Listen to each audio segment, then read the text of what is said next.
Good afternoon, morning, late morning, early afternoon, whatever it is in your neck of the woods. Good morning. Welcome in, Butterfly. How are you this morning? It's a little odd coming in a little bit later in the day, but I'll take it. Got a few things done this morning. Oh, goodness. Let me move some stuff around here and get. All right, welcome in, everybody. Thank you for coming in today. We are hoping to get day one opening arguments underway in the Lori Vallow trial, her second Arizona trial. Sorry, the dryer distracted me. As far as we know, everything is still a go for this morning. I know they've all shown up at the courthouse and we're making their way in as far as boots on the ground reporters go. Joe is there again this morning. I've had a leisure, well, the grandson's home from school, so he's here, but he's not a huge deal. But it's been a pretty smooth morning, so we can't complain.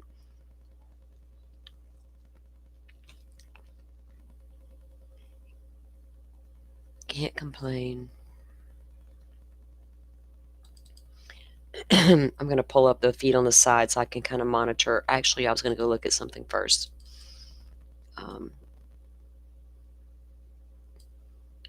And get an update on the situation at hand here.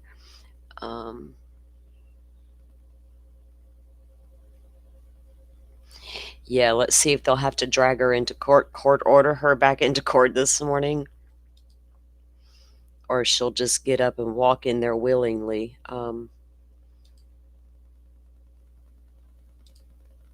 She walked in yesterday,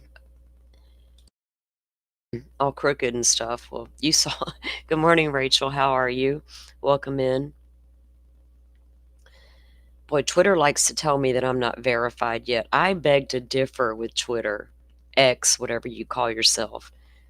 I am verified. How about that?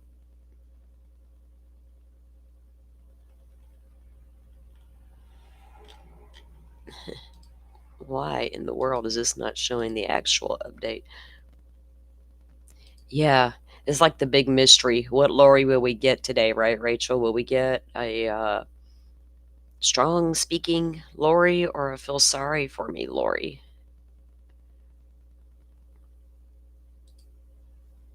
It could go either way.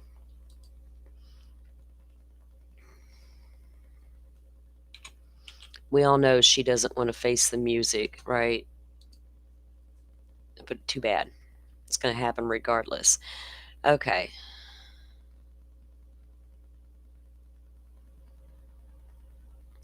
And I think they're on the half-hour delay again, so it should be around 12:30 when it actually starts for us.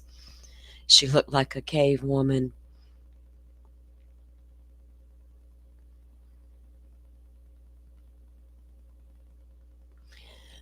So, let's see. About 11 minutes ago, Joe reported no word on whether or not Lori's appearance required a forcible transport order. Or if she finally gave up. So I'm assuming she's there. But she will be here. Okay, maybe I should finish reading before I start speculating. But she will be here, Joe says. Next question is, how will she deliver her opening statement? If she stands, or will she walk up? I don't really care how she delivers it. Just deliver that bitch. She needs assistance. We'll give her some. We'll push her right on up. He also says 17 minutes ago that a large contingent of Brandon Boudreaux's family just arrived. They will take up at least 2 rows in the gallery. Good. She has to look at that family of support he has around them. Exactly. We verify ourselves around here. We don't need no damn. I'm not paying Elon to verify myself. No one cares on the Twitter if I'm verified or not. Is that going to make them follow me and believe every word I say and tweet because I got myself verified? Speaking of narcissistic behavior, Rachel, if I'm verified, you're all going to love me at that point. Golly. Goodness. It's what I've been saying, Rachel, for over a week now. This is the only trial of all of Lori's trials, right, that she's had to face a victim because the rest have passed away. And she knows that Brandon knows all the stuff Charles was doing and investigating and looking into, and all of Charles's fears. Brandon knew every single one of them. And Lori knows that Brandon knew. 3 months after Charles, they tried to go after Brandon. So we do have a few things we can check out. Now, look, I know we had a little discussion in our Discord the other day about this trial wrapping up, Karen Reed, and you guys were saying the 9th or the 10th or whatever. And in my brain, I was thinking that's, a whole other week away. Like, I just wanted to skip a whole week for some reason. And it's weird because that's like around my birthday. But I was still thinking it was like a whole other ass week away. But you guys were right. That's like Tuesday. Um, and Karen Reed said that herself when she came out of court the other day. We'll take a look at that, what she said, her comments. The reporter asked her a very interesting question. I thought it was interesting. And it was from a news clip. I think it was that News 10, whatever they are, whatever it is up there covering the Canton Confidential and whatever. I get all my stations mixed up because I watch a lot of local stations that cover the high profile cases. News 10's coming to mind, but I'm probably wrong about that.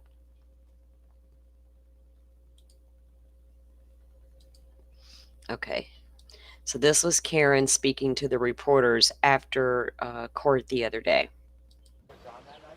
It starts out a little low.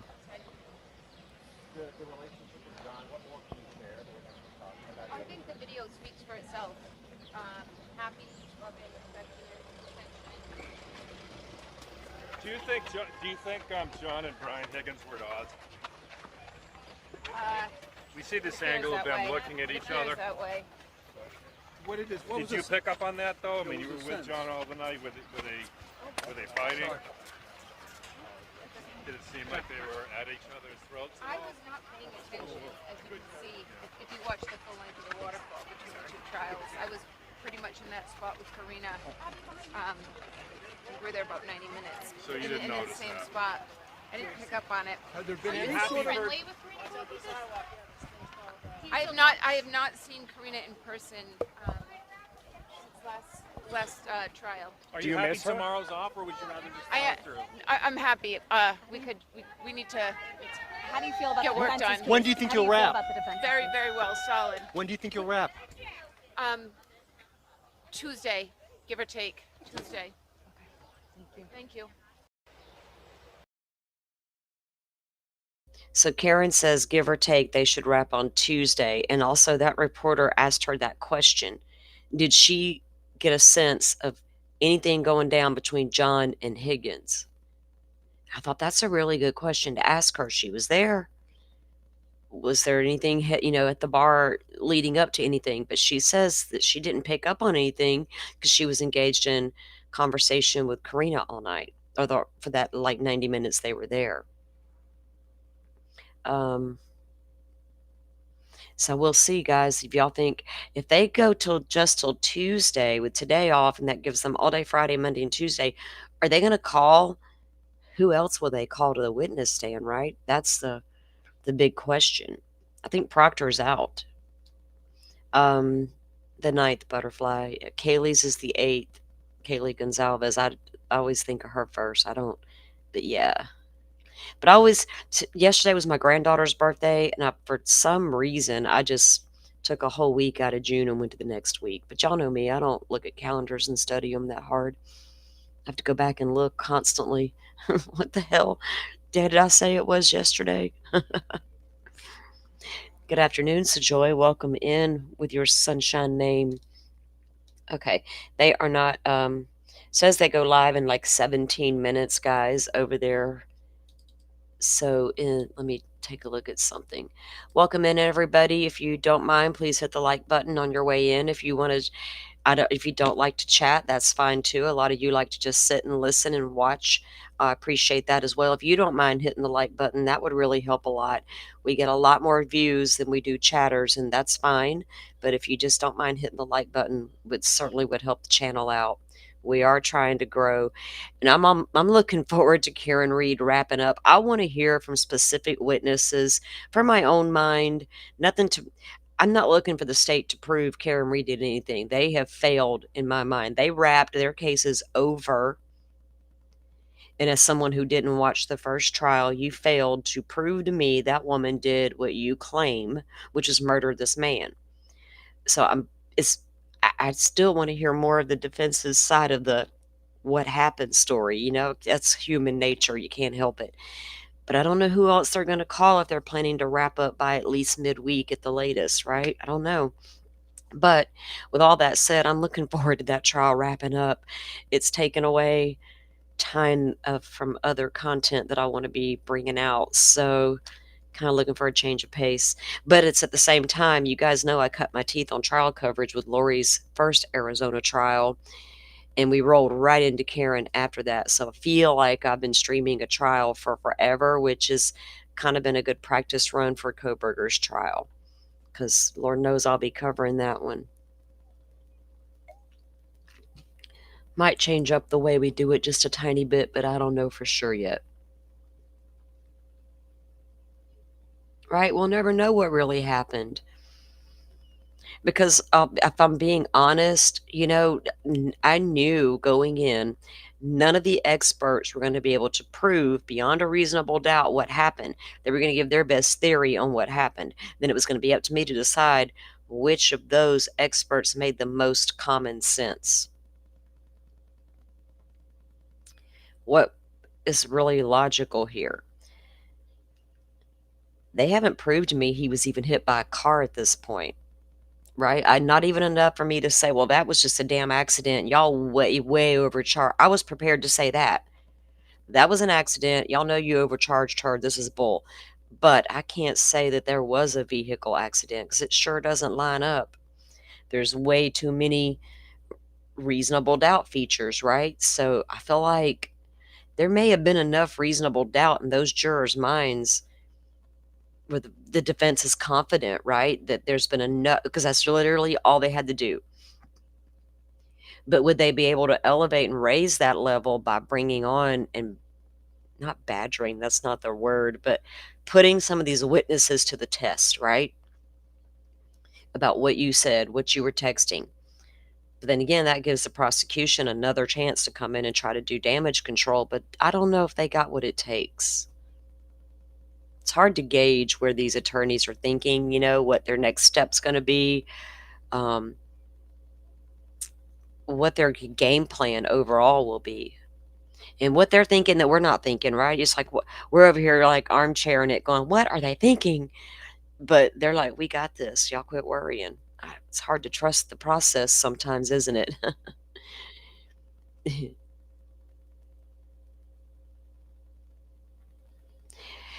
That's the thing right there, Rachel. That's the thing. Accountability for those involved in doing whatever the heck they were doing, right?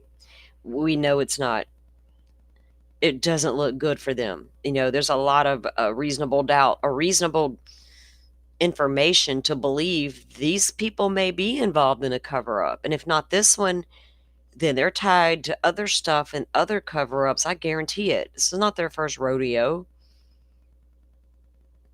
So holding them accountable, the only person accountable so far is what, Proctor, for sending nasty messages about a woman, which in my mind, that was something he was used to doing. Apparently the whole little group was used to doing that with one another. It was second nature.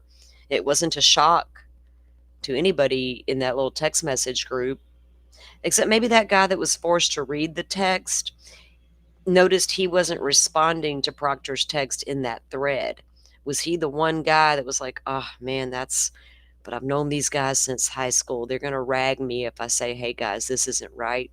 No, he just put up with it all those years. because, locker room banter bullshit.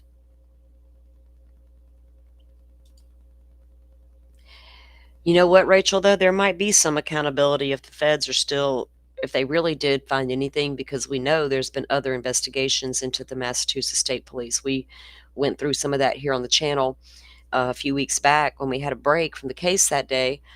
We looked at the two investigations they were involved in. And so the feds know about those investigations, right? So we don't, what is to come after this trial's over? Still may not get to the bottom of what happened to John O'Keefe in that sense, but what will the fallout be eventually from that? Hopefully, it will uncover the mess that they have on their hands, it seems like, and clean up their department, right? Sometimes your whole department needs a whole ass overhaul. This happened in other departments around the country. It wouldn't be out of the ordinary at this point. Good morning, Forrest. Welcome back in. So good to see you. We got you 2 days in a row. We are on a roll and it feels normal again. Like the world feels balanced out again. We got Forrest back, guys. We always appreciate Mr. Forrest. Okay, so let me see what I do have lined up here. Oh, I know what we were going to take a look at. Let's see. Rachel says, we can hope Brennan was lied and the feds are still investigating. Right? Why would Brennan get special notice or any notice and be the only one notified about investigations closed, sir, DA, carry on. It's all good. It's all gravy. No, it makes no sense for him to get a notification from the feds, this quote unquote other agency. I'm going to start calling them that. They're no longer the feds or the FBI. They are the other agency. Y'all will know who I'm talking about in this community when I say the. Now, I'm going to forget that I've said that, I need to put me a big sticker right here on my computer. The other agency. Okay. So you guys know I keep an eye on the docket in the Koberger case because I've been following that case since it happened, before the arrest was ever made. I wasn't streaming when the case first started popping off, and then when I did start streaming, I pretty much kept all the content straight out of documents. And of course, Dolphin and Firefly and I have talked about things that went on during the case as far as social media and all that goes. But so I've been keeping an eye on the filings, and they are the only one that it's a lot of seal, orders on sealing different things and orders asking to be sealed. So nothing major, but they had one drop, and it is kind of like the judge is like, okay, y'all careful what you wish for in my town. Straight across the board, he doesn't care who you are. So this was just an order by the judge regarding allocating reserved media seating. And I'm stressing the word media because everybody's media these days. I'm just a YouTuber talking to my friends. Okay. The court received, and I do have the feed pulled up on the side, guys. They got a timer going for like 8 minutes, okay? All right, so the court received 2 requests for reserved seating for representatives of the media at trial.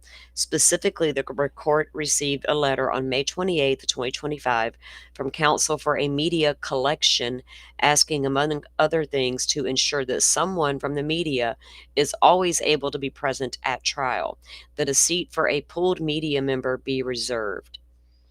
I'm going to reserve my seat right here in my chair. And we'll stream it and watch it together. But I appreciate a media personality being in the courtroom, just in case we miss something.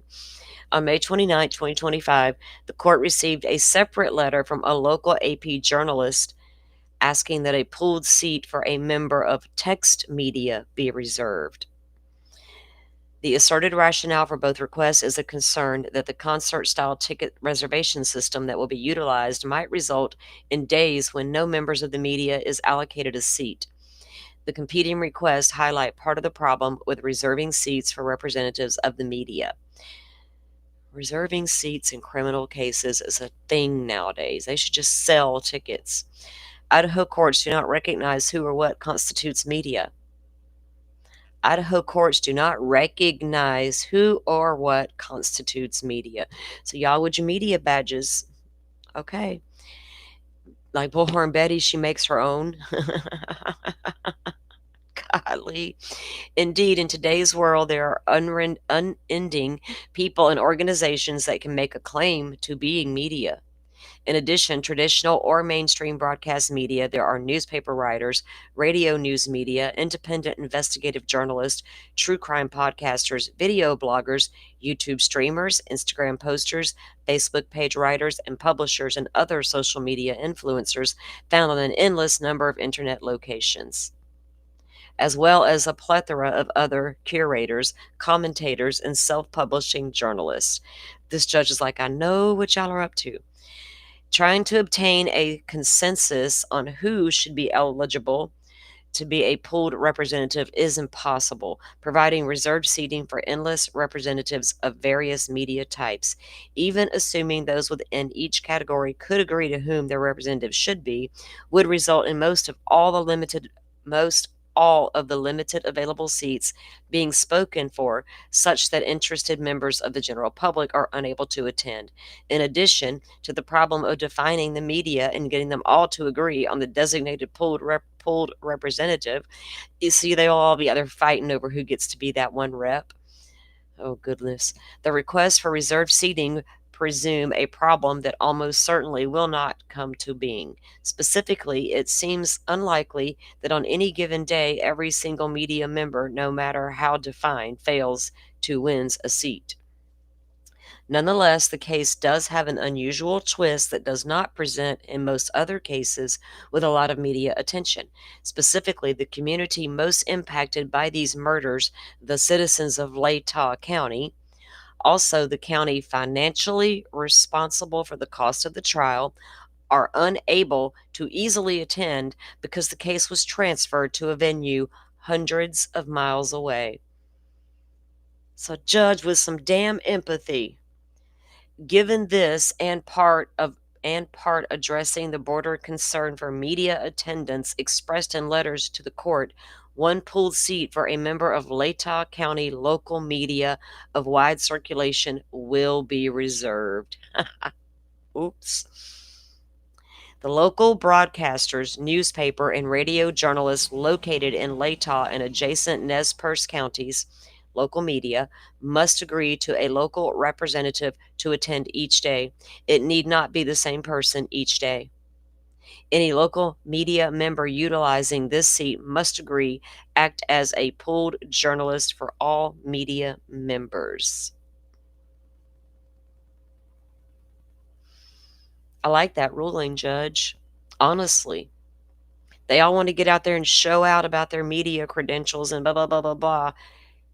Little old Latah County's over there going, well, damn. Yeah, put one of their reporters in the pool. Let them be the only pool media in there each given day. And let the big boys take their notes from the little boys. Gotcha. Nice move, Judge. The local, I know people may not agree with me on that, but I honestly don't care. We have a pool feed. We have a camera. Media will be able to get in there. They're just afraid they won't because of I guess, tons of people may come, spectators. The local media must provide a designated list of representatives who will use the seat during trial to trial court administrator before the start of the trial. Any person on the list must agree to the pool his or her work. See, they have to share their work with the pool. Everybody gets a copy, and we'll be able to hear it and watch it. So, okay. TCA will provide a badge or other document that must be used to gain admission, together with government-issued photo ID to prove the person is list of local media provided to TCA. Signed, Judge Hippler. So, Judge Hippler has ruled They wanted to make a big deal, wanted to get that media in there. The judge says, "Okay, I'll give you that. You can have your one media, but we're going to make it somebody from Latah County." And he laid out the reasons why, and he's right. He's right. Yeah, life artist, welcome in. Thank you guys for coming in. So the countdown is like 2 minutes on the Lori timer. Lori lawyer. By the way, I said that backwards. Lawyer Lori. Let me take a quick peek at Joe's Twitter. For you guys who don't know, Butterfly, will you drop Joe's link? Rachel, one of you guys for us. One of my mods, please. Watch the all three do it because they're so all badass. But drop Joe's link. Joe is our friend, and he is in the courthouse today. He's been there. He was there for the first trial, for Charles Vallow's trial, and he's in there again for Brandon's. He'll be doing updates tonight. Joe said 7 minutes ago, we were waiting for the jury. The judge asked if advisory has access to email. Interesting. And that's the same thing Joe says. Interesting. And then 3 minutes ago, it was 10:20 their time. The jury enters and Kay proceeds with her opening story. Opening story? Okay. We will get our feed pulled up because I think it's the same thing as last time. They go a half hour late for us. The feed comes out a half hour late. So anyway, Joe will be doing updates at night after trial ends. And he has one scheduled for tonight as well. I believe 8 p.m. Central, but don't quote me or don't hold me to that.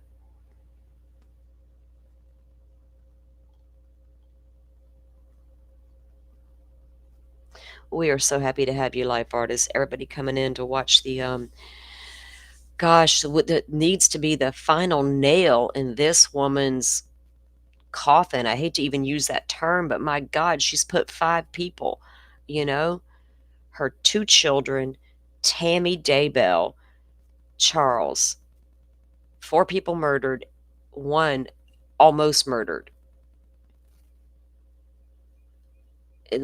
It's just insane that she's like one of the most prolific serial killer, non-serial killers, if that's a thing. Like in my book, she's a serial killer at this point. She's tied to multiple deaths, although they can't tie her directly to the physical murders, right? That doesn't matter. This lady takes the cake on leading the show. 8 p.m. Central. Thank you, Butterfly. That's Joe's link, and his show is at 8 o'clock tonight. He may be doing a live update he's in Arizona. Like I said, they are 2 hours behind me. It's 12:30 Central, so 10:30 where Joe is. So he may be doing his lunchtime live. If he does, we'll take a peek at that when we get a chance. And for those of you who may not know the whole backstory, a lot of you probably do, but we'll just recap for those who may not. Lori is in her 5th trial, basically, the 5th murder. Brandon was married to her niece, Melani.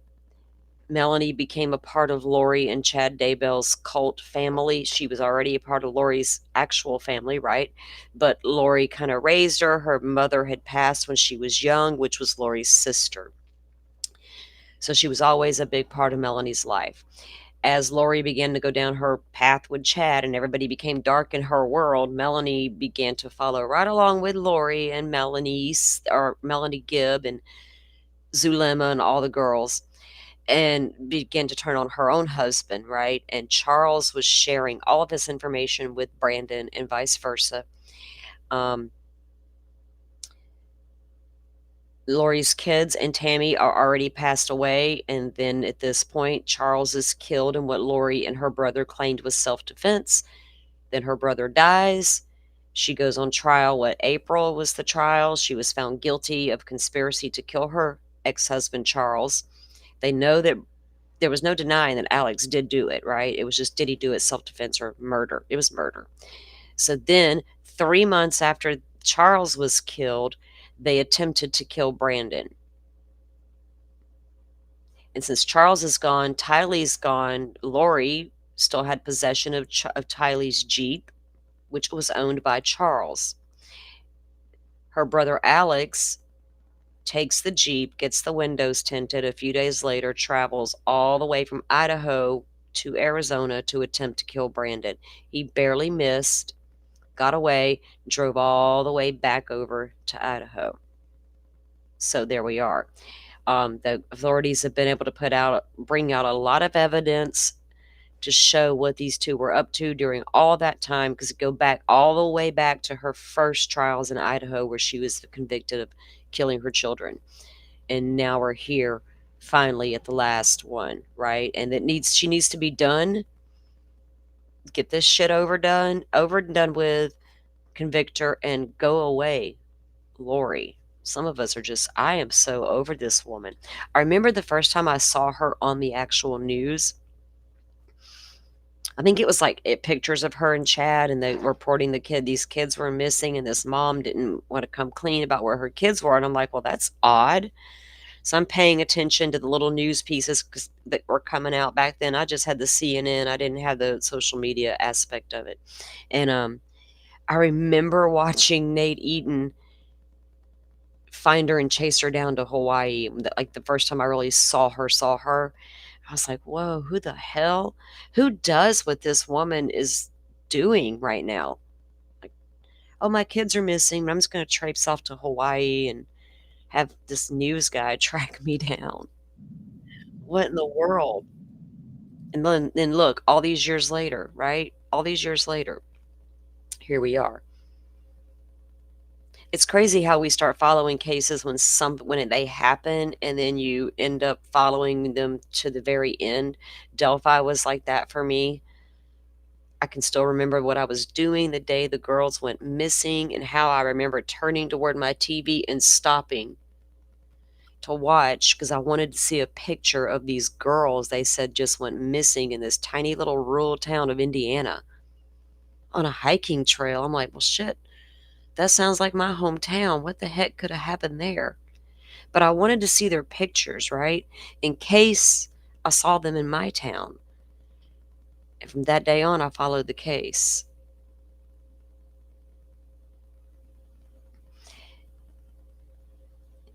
Yeah, you know what? I don't really have an issue with, they don't do any, I've seen Rachel's saying that Idaho doesn't allow interviews from prison. I feel like I've watched a couple of old ones, Rachel. Like that old Creech, the death row inmate that they tried to put to death recently but couldn't because his veins kept collapsing, him, and they haven't decided what to do with him yet. I've seen interviews of him, so I don't know if those were like official things. I don't mind prison interviews a lot of times because it gives me insight into the minds of killers. What makes these weirdos tick? What could possibly drive somebody to do this stuff? We have some action in the courtroom. There's this guy sitting at the judge's desk. It's on mute. He must be Tech Guy. We'll call him Tech Guy.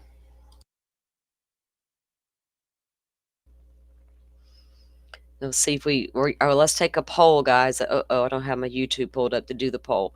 Y'all tell me in the chat. She gonna hobble in, stand up straight, tall and proud? Well, I say hobble.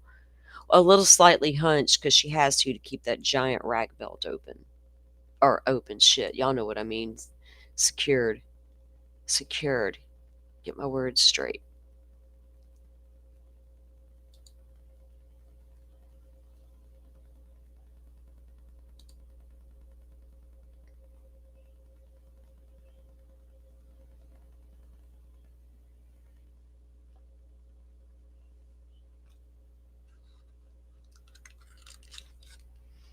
Brandon and Kay are probably glad this part will finally be over.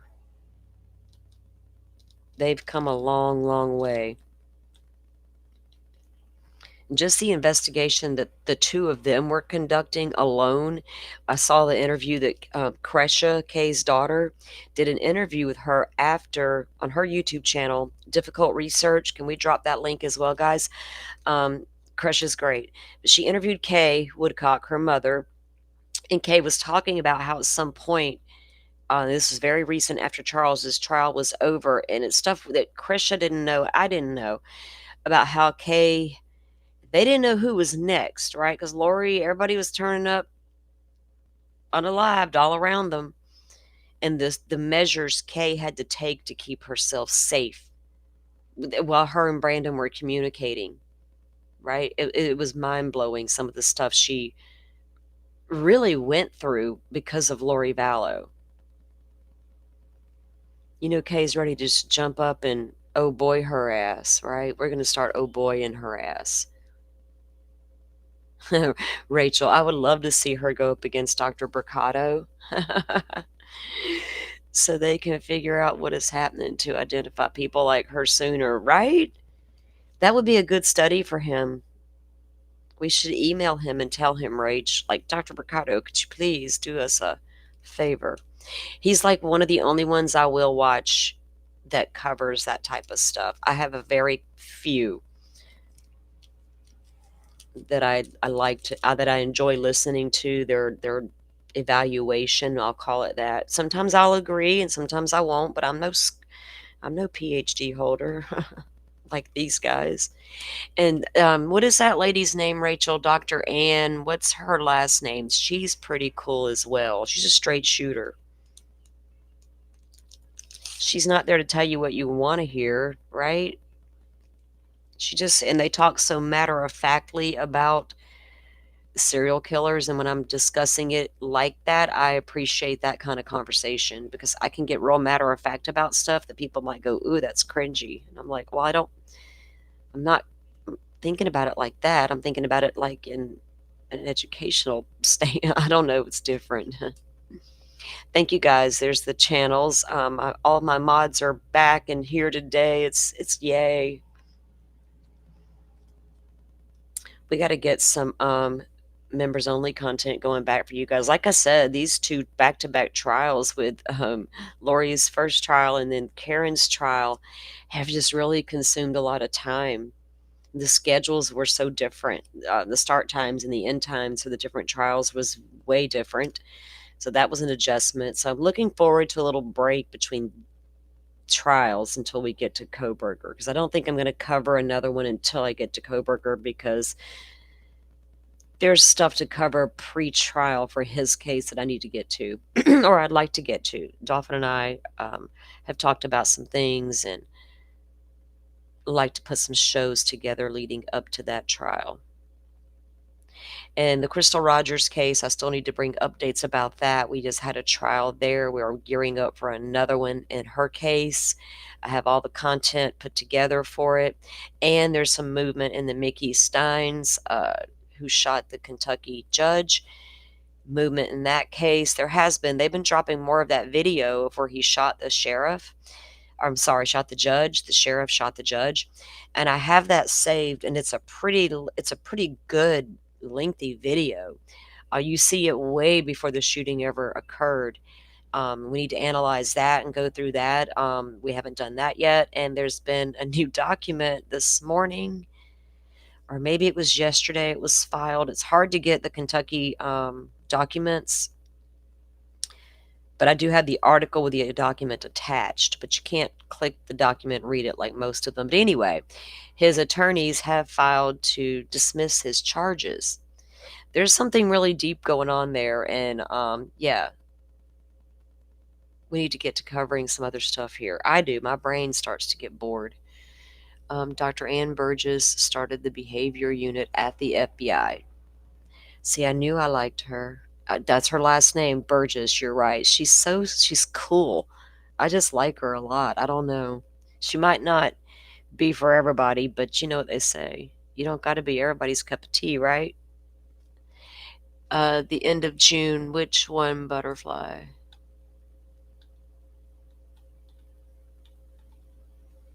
Talking about Crystal's case. Brooks's trial is coming up, I think.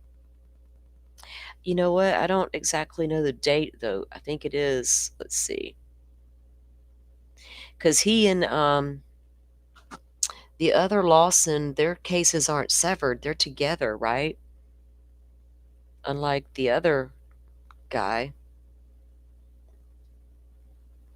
June 25th. June 25th is the combined trial for Brooke Houck and Joseph Lawson. 9 a.m. Kentucky, no cameras in the courtroom, unfortunately. But there's a really good channel out of Kentucky that does. Shay McAllister is a reporter that's been covering Crystal's case for years. And I say years, and I cannot exaggerate that enough because it's been years and she's still missing. We don't know where she is. That her family still to this day has no clue where Crystal Rogers is. Um, but we had 3 people charged in the murder, and one was just found guilty on conspiracy.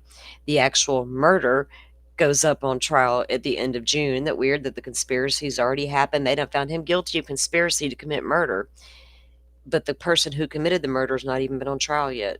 I'm like, sounds backwards, but we'll roll with it.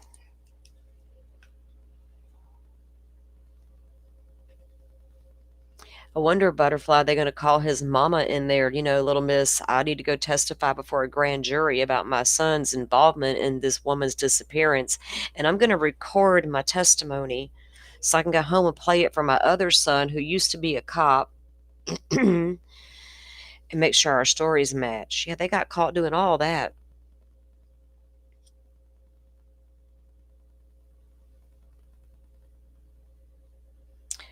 Butterfly, you might as well make that a working vacation, girlfriend. Come on down here with me, and we'll just have a jam up show.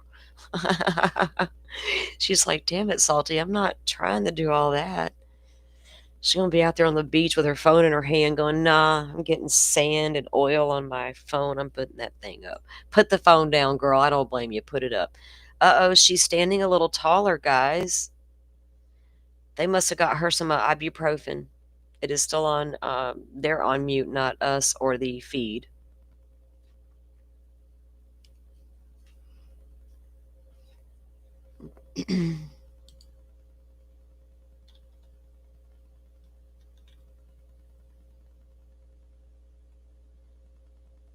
Wonder if we'll get to see the back of Joe's head at any point. But the way that camera's affixed, we never see him.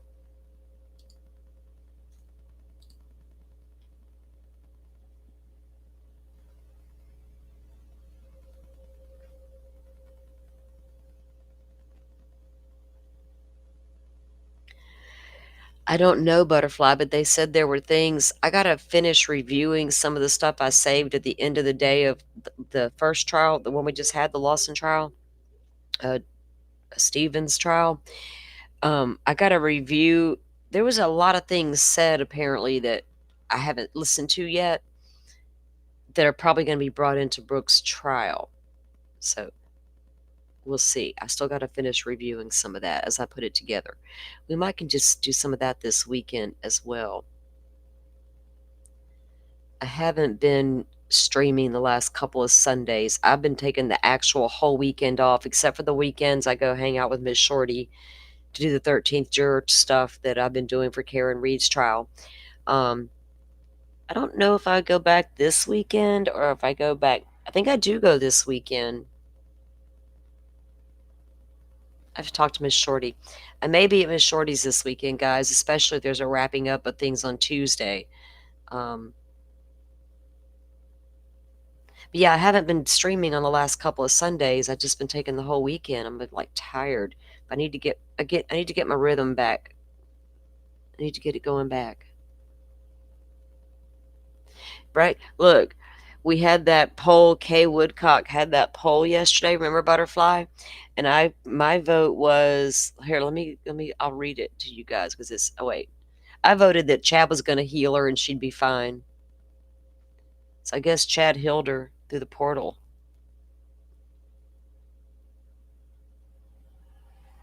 Okay, they are not having sound yet.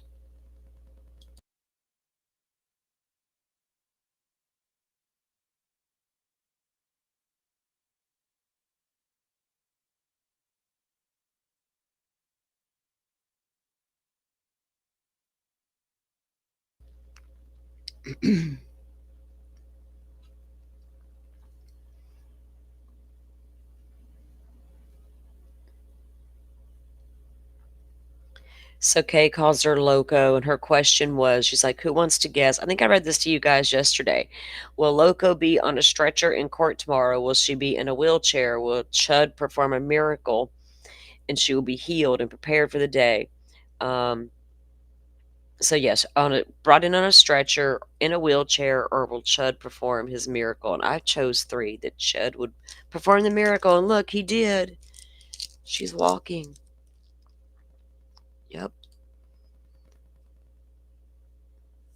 He's like, "Lori," in that weird ass voice. "Lori, remember, God's got us. We will be exonerated." Is that how they was saying that shit? Weird ass. Look, they got me cussing. Sorry, I'm cussing about talking about Jesus. Lord. Well, my Lord and Lori's Lord are two different people, I think. I'm pretty sure she feels like an entity is her Jesus. Be careful of those wolves there in sheep's clothing, Lori. Didn't learn about that in your Bible, did you? Them Southern Baptists, they preach that.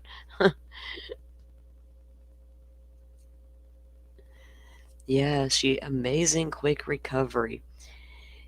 She didn't get her way when the judge didn't. Why is it they're at sidebar because they have the headphones on? That's why we can't hear anything. Judge has got his on as well. I could tell when Lori turned her head. I'm like, okay, that's what's happening. It goes mute. They have the white noise on, and they have their headphones on to conduct sidebars.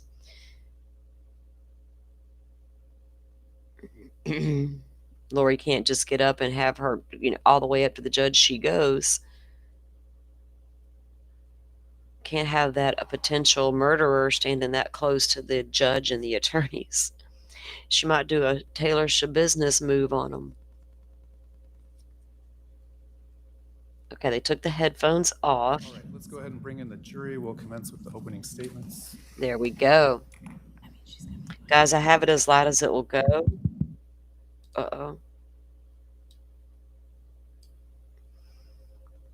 So I hope that I hope it'll be okay. Let me see, make sure I got everything turned up on my end that I can get turned up. I remember last trial, sometimes they weren't as loud as especially Trina K. Like, they really need to learn to get on a mic when they're talking in these courtrooms.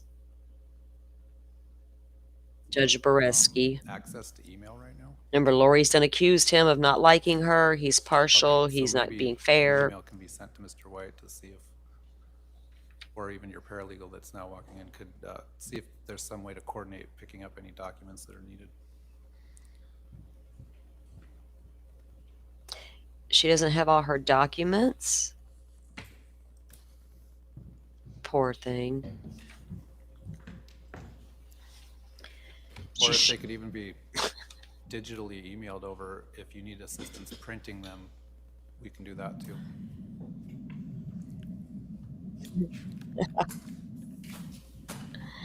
Wow.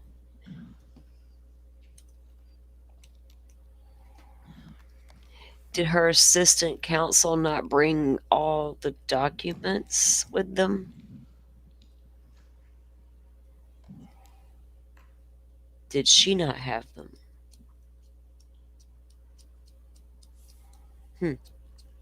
How does that work, I wonder, when you're representing yourself? Wouldn't it be up to you to... I would be making sure the documents I plan to use in court are in my possession. Sorry, Lori, you don't get to pass on that one, you idiot.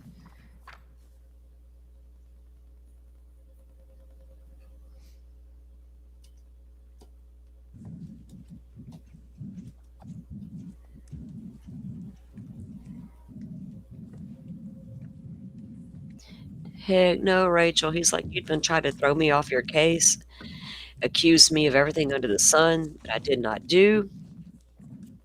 All right, please be seated. Members of the jury, welcome welcome back. He's not playing with her anymore.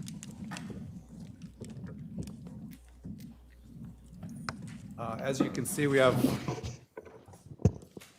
extra jurors just in case someone can't proceed, which you observed that we already had to use or let one juror go. At this time, the state can proceed with its opening statement. Thank you.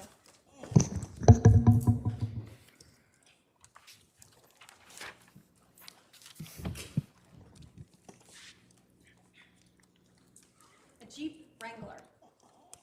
The Texas license plate, no rear tire, and dark tint was parked right up next to Brandon Boudreaux's driveway, idle. At 9:13 a.m. on October 2nd of 2019, Brandon Boudreaux returned home. That Jeep had been idling there already for over an hour. When Brandon turned onto a street, he immediately noticed this Jeep because it was parked so close to his driveway. The back of the Jeep was facing towards him, and he immediately also noticed that there was no rear tire. He saw a Texas plate on the Jeep, and then he saw that back window of the Jeep open up, a rifle barrel come out and point at him. And then bang! He heard a shot and his window shattered right next to him. Brandon hit the accelerator and he took off. He turned the corner and drove a block or so away and stopped, calling 911. He talked to the operator and told them where this Jeep was going. As Brandon was speaking with the 911 operator, he had no idea that that bullet had struck his car just a few inches from his head. You'll learn that in the back of that Jeep was this defendant's brother, Alex Cox. He had been lying in wait with a rifle for Brandon to return home. This defendant, Lori Vallow-Daybell, the woman seated over here, had loaned her Jeep to her brother so he could drive it to Arizona, so he could be in the back of that Jeep with very dark tint that no one could see through and wait for Brandon to return home. The goal of this defendant and her co-conspirators, to shoot and kill Brandon Boudreaux. So let's talk about October 2nd and the weeks leading up to that. All of the actions that this defendant did in furtherance of that conspiracy and the premeditated murder of Brandon Boudreaux. I'm going to start with a little background for you. In June of 2019, Brandon Boudreaux was still married to his then wife, Melani. You're going to learn that Melani is this defendant's niece. You're going to learn they were very close. And you're going to learn that they both had it out for Brandon. On June 25th, Brandon and Melani got into an argument. And Brandon learned that this defendant had told his wife that he was gay, that he had hacked into her computer, and that Brandon was trying to work with her then husband to take her temple recommend away. You're going to learn that many of the people, including Brandon and this defendant, are members of the Church of Jesus Christ of Latter-day Saints. And having your temple recommend taken away is a very significant event. You're going to learn and see that Brandon actually texted Lori Vallow on the 25th of June to confront her about these lies, and that she never responded. By July, just a short while later, Brandon and Melani were seeing a mediator and proceeding through a divorce. You're going to also hear that during this time, Lori Vallow and Alex Cox lived here in Arizona. In fact, Lori lived in Chandler. You're going to hear about an incident that occurred on July 11th of 2019 in Chandler involving Lori Vallow and Alex Cox. The Chandler police were out at this defendant's residence, and they took photographs of some vehicles. One of those vehicles was a 2018 Jeep Wrangler, with Texas license plates LWD 0997. That will be very important to you. They also noted that Alex had his own car, a Ford F-150. Both of those vehicles were in Chandler in July. You're going to learn that in August or September, or August through September, Lori Vallow and her brother Alex Cox moved up to Rexburg, Idaho, to be closer to this defendant's soon-to-be husband, Chad Daybell. Both of them moved into a complex at 565 Pioneer Road in Rexburg, Idaho. Lori took the Jeep Wrangler and a Nissan Rogue, and Alex brought his Ford F-150. So everyone had their own vehicles. You're going to learn that as the divorce is proceeding between Brandon and his then wife, Melani, that they put their house up for sale. And Melani moved out and got a rental property. When their house finally sold, Brandon had to rent a home too. And on September 13th of 2019, he rented a house at 3875 East Phelps Street in Gilbert. Brandon will tell you his plan initially was to stay in his own house almost up to the time of the closing and then move into the rental property. You will see a text message that Melani asked Brandon for his new address. They had children in common, so he didn't think anything of this. And he sent her the address. That was on September 17th. You'll learn that Melani Boudreaux, this defendant's niece, was the only person who knew Brandon's address, who knew 3875 East Phelps Street, and who also knew this defendant and Alex Cox. Brandon barely moved into that house before the shooting. In fact, he'd moved in sooner than he thought because Melani told him she was going out of town and offered him the kids for an extra weekend. And so he moved in sooner and took the kids while she flew to Rexburg, Idaho on September 26th through the 29th to be with this defendant.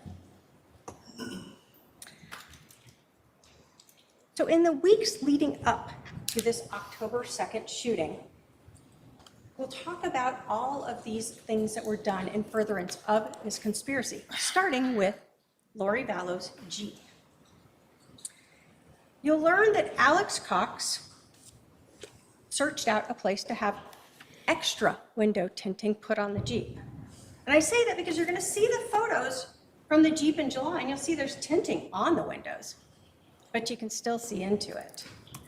And so, on September 25th, Alex Cox took that Jeep to Dan's Window Tinting in Rexburg, Idaho, and he paid $200 to put some of the darkest tint you could put on it. You'll see those photos of what that Jeep looked like afterwards.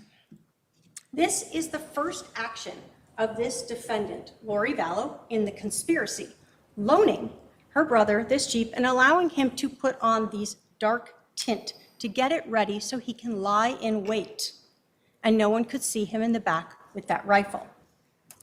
It is her first mistake, using that Jeep and tying herself to the conspiracy and to the premeditation. Also on September 25th, you're going to learn that Lori Vallow and her accomplice, Alex Cox, went to the Walmart Superstore in Idaho Falls. You're going to learn that's not far from Rexburg. And they purchased a burner phone. Now, a burner phone is a phone that you don't have to put your subscriber information to.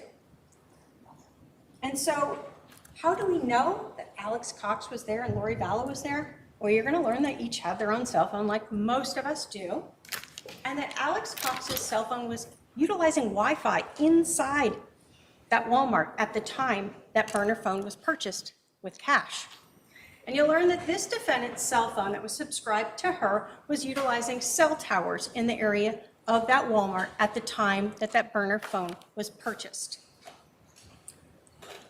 Lori Vallow and Alex Cox knew that he would need a phone when he drove down here, but they knew you don't want to bring your own phone. It's a great, you'll be tracked, right? So they bought this burner phone so that Alex would have contact while he drove down here and away. But Alex made a mistake. Because like any other phone, you can still use a burner phone to access Google or your Gmail accounts. And you're going to learn that Alex accessed his Gmail account. In this investigation, you'll learn the police executed many, many search warrants, and one of them was on Alex Cox's Gmail account, homerjmaximus@gmail.com. You're going to learn that Alex searched for things like window tinting in Rexburg, that he searched for places to practice shooting ranges. You're going to learn that he searched different things about angles or trajectories of shots. You're going to learn that the day before, on October 1st and the morning of October 2nd, he searched 3875 East Phelps Street, where Brandon Boudreaux lived. You're going to learn that after the shooting, Alex Cox actually searched for directions on how to get away through a back road. He knew he hadn't killed Brandon. Brandon's calling 911, and so he searched for Pine Top, Holbrook, Moab, Utah, Fillmore, Utah, and eventually Idaho Falls as he made his way back through back roads. You're going to learn that the police also executed search warrants on this defendant's Gmail account, lollytimeforever@gmail.com.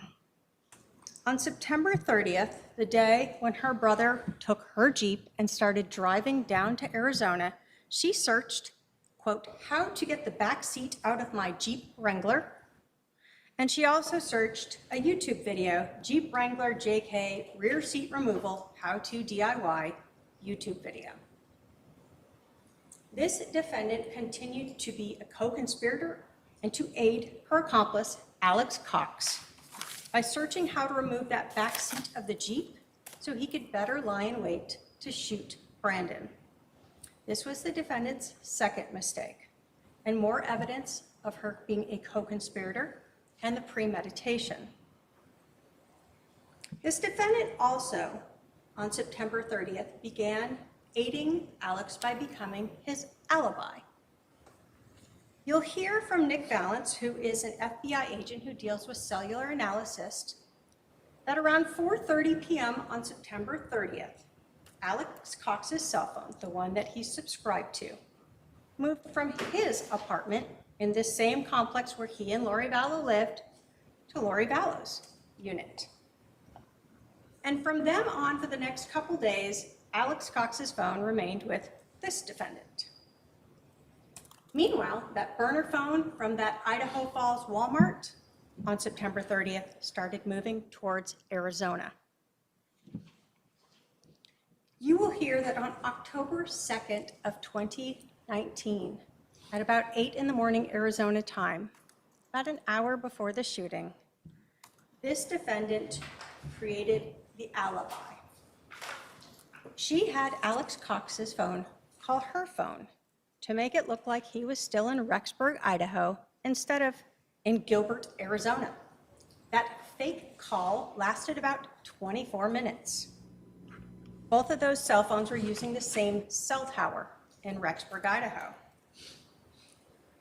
This was Lori Vallow's third mistake. More evidence that she was a co-conspirator and of that premeditation to aid her brother in this shooting of Brandon Boudreaux.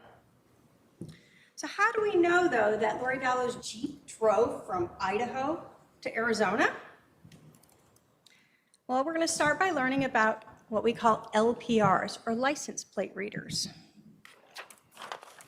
You will learn and see a photo of Lori Vallow's Jeep in Arizona on October 1st of 2019, up near Holbrook on the I-40.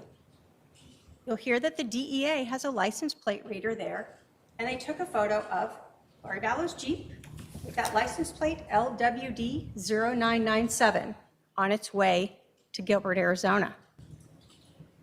You're also going to learn that the police later recovered that Jeep back up in Rexburg, and they did a couple different search warrants on it. And what they recovered inside the Jeep, among other things, was a receipt from October 1st of 2019 from Mesa, Arizona, the day before the shooting, from a restaurant called Los Favoritos out on Power Road. You're going to learn that at the time the burner phone is down here in Arizona. You'll learn that Alex Cox was using his Gmail and Googling an address on Power Road around the time when we then see the receipt. Alex Cox, Lori Vallow's Jeep, and Alex's rifle are here in Arizona waiting to commit this shooting. Meanwhile, up in Rexburg, on October 1st, this defendant does a little more additional help. She goes to a storage unit in Rexburg, Idaho, and rents unit C52. The next day, on October 2nd, when this shooting is happening down in Arizona, or after the shooting actually, she brings her soon-to-be husband, Chad Daybell, with her. And you will see video of this as she and Chad Daybell put the rear tire and the rear bench seat of that Jeep into the storage unit. Using the storage unit for that Jeep tire and that bench seat so that her co-conspirator, Alex, could lie in wait in the back of the Jeep, waiting for Brandon to return home that morning. This is, again, evidence of that conspiracy and of the premeditation to kill Brandon. So October 2nd, the morning of this shooting, you will see that Alex Cox was Googling that address, 3875 East Phelps Road. His burner phone from Idaho Falls, Idaho, is in Gilbert, Arizona. He's using his Gmail account, and he is using cell towers around Melani Boudreaux's residence. Now, this is important because Melani knew that Brandon had their kids. They had 4. She knew that Brandon that morning was going to have to drop off 3 of the kids at school and that they would exchange their youngest. They would meet at a park. Brandon would text Melani, let her know he was there. She would respond, and they would exchange their youngest child. While Brandon was leaving his house to take his kids to school, that Idaho burner phone moves to his residence and begins waiting for him. Alex kept the Jeep running as he waited for Brandon to return. What Melani didn't know was that Brandon was going to the gym after dropping off the kids, and so Alex had to wait longer. You'll hear that one of Brandon's neighbors noticed this Jeep. It's a neighborhood that doesn't have any real easy ingress or egress. You'll see a map of it, so there's very little through traffic. And so the neighborhood knows and recognizes most of the same cars. And you'll hear from a neighbor that as he was backing out, he saw this Jeep parked the wrong way on the road, nose to nose with another vehicle that he did recognize. He saw the dark tinting. He saw it was running, and he thought it just stood out as unusual in his neighborhood. It made him actually look into his rearview mirror to note it had a Texas license plate. This was about 30 plus minutes before Brandon arrived home. When Brandon got to the house that day, Alex was ready with the rifle. And we know that he was able to just lift up that back window because the tire wasn't on it. Alex fired 1 shot. Luckily, he did not hit Brandon. You will see that Brandon was driving a Tesla at the time. And unlike many cars, there's no frame around the window. The window just goes into the door, into the car itself. The shot hit the frame of the vehicle, but right where the window goes up into it. And you'll see that there is damage to the window as well as the bullet hole into the frame of the vehicle itself, right above Brandon's head when he was sitting in that driver's seat. You'll hear that when Brandon took off, the window remained in the door, that he drove away and then eventually circled back around and went into his driveway. You'll hear that for a Tesla, when you put the car in park, the door automatically opens and the whole window just shattered out. Brandon was on the phone with 911 soon after the shooting. You'll hear that call, him actually sounding out of breath from the fear. And he waited for the police to arrive. Alex Cox, of course, is Googling how to get out of there and get back to Rexburg, Idaho. And by October 3rd, he was back there. That same day on October 3rd, you will see that Alex Cox and Lori Vallow went back to the storage unit. They removed that rear tire. They removed the rear seat of the Jeep and took it with them. You will again see video of that. You'll also see that they Googled that day, news in Gilbert, shootings of Brandon, to try to find out what the police knew. How did the police figure out that this defendant and Alex Cox were involved? Well, when the police were interviewing Brandon, they asked him if he had any enemies. Who would want to do this? And Brandon told the police the only people he could think of was Lori Vallow and Alex Cox. He told them that Lori had lived in Texas and that the Jeep had a Texas license plate. And he told them about that incident on July 11th of 2019 in Chandler involving Lori Vallow and Alex Cox. And he believed this was all tied together. You'll hear that the Gilbert police reached out to the Chandler Police Department and learned about that Jeep with the Texas plates, LWD 0997, the same plate that was seen on that license plate reader on October 1st coming into Arizona. The Gilbert police learned that Lori Vallow and Alex Cox were living in Rexburg, Idaho, and they reached out to law enforcement there. You'll hear that on November 1st, police in Idaho went to 565 Pioneer Road, that apartment complex, and they saw Lori Vallow, they saw Alex Cox, and they saw Chad Daybell. They didn't see the Jeep that day, and so they went back a few days later on November 4th and saw the Jeep located near Lori Vallow's residence. Tires back on it, rear seat is back in it. You'll hear that they impounded it. And on November 18th, the Gilbert police flew to Idaho to process it.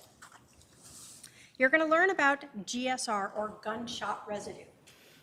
You're going to learn that they process the vehicle. Basically, they're little sticky kits. GSR is microscopic. You can't see it. So you try to collect it, and then you give it to an expert to look through it. You will hear that those kits were sent to the Phoenix Police Department and reviewed, and that particles indicative of gunshot residue were located on the kits that were tested from the rear of that Jeep Wrangler, and that this is consistent with a gun being fired from the rear of the Jeep. You also hear that the Gilbert Police Department collected DNA from areas like the steering wheel, the gear shift, seatbelt buckles, and that they got a blood blot from Alexander Cox. DNA profiles were created from the steering wheel and other areas around the driver's seat. And the DNA was found to be a mixture, multiple people, but the major contributor was Alexander Cox. Again, you will hear that the police executed multiple search warrants on cell phones, cell tower usage, data from Gmail accounts, and data from iCloud accounts. You will see a map of Lori Vallow's cell phone, Alex Cox's cell phone, as well as that burner phone from that Walmart in Idaho Falls, the one that was associated to Alex Cox's Gmail account. You will hear from Nick Valance from the FBI, and he'll show you how that burner phone went from Rexburg, Idaho, down to Gilbert, Arizona, was there for the shooting, and returned back to Rexburg, and was never used again after that. You will learn that the only phone number that that burner phone called or received calls from was Chad Daybell, this defendant's soon-to-be husband. The same phone, of course, that was using those cell towers right around Brandon's home at the time of the shooting. This defendant, Lori Vallow-Daybell, has been charged with conspiracy to commit the first-degree murder of Brandon Boudreaux on October 2nd of 2019. The evidence in this case will prove to you beyond a reasonable doubt that this defendant conspired with Alex Cox and others to kill Brandon. She provided the means, the Jeep, she helped get the Jeep ready, and she tried to provide an alibi for her co-conspirator. At the end of this trial, the state will ask you all to hold this defendant accountable and find her guilty of conspiracy to commit first-degree murder. Thank you. Would the defense like to give an opening statement at this time?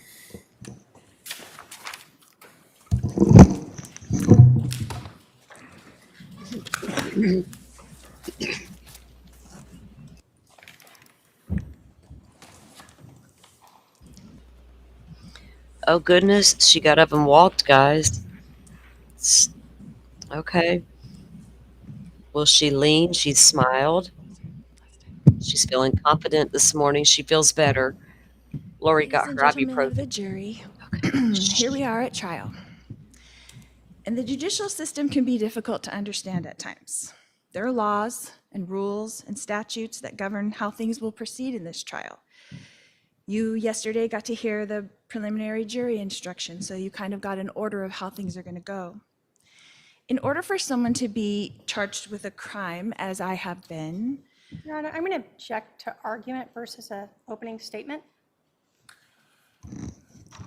Right out of the gate. Remind the defendant, an opening statement should be a preview of what is to be expected at trial. So go ahead.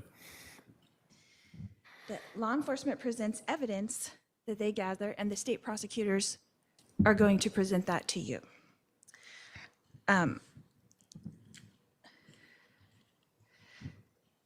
Sometimes the state charges the defendant with a crime. They have charged me with a crime, a very serious crime. Sometimes they take the allegations to a grand jury to decide if the I'm defendant going should to be charged. object again, Your Honor. Improper That's, argument. Asked to strike. Hold on. The jury should disregard that last comment. How the charges arrived here are not for the jury's consideration.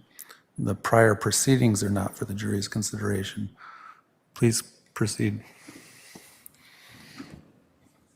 The state or the prosecution will then take the information gathered, the evidence from law enforcement, and present to you a story, a theory, their hypothesis of what happened. In this case, the prosecutor was not present during this alleged crime. The Gilbert Police Department was not present during this alleged crime. So it is their job to fill in the gaps, make up a theory, and present it to you, the jury, at trial. This is their job. They are not witness to the actual events because they weren't there that day with Brandon at the house when this alleged shooting occurred. This case is about a conspiracy. And a conspiracy is when two or more people make an agreement to commit a crime. They have to willingly and knowingly participate. Conspiracy is an ancient word that appears in the Bible on many occasions. Judas conspired against Jesus with the chief priests for I'm going to 30 pieces of silver. object to, unless this is being presented at trial, I'm not sure that this is appropriate opening. What is the legal objection? Well, you're arguing. The opening statement is not argument. I'm going to allow it briefly, but I may cut you off depending on where you're going with that. Cain conspired against Abel, his brother. This case is a case of conspiracy. The charge against me is that I conspired with my brother, Alex Cox, to murder my niece's husband, Brandon Boudreaux. But you will find, as you begin to see the evidence put forth in this case, that there was not any animosity between Brandon and myself. I personally did not have any motivation to have harm come to Brandon. In fact, Brandon and I had a very friendly relationship all of the time that I have known him. I first met Brandon when he was marrying my niece, Melani. And Your Honor, I'm going to object to, unless the defendant's Hold on. testifying. Can I have the parties approach briefly? Can I have you approach briefly?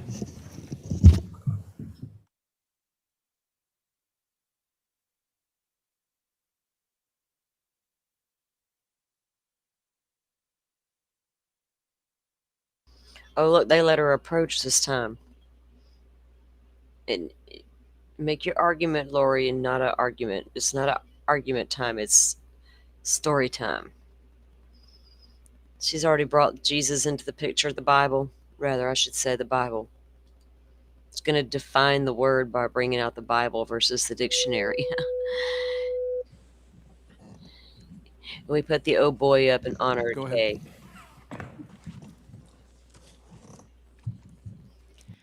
I first met Brandon when he was marrying my niece, Melani. Melanie and I are very close because my sister, her mother, passed away when she was just 9 years old. So Melanie and I think of each other and love each other like a mother and daughter, even though we are aunt and niece. So our families remained close, Melanie and Brandon's family and my family. And in each other's lives, like everyday lives. We spent holidays together and shared in everyday life. I was there for Melanie and Brandon's wedding and for the birth of all 4 of their children. I was also very close to all 4 of their children. In this case, you will hear Brandon himself tell you that someone shot a gun at his car. You will learn in this testimony that Brandon was not hurt. You will learn that he wasn't even sure what had happened.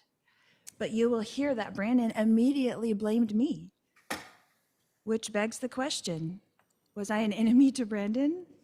That is news to me, and hopefully by the end of this trial, we will all have some answers to that question. Is she dead ass In this serious? case, you will learn that Brandon had called 911, and Gilbert Police did respond.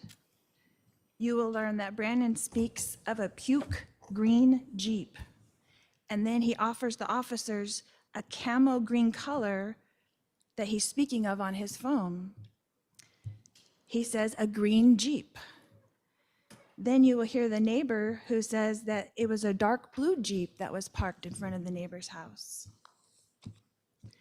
You will learn that Brandon very quickly hired a private investigator to find out where I was living out of the state of Arizona so he could inform the police. You will see Brandon exchange email information with Detective Pillar, the case agent in this case, about my whereabouts and about the financial dealings of my niece, Melani Boudreaux. You will learn that Brandon was not particularly satisfied with the investigation that Gilbert Police was conducting, so he did his own investigation, hiring his own private investigator to follow his wife, Melani Boudreaux. You will find out that Brandon had access to the VIN number of a Jeep and gave it to the police. You will find out that after that event, he quickly changed his story from a camo green Jeep to a gray Jeep. You will then learn that Brandon continued to provide information he was personally finding out to Detective Pillar, the case agent in this case.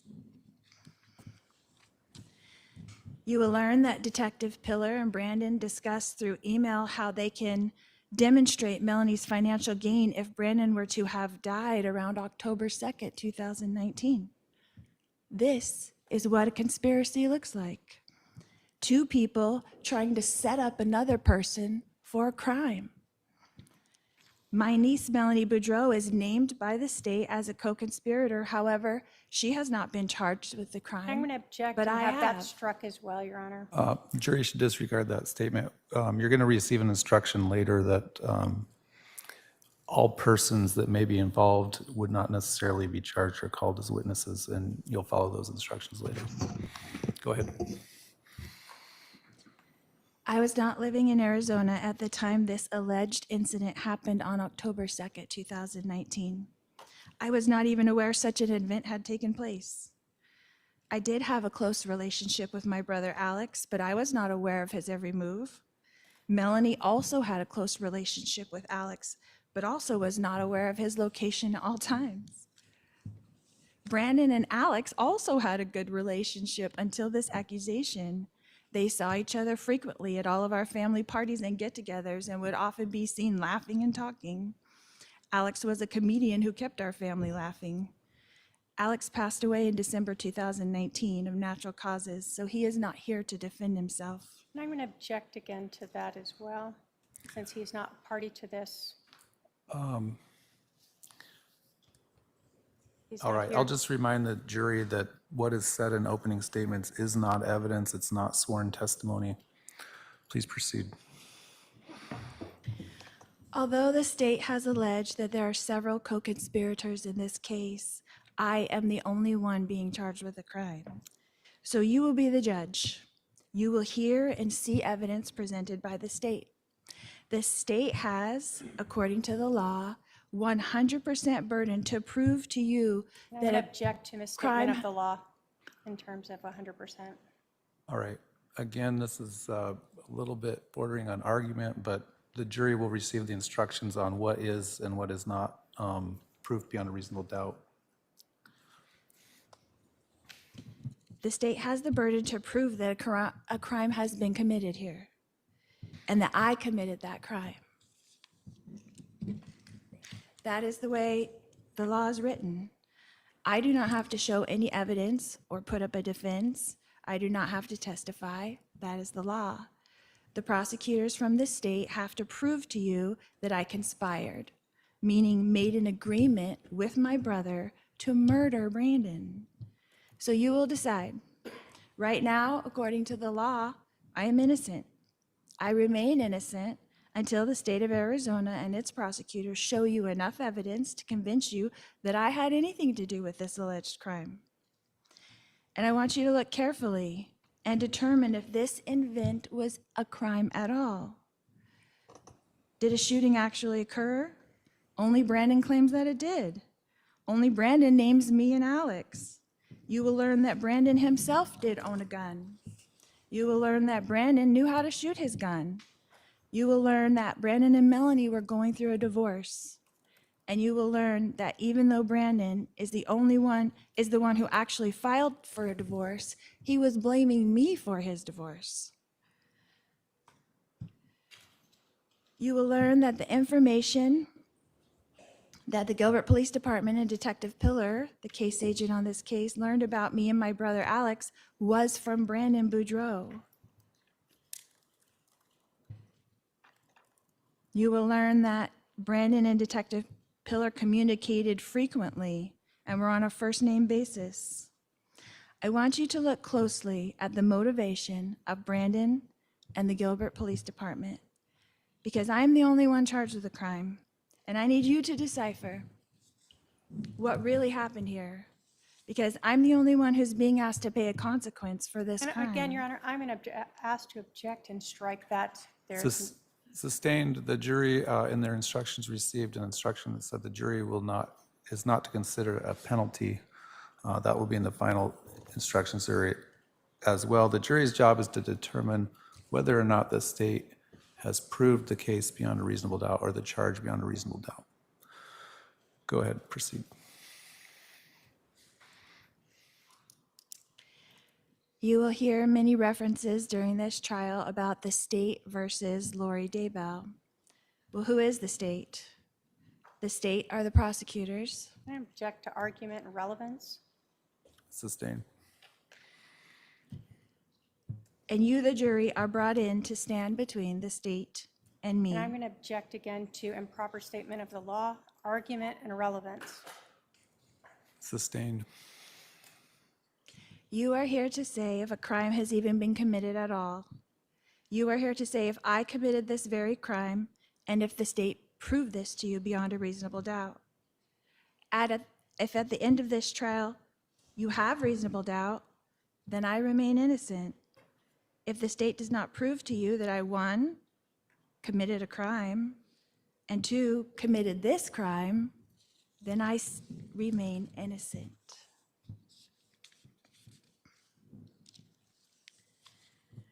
In this case, you will hear a lot of speculation. The definition of speculation is an idea or guess about something that is not known. During this trial, the state will try to convince you that I committed this crime by using speculation, innuendo, and insinuation. And the state is hoping that this will be enough.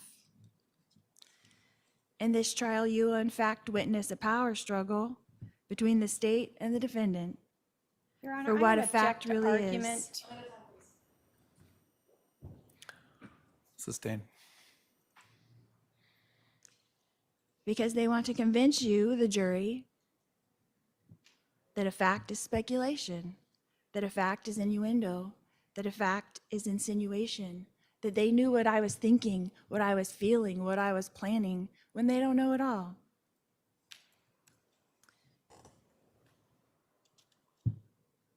You, the jury, have all the power to decide what the facts are and what they're not. Not the state, not the judge, not law enforcement, you. So I implore you to listen carefully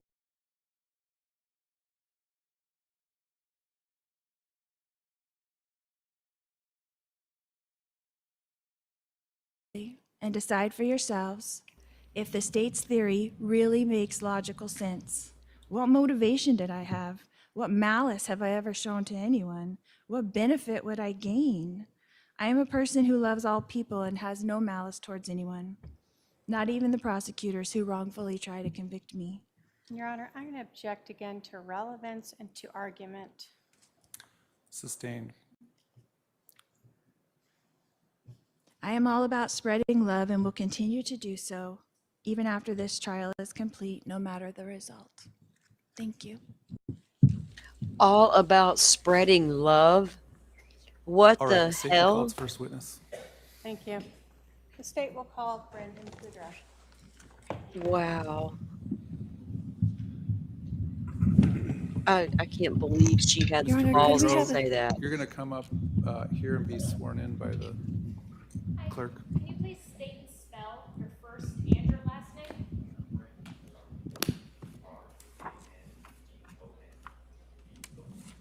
Thank you. Raise your right hand, please. You do solemnly swear that the testimony Right, Rachel? I don't know what the. the whole truth and nothing but the truth, so help you God. He probably did. All right, sir, go around the court reporter, have a seat up Is here she to my gonna left. Could we cross-examine? have I a mean, sidebar?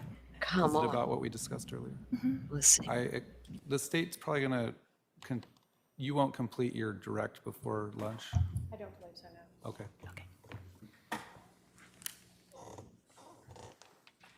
I will, but not for a second. Would you please introduce yourself to the jury? My name's Brandon Boudreaux. I live here in Arizona. And if you can pull the mic just a little closer to you and roll in a little closer. Thank you. Sorry. It's okay. How old are you, Brandon? I'm 40 years old. You said you're currently living in Arizona? I am, yes. What do you do for a living? Currently, I own a solar company. Okay. I want to talk to you sort of about your marriages. Are you currently married? I am. Do you have a prior marriage? I did, yes. I want to talk about your prior marriage. When did you get married initially? I was married initially October 31st, 2008. And who were you married to? Melani Cope at the time, she became Boudreaux. How long were you and Melanie married? A little over 10 years. Did you two have any children? We have 4. Do you recall approximately when you began divorce proceedings with Melanie? It would have been in July of 2019. And do you recall approximately when your divorce with Melanie was finalized? It would have been in October of 2019. Was it before or after October 2nd? It was the middle of October, Okay. so after. Now, do you have family here in Arizona? I have a brother who lives in Tucson now, but at the time I did not have any family here in Arizona. They lived in another state. Yes. Did Melanie have family that lived here in Arizona? Yes, she did. Did you know someone by the name of Lori Vallow? I did. That was Melanie's aunt. And did you spend a lot of time with Melanie's aunt, Lori Vallow? Yes, we spent a lot of time together. Do you see her in the courtroom today? I do. Can you point her out and tell us what she's wearing? She's directly behind you wearing glasses and a blue top. Your Honor, may the record reflect the witness has identified the defendant. It shall. When you knew or were spending time with Lori Vallow, was she married at that time? She was. Who was her husband then? Charles Vallow. And how often would you see Lori Vallow and her family? Pretty often. We would spend holidays together. We often vacationed together, and our children were close, so it wouldn't be unordinary to see each other every week. Were you close with Lori Vallow's prior husband, Charles Vallow? I was, yes. Did you know other members of Melanie's sort of expanded family? Yes, I did. Did you know a person by the name of Alex Cox? Yes, I did. Who was he in relation to Melanie? That would be her uncle. So Lori's brother? Correct, yes. And before your divorce from Melanie, did you see Alex Cox often? Not as often as Lori, but yes, I did see him. Okay. Usually at a family get-together. Did you know anyone by the name of Chad Daybell? No, I did not. Did you later become aware that Lori Vallow married a Chad Daybell? Yes, I did.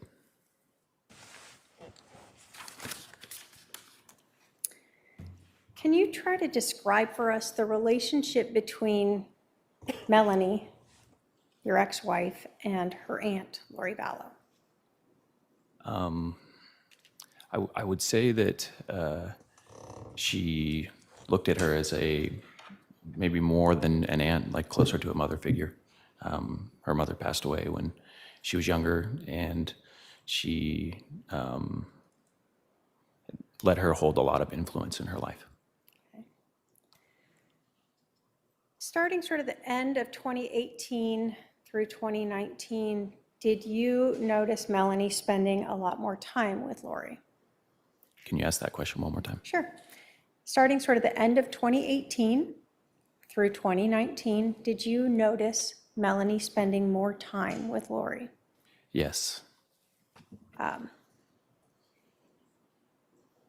In 2019, did you start to notice issues with your marriage with Melanie?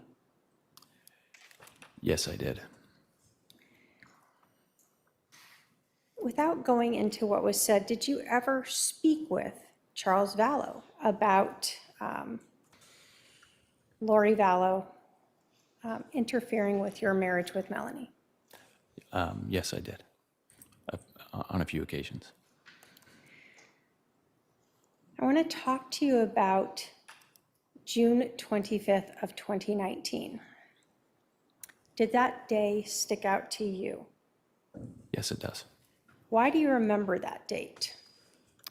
On June 25th of 2019, I had a long disagreement with my then wife. My grandfather had passed away suddenly of a heart attack a few days earlier, and she had told me she didn't want to go to his funeral, and that had led to the start of a disagreement that quickly changed and was very different than what I thought was going on. I'm going to have you put your Mic just a little closer to you. Yes, sorry. That's okay. So you said it started out as a conversation about going to your grandfather's funeral, Yes, and then it changed into something different? it did, yes. During this conversation with Melani on June 25th, were you accused or told that you had been involved in doing some things to her aunt, Lori Vallow? I was, yes. This sticks out because it was so bizarre to me. I was trying to talk to my wife about our relationship, and she was using different language that was confusing. She kept saying that she was going to reveal things about me, and it just didn't make sense. And then she accused me of hacking Lori's computer, which I knew I hadn't done, and I didn't know why it mattered to what we were talking about. So, that something like that sticks with you because it's just doesn't connect. Do you know how to hack into other people's computers? I do not. So you're being accused of hacking into Lori Vallow's computer. Did anything get raised during this conversation regarding your sexuality? Yeah, it was a very long argument. It started in the afternoon and went past midnight. And as things kept escalating, more different allegations that didn't make any sense kept coming up. And one of those was that God had revealed to her that I was gay, and that one stuck out because Charles had told me that that Lori was trying to convince her of that, which I thought was so bizarre. It just didn't make any sense. I was married and we had 4 kids. So. Did you ever hear anything about allegations that you were trying to help Charles take Lori Vallow's temple recommend away? It didn't come up in that specific argument, other than as a side mention of why I might have hacked a computer. But yes, I did hear those allegations. I want to ask you, are you a member of the Church of Jesus Christ of Latter-day Saints? Yes, I am. Were you and Melani both practicing members? We were, yes. Was Lori Vallow and her family practicing members? As far as I knew, yes. When we talk about a temple recommend, what is that? Inside of our faith, we try to set aside the temple to be a place that's sacred. It's a place where you can be closer to God.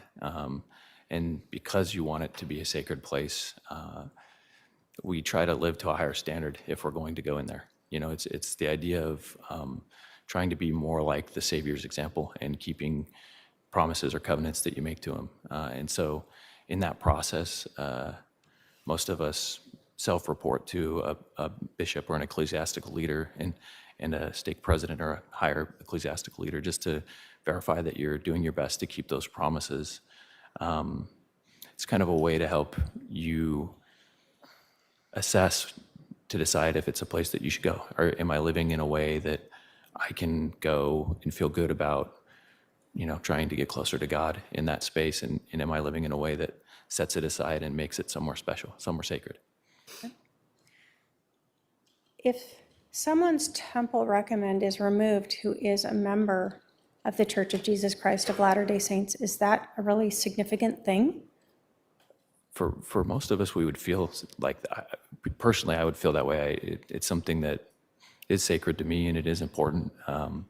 And so I would not want to lose that. It would be something that would reflect that I'm not doing a very good job of my goal to try to be more like my Savior. Okay.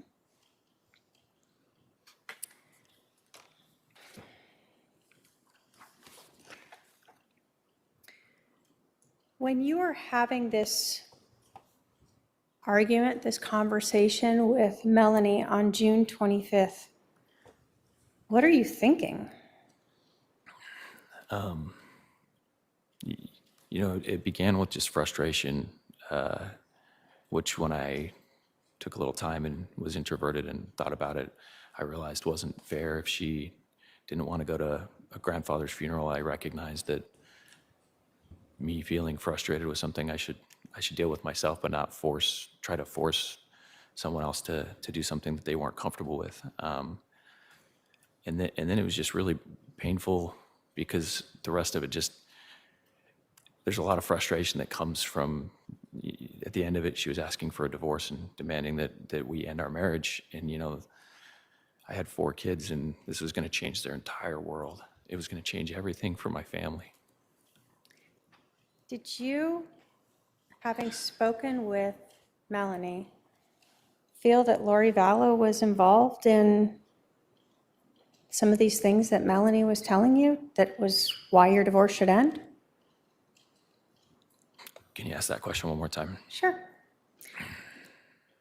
As you are listening to the things that Melani was telling you that evening or afternoon into the evening of June 25th, did you believe that Lori Vallow had been involved in some of these ideas that were being told to you as to why your marriage should end?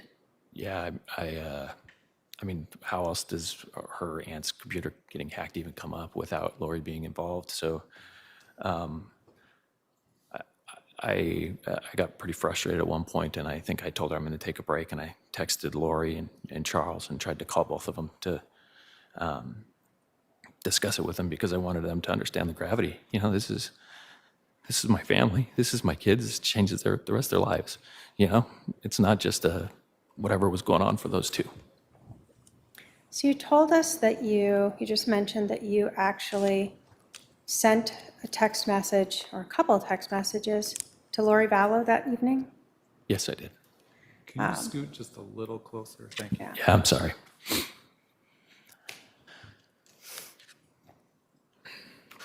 Why did you text Lori Vallow that night? Hope that she would have integrity, that she would respond and acknowledge that I didn't hack her computer. I don't know, honestly. Just hope, I was trying to find something to fix the problem. So you felt strongly enough that Lori Vallow was involved in these ideas that Melani was putting at you that you actually reached out to her? Yes.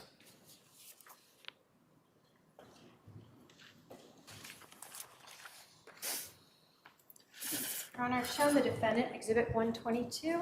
I could have my paralegal bring that up.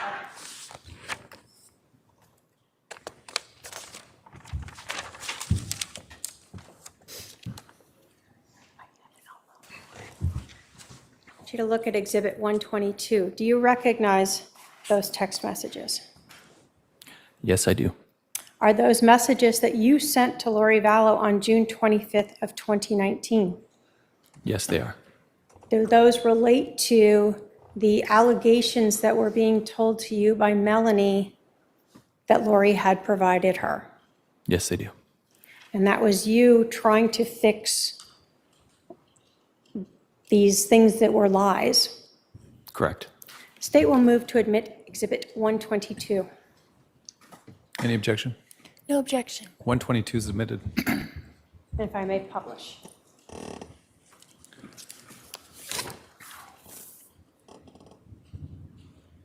Okay. Brandon, just so we understand, when you were shot at on October 2nd of 2019, did you actually provide the police with your cell phone I did, yes. so they could download everything? Yes. And is this from your cell phone? Yes. So we see on June 25th of 2019 at 6:45 p.m., the first message that you sent? And was this phone number, the 808 number, Lori Vallow's phone number? Correct. In the message, what did you tell Lori? I told her that Melani believed I helped to try to get her temporary recommend taken away, and that we both knew that it wasn't true. Do you want me to just read it? Sure. Lori, I sent this to Charles. I'm sending it to you as well. Charles, Melanie believes I helped you to try to get Lori's temple recommend taken away. You and I both know that's not true. She does not believe me. I wanted to send this to both you and Lori. If either of you care at all for me or my children, you'll come forward and be truthful.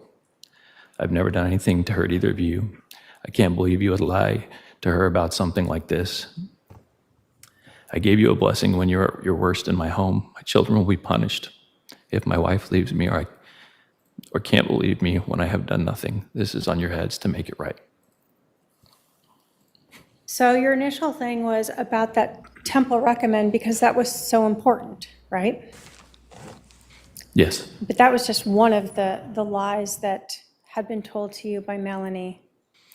Yes, and at this time I didn't know that she also believed that I was gay. That came after I had sent these texts.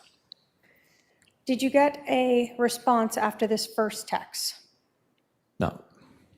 Do we see then a second text at 9:10 p.m., same day, September 25th? Yes. What did you say then? At least have the respect to talk to me to my face, not whispered behind my back. She believes you and you are lying. This is going to affect my children. Okay. Did she respond to you then? No.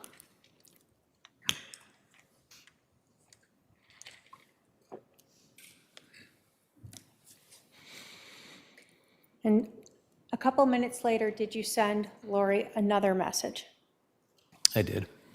What did you say then? I will not stop until the truth is known. It says I didn't dip, but a typo. I didn't do the things you said, and because I know I did not, I will find a way to prove it.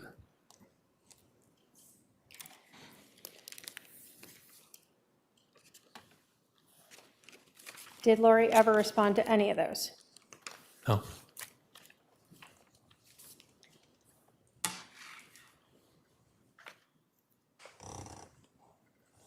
Were you able to convince Melanie that these things that Lori had told her were not true?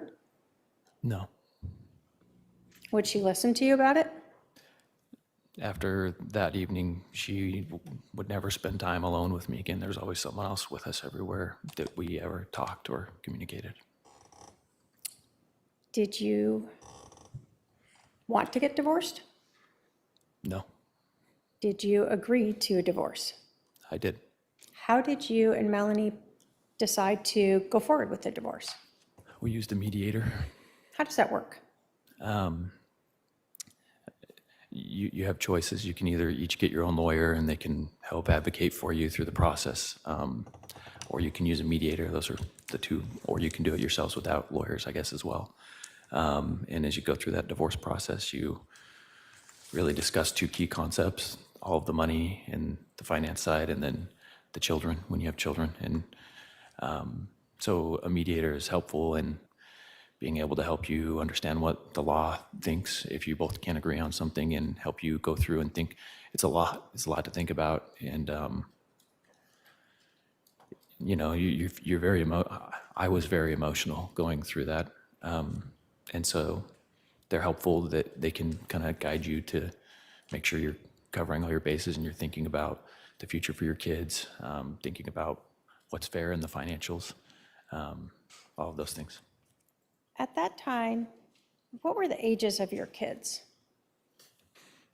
I know, I got to go back a few years. So in 2019, Braxton would have been 9. And then I would have had a 5-year-old and a, what would Blake be, 2000? A 4-year-old and a 2-year-old.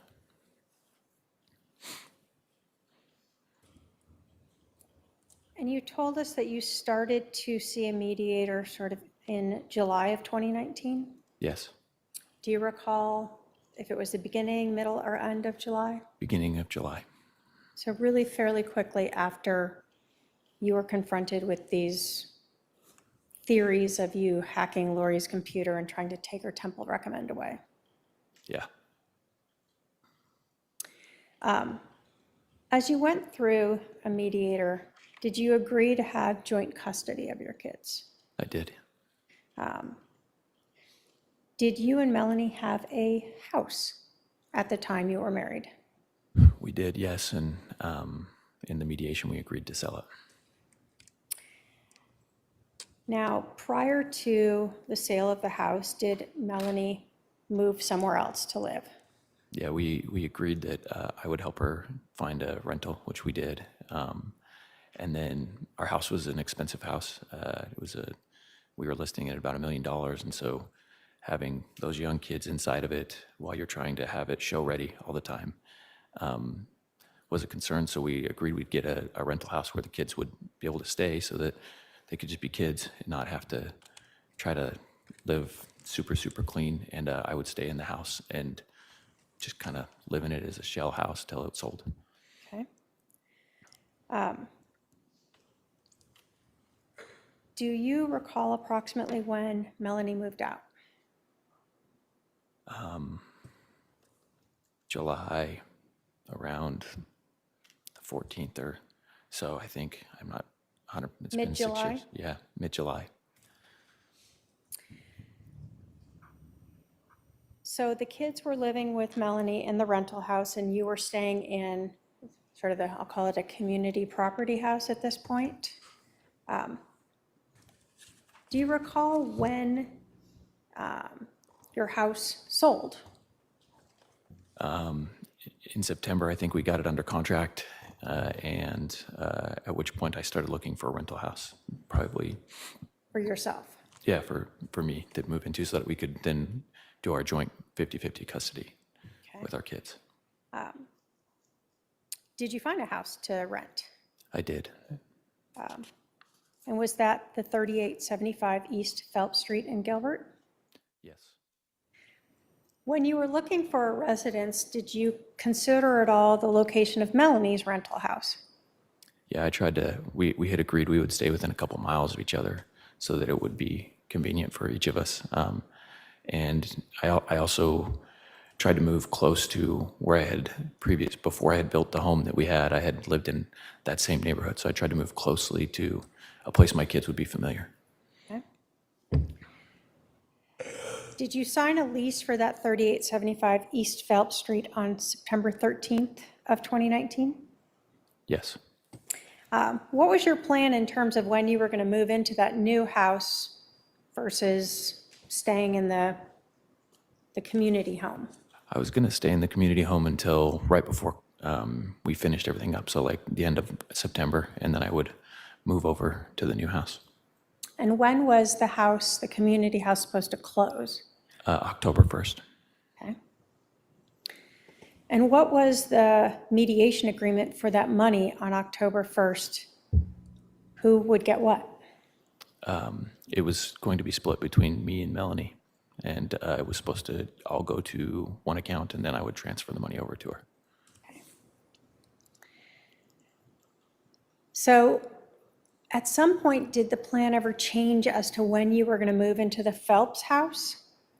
Yes, I heard from Melanie that I had an option to get my kids early, which I was getting very limited time with my children. That was hard for me. You know, it's difficult going through transitions like that.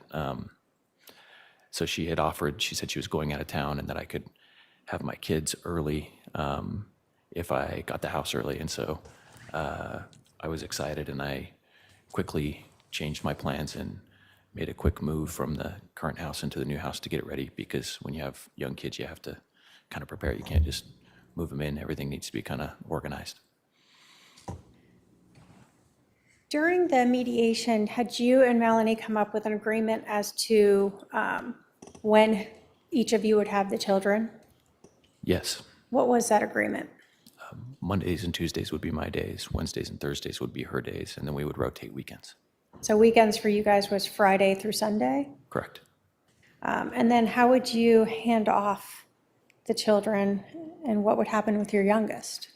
I worked, so she would watch my youngest even on my days. And then handoffs would happen at school. If they were in school, we would just drop off and the other person would do the pickup.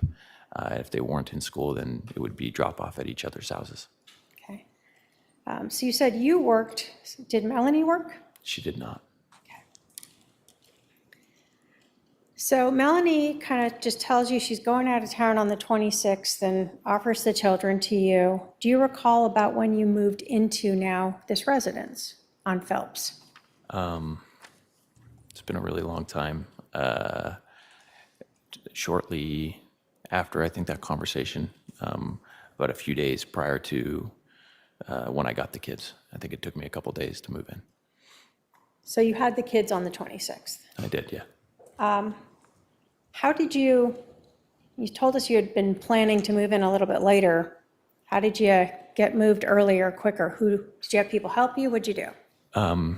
My neighbors that lived across the street from me at the house that I was selling noticed that I was moving and offered to help. I just went and got a truck and decided to move. I was excited. I didn't tell anybody even.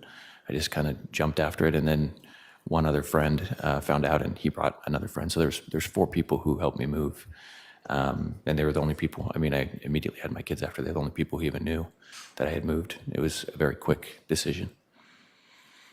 Now, you told us that part of the agreement would be that you and Melanie would drop off the kids. At any time, did Melanie ask you for the address of your new residence? Yes, she did. Did you provide it to her? Yes, I did. You think anything of it when she asked you that? I mean, no, I had said I would give her my address always. We had to drop each other, the kids, so she had to know where I lived. Okay. You told us that you hadn't told anyone else your address? Yeah, it wasn't like out of secrecy. It just hadn't come up yet because it was so quick. So Melanie knew your address, Yes, and then you said 2 of your neighbors helped you move, correct. so they knew your address. And then you said one of your friends helped you move? And he brought another friend, so 2 of my friends knew where I lived. Okay, so 5 people knew your address? Yes. Shown Defense Counsel 123, if I can have my paralegal approach.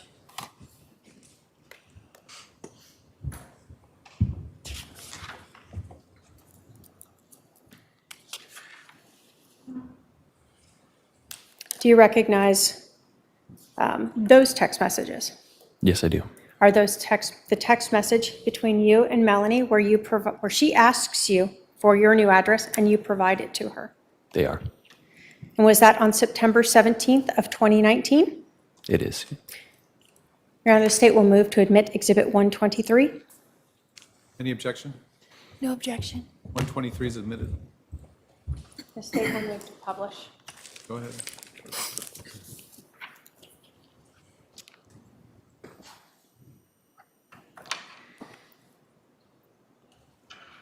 So again, you told us that you had provided your cell phone to the Gilbert Police Department on October 2nd. Is this from your phone? Yes. And so Melanie texted you on September 17th at 10 in the morning. What's your new address? That's correct. And a few minutes later, 27 minutes later, you provided her 3875 East Phelps. Correct. You told us your parents did not live in Arizona, right? That's correct. And at the time, really, you didn't have any family in Arizona. Did your neighbors that helped you move know Lori Vallow? No. Did your neighbors that helped you move know Alex Cox? No. How about your friend that helped you move, the 2 people who helped you move with them? Did they know Lori Vallow? No. Did they know Alex Cox? No. Did you post your address on any LinkedIn or social media? No. So on September 17th and on September 26th, when you got the kids, were the only people that knew your address and knew Lori Vallow and Alex Cox, your then wife, Melanie Boudreaux? Yes.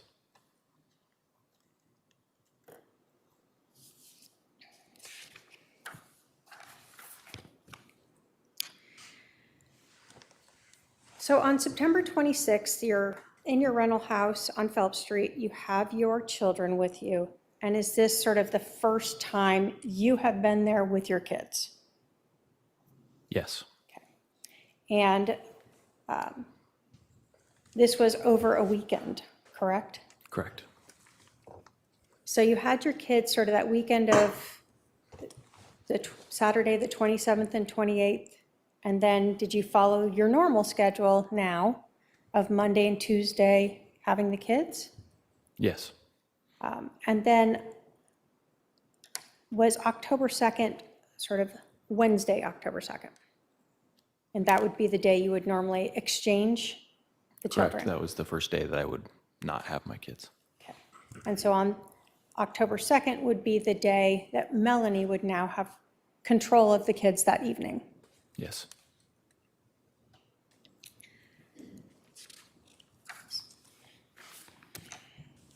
So I want to talk a little bit about your schedule with your kids the morning of October 2nd. Okay. Can you tell us sort of what your general schedule was? What'd you get up and do with all the kids? Yeah, it's been a long time. You know, my kids are different now, but back then, I would probably wake up an hour and a half early. Got to wake each kid up individually. Kind of, each of them has different needs. I think Breeze was still in diapers. Blake might have even still been in diapers. So you wake them up, you make sure that you get them cleaned up, changed, you feed them. Got to get 3 of the 4 of them dressed. They don't know how to dress themselves. So you got to give yourself time. So probably an hour and a half making food, getting kids ready, making sure everybody's good to go and prepared so that when you get within a short amount of time of school, you can get the 2 that are in elementary school there on time. All right, so you said you had 2 that were in elementary school. Are they in the same school? Yes, And so that leaves 2 other kids. yes. What did you do with the other 2 kids? Blake was in like a pre-K preschool that was right by the new rental that we got Melani, and then I dropped Breeze off at Melanie's. Well, she didn't want me to come to her house, so I would drop her off at the park, and then watch her run to her mom. Okay. Do you recall approximately when you left the house that morning to start taking the kids to drop them off at their different locations? Let me ask you this. Do you recall approximately when the kids had to be at school? 7. I probably would have left at 7:30. They probably started at 7:50. That's And were the schools you said close to your Phelps Street? it was like probably a 5 or 10 minute drive, depending on if there was some traffic or not. Okay.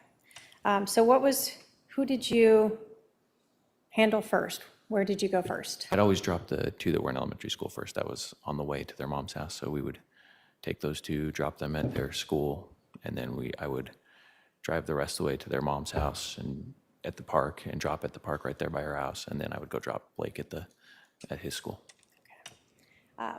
So on the morning of October 2nd, did you follow that same schedule and go to the park to drop off your youngest? Yes. And how would Melanie know that you were there? I would text. Okay. Did you do that morning? I did. And then you said you would kind of just once you knew she was there, let your daughter go to her. Yeah. So would you visually see her and then let your youngest go to her? Of course, yeah.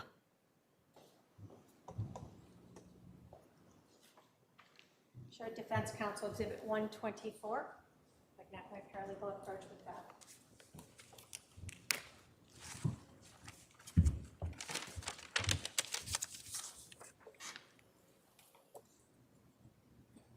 Do you recognize those text messages?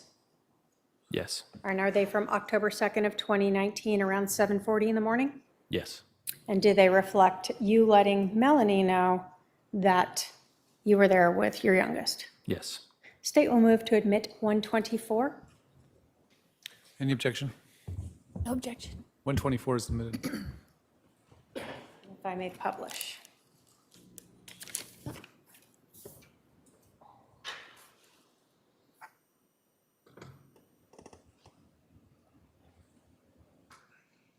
So do we see here on October 2nd at 7:40 in the morning, you sent a text message to Melani saying pulling up, Correct. and then you received a message for her that she'd be there in a minute? Yes. Were you able to hand off your youngest to Melani? Yes.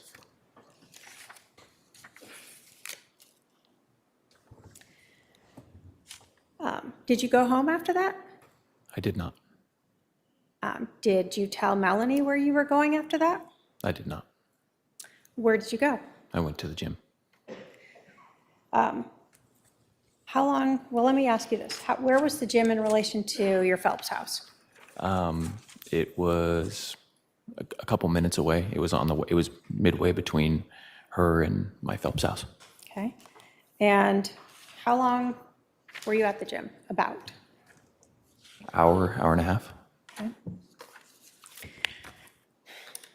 Can you tell us what kind of car you were driving back in October of 2019? It was a black Tesla Model X. Okay. Two-door or four-door? 4-door. It's Okay. like an SUV. How long had you had that Tesla?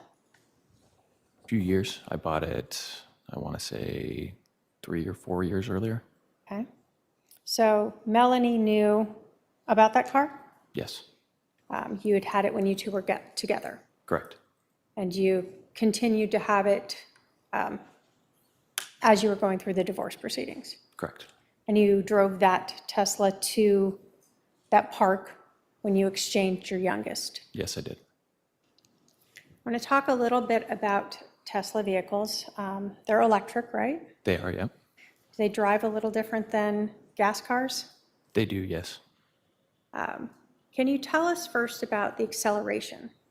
When you're driving a Tesla, they have when you take your foot off the gas, they built in a system that makes it slow down, so it like brakes for you. So they call it one pedal driving, but so when you push it, it'll accelerate really fast because that's just how electric motors work. The torque's very quick, so you can go much quicker. And it also, when you take your foot off the gas, it'll slow down a lot quicker too if you leave that feature on.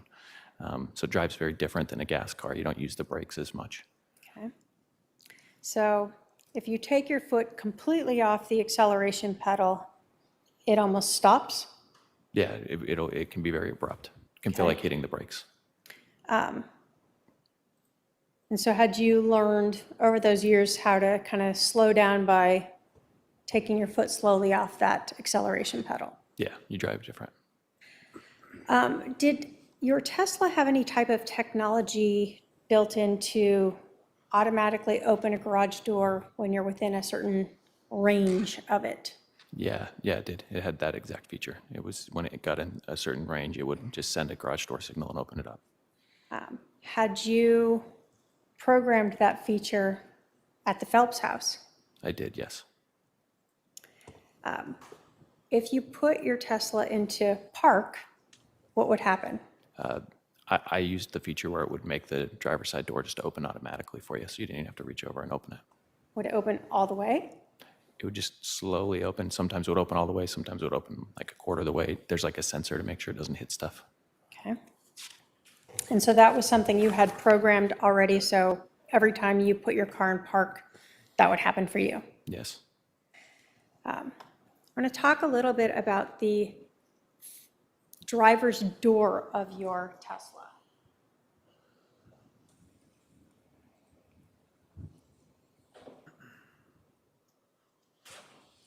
In a lot of cars, we see a metal frame that goes around the window. Did your Tesla have that? No, they make the window seal up into the frame of the car, and so there's no top frame on the door itself, no metal top frame.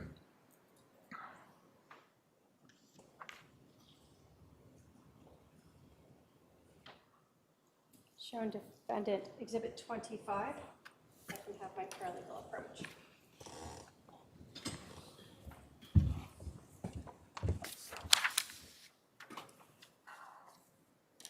Do you recognize what that photo is? That's a photo of my car. And does that show the door itself without the glass, but the frame of the door? Yeah, does a really good job showing that. State will move to admit Exhibit 25. Any objection? No objection. 25 is admitted.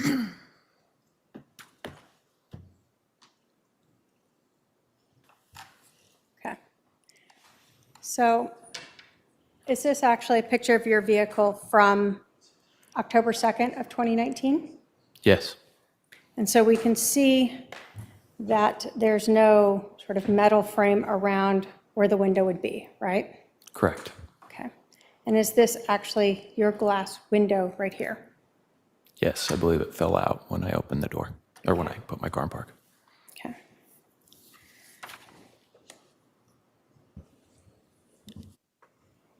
I want to talk to you about that morning of October 2nd.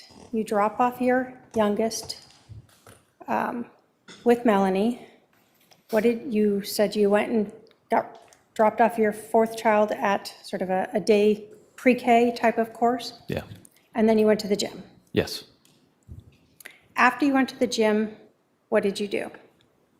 I drove back from the gym to my house. Okay. What was your plan that morning? My plan was to shower and go to work and meet with my business partners, and we had an owners meeting that day. Okay. Can you tell us what happened when you turned into or onto Phelps Street that morning? That morning, I made my usual left onto Phelps Street, and there's one house and then my house, and so it's not like you're driving. You're coming through a turn, so you're not moving super fast, and there's not a lot of distance, so I don't really push the gas very hard. But I remember coming around the corner, kind of letting it almost kind of coast as I was waiting for it to catch the signal and send my my garage door up. And while I was doing that, I noticed a Jeep that was parked, and it was really awkward. Why was it awkward? It was parked on top of the car that was normally there. So there's usually a van there, and it was just like parked nose to the van. And it was like, the back of it was almost blocking my driveway. It was parked so, you just wouldn't think anyone would choose to park like that. So it kind of stood out to you right as you came around that corner. I noticed it had a Texas plate. The other thing that was awkward about it was no back tire, which Jeeps always have the back tire. That's like their thing. So all of that stood out, right? I mean, you don't have a lot of time when you're coming around a corner like that, but all of that just like, I was like, oh, that's weird. And I remember thinking my neighbor must know somebody from Texas, because I'm new, I don't know anybody yet. And I was like, and man, they parked awkward, like that's a really crappy park job. So that we understand, was the Jeep parked sort of the opposite way of traffic? Yes, And so when you come around the corner, you're seeing the back of the Jeep. correct. And you said it was nose to nose with a white vehicle? Yeah, I believe it's a van. And was that a vehicle you had seen in the few days you had lived there? Yeah, it had been parked there every day so far. Okay. So you recognized that one. Was there a lot of other vehicles parked on the street? No, Just that Jeep right up to that one and on your driveway? correct. When you were coming in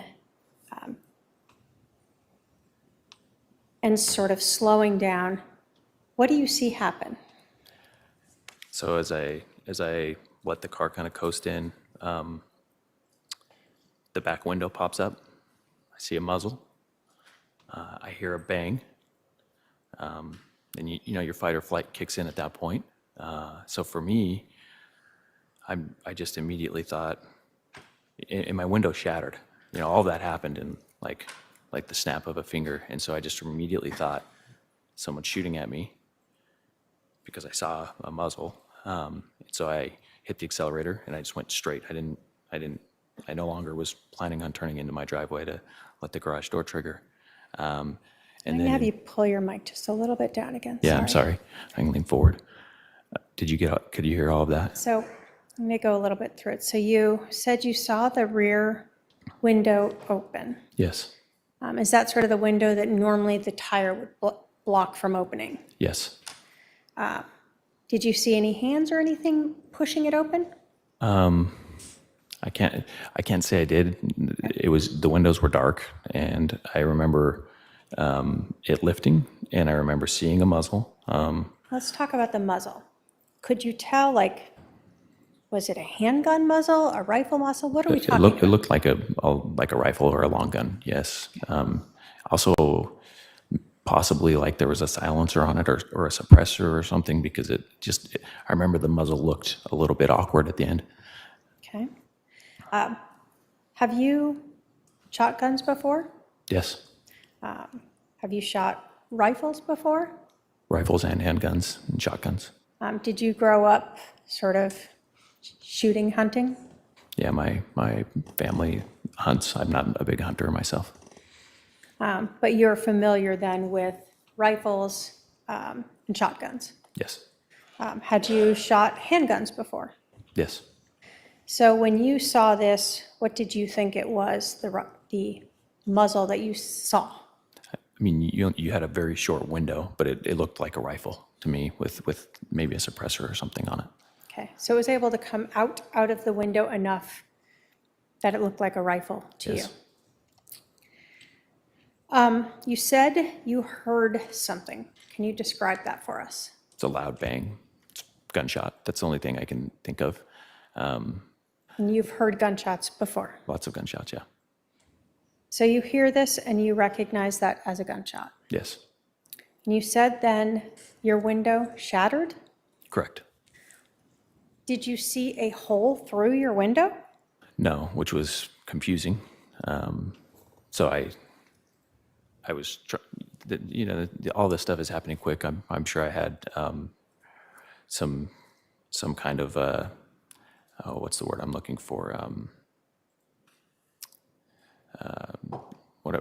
Shock, some form of shock. I'm sure there's a little bit of that. But I remember the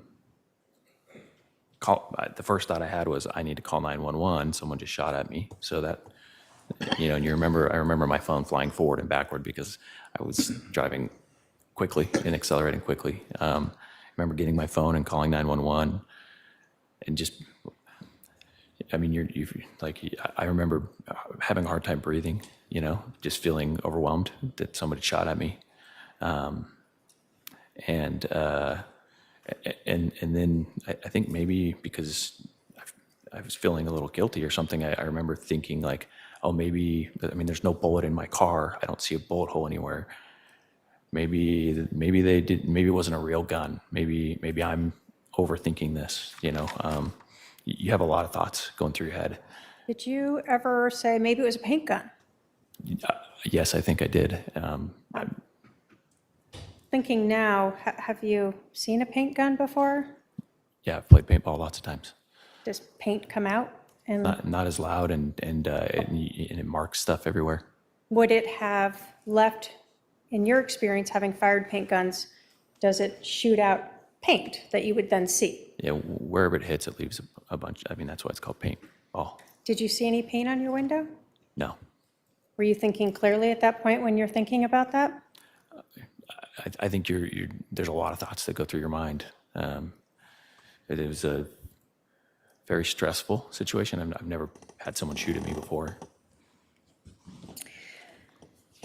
You called 911, and you told us that you drove away from the area, right? Yeah, I accelerated, went around a corner, and I parked by, there's a pool right there in the community, so I pulled over and parked next to the pool. I want to show defendants two different maps of the area.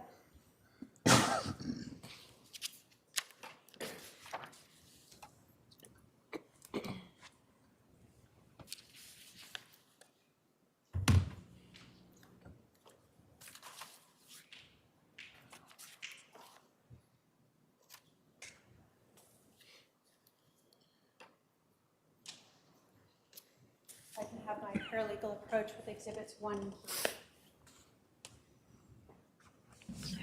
She has her paralegal approach. She don't even do it herself.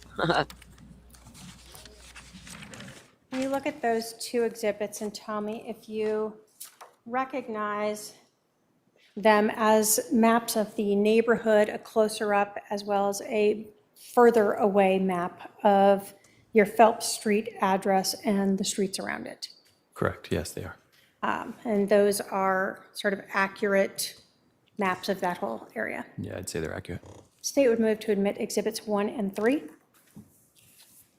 Any objection? No objection. 1 and 3 are admitted. After you publish, let's recess.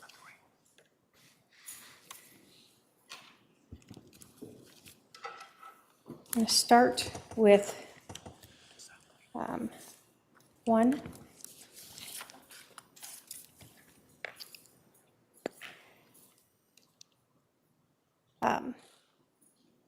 Actually, I think it's this way. When you were driving to your residence, I'll do it this way. We see here 3875 East Phelps Street. Is that your address at that Yes. time? And so it was 2 houses in. Yeah. When you were arriving back to your residence that morning of October 2nd, can you describe for us how you came in to the neighborhood? I guess people probably can't see when I point. Huh? I would have gone up. Let me pull out just a little bit. I would have come around where the map kind of starts there. Yeah, where your pen was. If you go down to that corner, I would have come there off Fairview, come all the way up, gone up that street where your pen was, and gone. And that's the way that I came in, where your pen just traced. So you went through this intersection and then you turned left here, and that's where you saw, as you turned that corner, that Jeep Wrangler. Correct. Did you notice if the Jeep had 2 or 4 doors? 2 doors. Okay. Did you notice anything about the license plate? It was a Texas plate. Were you able to get the license plate number? I was not. After the shooting, you told us that you sort of took off, and I'm putting exhibit 3 up now. I'm going to zoom in a little bit here.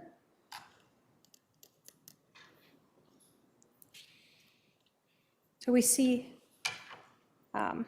Phelps Street. Is that the same street we were talking about? That is You told us that you accelerated. Was it this direction on Phelps? correct. And what did you do when you got to this intersection? Made a right on Cole, and you can see there's a pool right up there. I parked right there in front of that pool where that little walkway is, right on the. So Yeah. you parked right near the pool here. Yeah, right where your pen tip was there, kind of by the E. Were you on the phone with 911 prior to reaching that pool? Yes, I was on the phone with 911, I think, as I got towards the end of Phelps Street. Did you see the Jeep as you were there at the pool? I did, yes. And where did you see the Jeep go? It came down Phelps Street, went north on Cole, then it made a right on Waite when it saw me, and then it continued down Waite and made a right down whatever that road is. There's no name on it. And then I lost it at that point. It went down Fairview, and if you go to the bottom of this, it actually exits out onto Pecos Road. So I knew where they had to have gone, because the only way out of that neighborhood is to go down that Fairview Street drive and go around on Francis and then go out onto Pecos. And so that's what I told the police when I told them what happened. I told them that it had exited out onto Pecos. So basically, the only 2 ways to get out of your neighborhood was either to go up Cole, where they would have had to go past you to get onto Fry, or to go south to Pecos Road Correct. through this neighborhood. Yes. We're going to do Amita. Members of the jury, we're going to recess. We're going to resume at 1 p.m.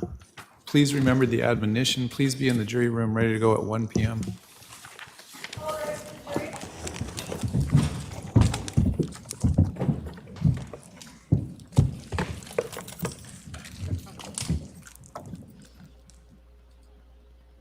So that'll be about 30 minutes from now, guys. 1 second, sorry. That was pretty strong opening statements. What do you guys think about? I think I know what you guys think about it, right? Trina's opening compared to, my God, what was that Lori did? I'm not even sure. The judge continued to let her speak, though. I mean, the prosecutor did, object several times, and he allowed it several times. A couple times he agreed with the prosecutor. Um, Lori, I don't know where she's going to go with that.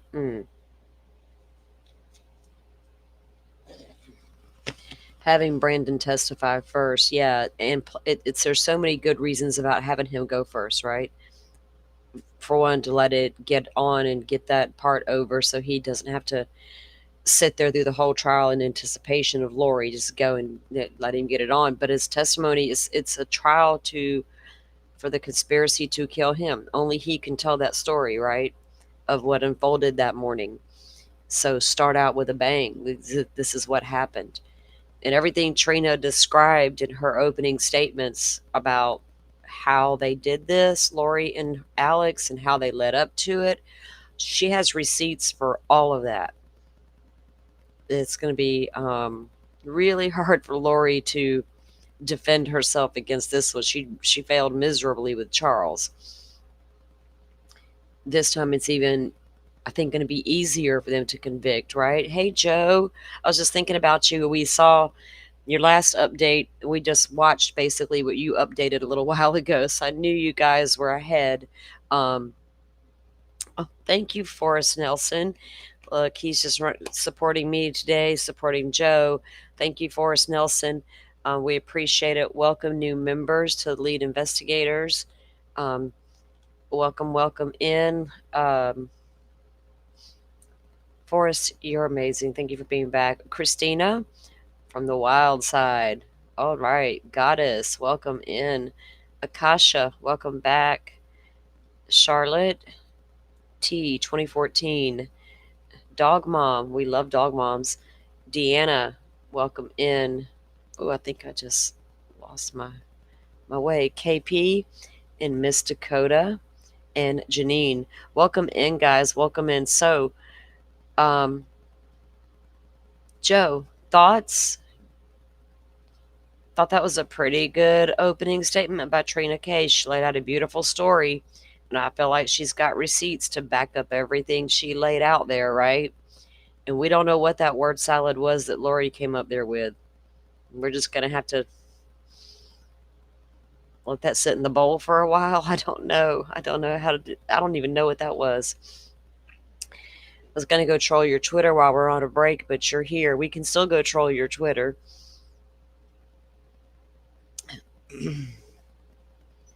So we just went to break, Joe, and you're a half hour behind us, right? So you're probably getting ready to go back in there soon.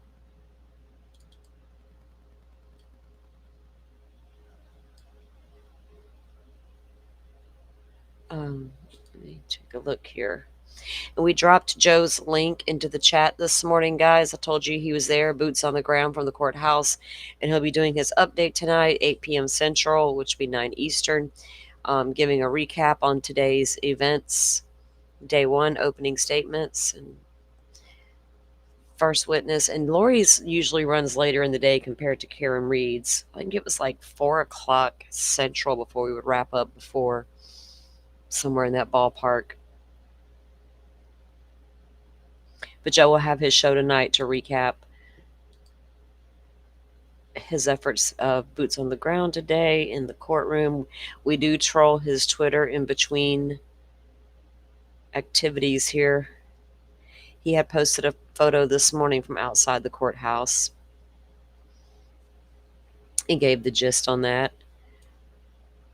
He says that 39 minutes ago, Joe reported the jury is paying fairly close attention as Brandon described the moments after he heard the gunshot and his window shattered, sped away from the scene and drove around the corner and called 911.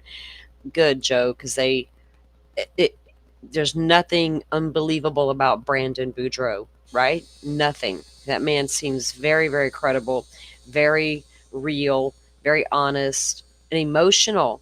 He got upset talking about some of this stuff, even about his marriage falling apart and the kids and what that meant to a Mormon man, right? I was picking up on that sense, what it meant, what it might mean for a lot of people. It was on a different level for Brandon. I think Charles was struggling with the little bit of the same thing, even though I think Charles is a little bit of a player compared to Brandon. Brandon was really emotional on the stand about what his family meant to him. Could you imagine knowing all you knew about Lori and now all of a sudden someone's coming after you and you're just trying to protect your kids too? And there's missing people, missing, and friends murdered now. It had to be a crazy moment in Brandon's head. Um, what do you do with all that when there's no one left to help? Because the only one that believed you, besides Kay and the investigator coming on board, was Charles, right? I mean, it had to be a lot to take in. And the big fight that he says that he and Melani had on the 25th, started out a discussion about her going to his dad's funeral with him. A lot of us in the chat, we support our spouse. We would typically go to that type of thing with them, unless you hated the in-laws to that extent. But it escalated and escalated over hours throughout the night to her accusing him of hacking Lori's computer, being the reason she got her what do you call it, Joe? I got it wrote down because I'll never remember what y'all call all that. It should be on the top of my head by now. Her temple thingy taken away. Yeah. They got some vivid imaginations over there, don't they? Joe said, I thought it was a good opening statement, had the jurors interested and very captivated. Yeah, she laid out a good story, and she's got receipts from, all that. So it was a very compelling opening statement. We still don't know what that word salad was that Lawyer Lori was producing over there. Yeah, Joe's going back in about 7 minutes. So, right, it still affects him today. You can see that, Butterfly. Yeah.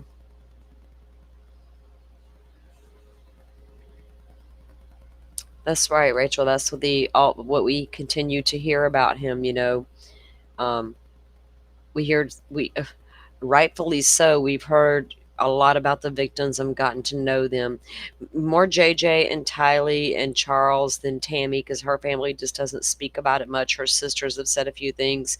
Um, Brandon thankfully wasn't unalived, so therefore he's still with us and he has all his family there. And I hope that intimidates Lori, that Brandon does have 2 rows of people there to support him, right? We saw that this morning in reports, and we talked about that, and how he just has that support from his family, and she has to see that. Like, nobody's sitting there supporting you, Lori.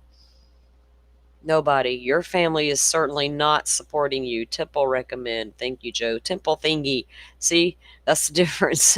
I don't know. Thank you, Joe. I got it highlighted here somewhere that the word left me, or the term, I should say. But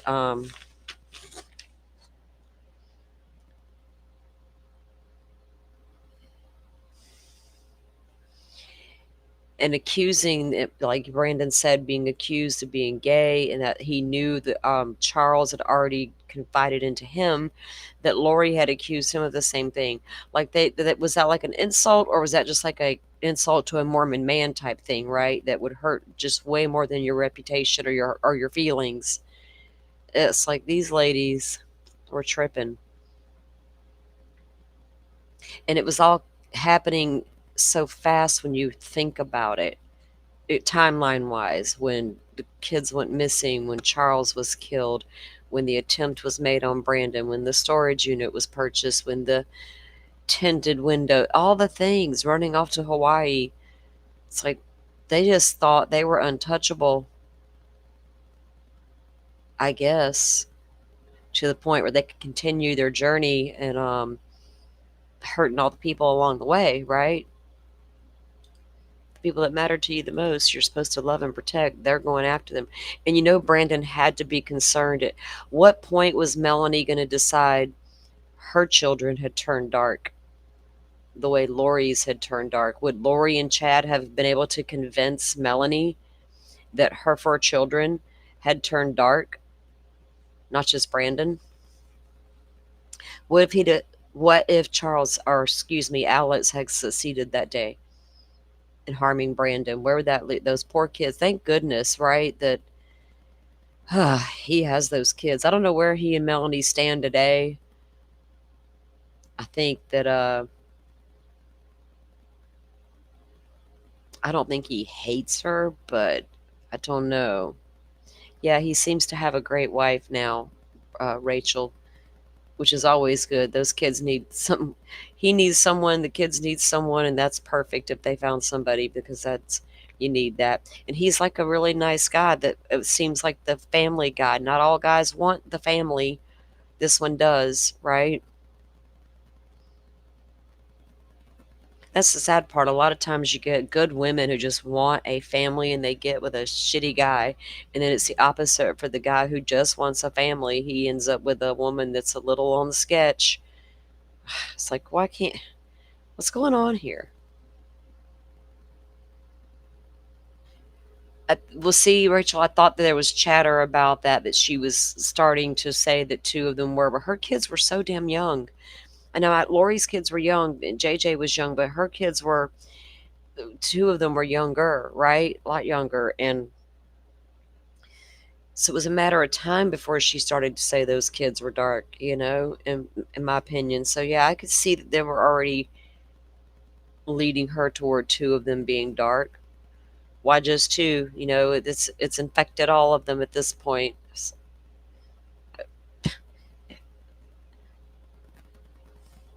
In their warped brains. I'm just so glad this final chapter is finally getting to this point. Maybe it won't take long. Maybe it won't take long to finish this trial out. It might wrap right after Karen Reed's wraps.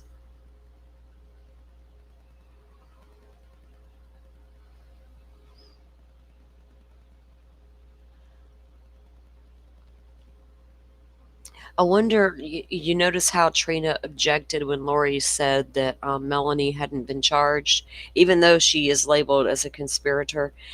And she's like, objection. It makes you wonder why Melanie wasn't charged with something, especially if they have her listed as a conspirator. Where the hell's her charges? Where's her testimony? Where's her state's evidence against Lori Vallow to protect her from charges? What's going on with Melanice?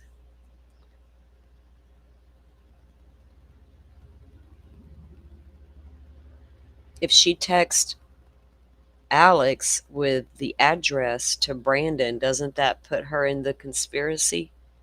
Just like it does Lori? I don't know, Butterfly.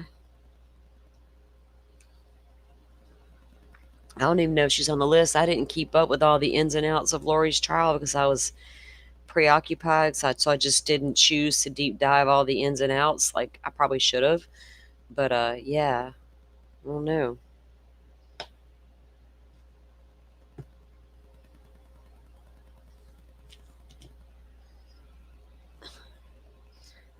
I think I bent my glasses and now they feel funny on my. They're not sitting right, and it's kind of giving me a little bit of a headache. It feels like. I'm pretty sure it's from the glasses.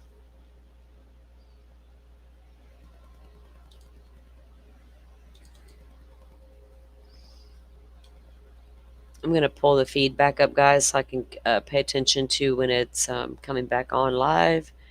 I think they got about another 10 minutes. What you guys want to talk about? Are y'all tired of hearing me ramble about nothing?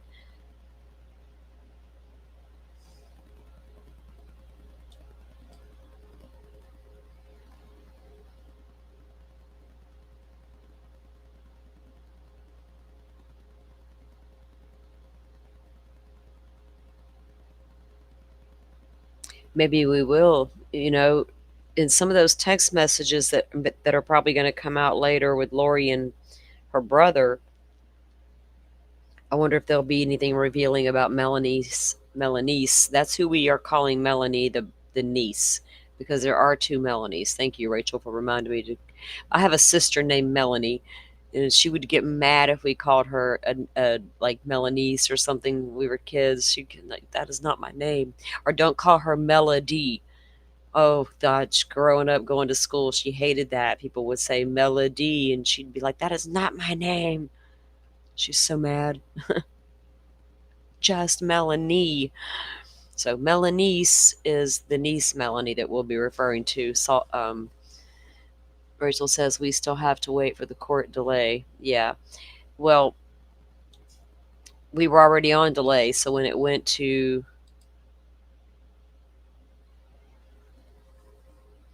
break our time, my time, it was 1:30. Should have brought them back around 2. Yeah, okay, Joe's going back in there now, so they might be running a few minutes behind schedule. We'll have to wait. That's okay. We got some things. Yeah, Joe, catch you on the flip side. We'll monitor your Twitter throughout the afternoon, and we'll catch your live later.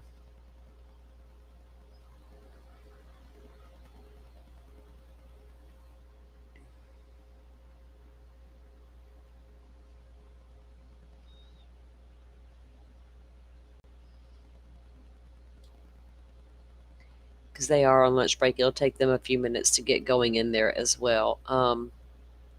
So let me take a look at something really quick.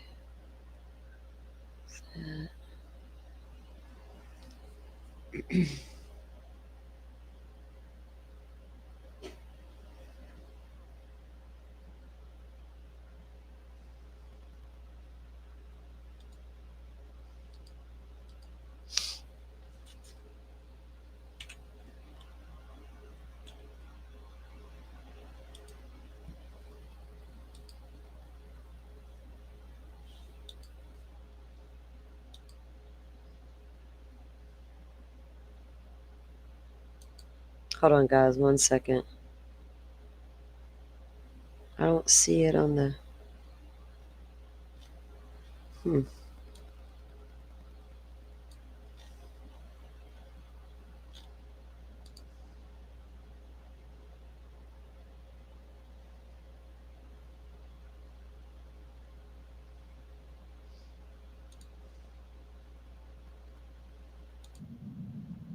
Okay, found it. Joe gave an update. It looks like 23 minutes ago or so.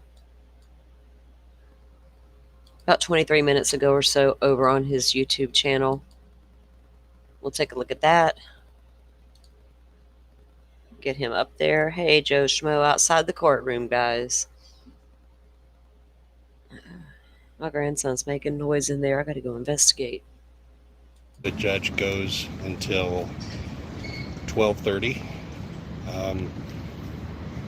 and today, or till 1:30, and today he's only going till 1, and we all have to be seated in the courtroom by 12:50 at the latest. So they have to start seating us by like 12:45. You guys are half an hour behind, so I'm just going to have to ignore that 30-minute delay. And if you want to watch, you can watch it. And if you don't, you can watch it on replay after you catch up with the 30-minute delay. But today is day 1.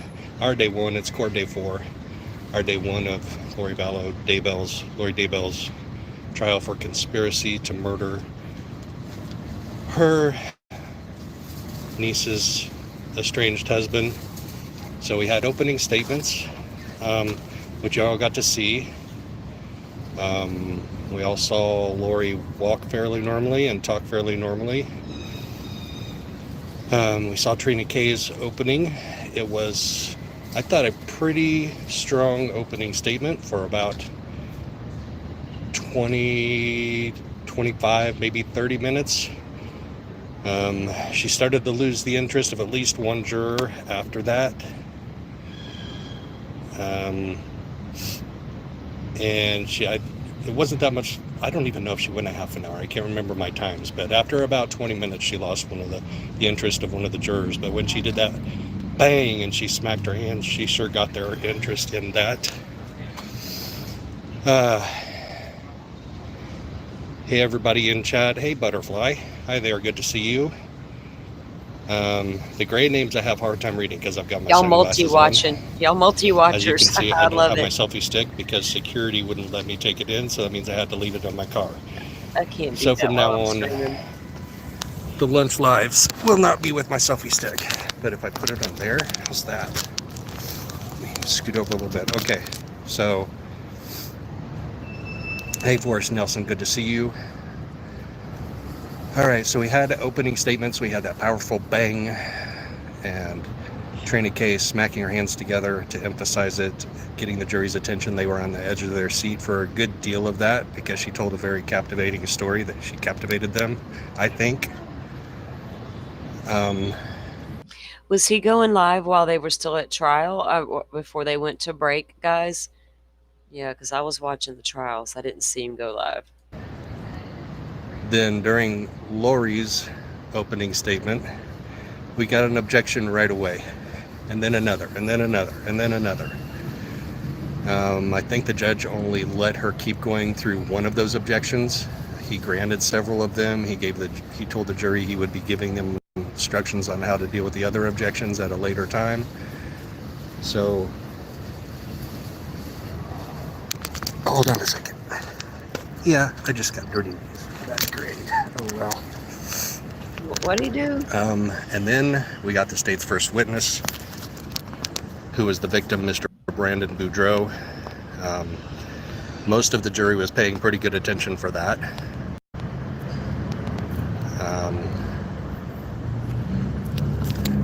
One second, I gotta look at something.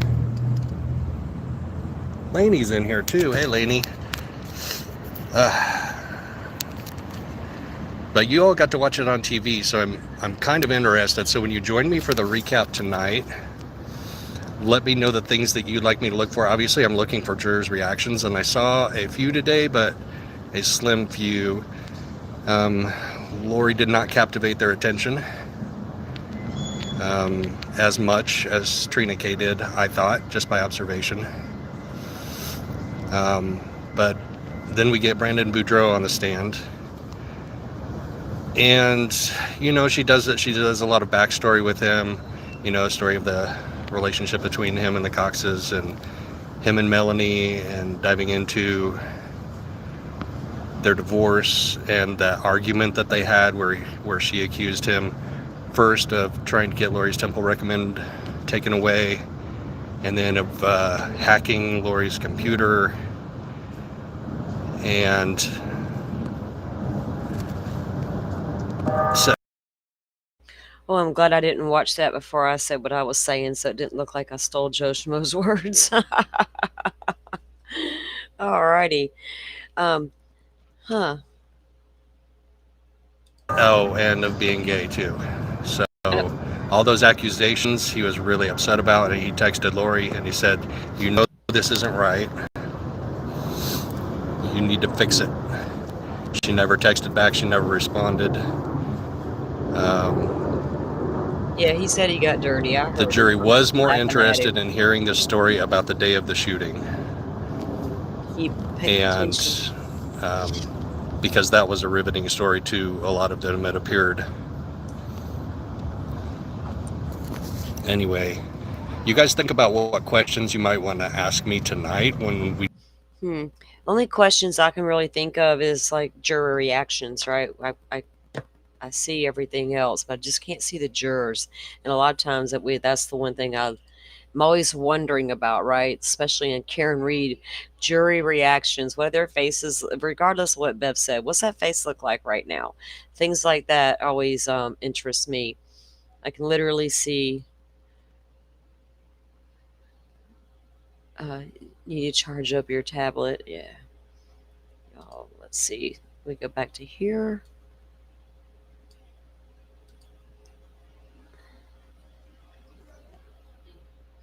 Joe gave good insight on the jurors from Charles' trial as well. So he'll keep, excuse me, I know he'll keep eye on that sort of thing. He always does. When he attends the trials, well, he did Delphi and then Lori's for us. So that's one thing we always talk about is what the jurors were thinking or possibly thinking, because they're the only ones that matter in the end. How are they perceiving the evidence that was just presented? Who took notes and who didn't? Who really paid attention to what was said and how it was said, and what was their reaction when the attorney acted some kind of way and things like that. So we'll get Joe's take on that tonight at 8 Central, again, 9 Eastern, for his live recap of the day.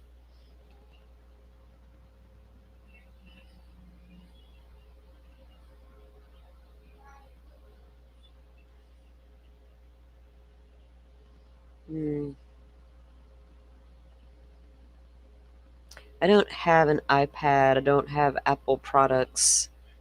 Everybody around me does, but I do not.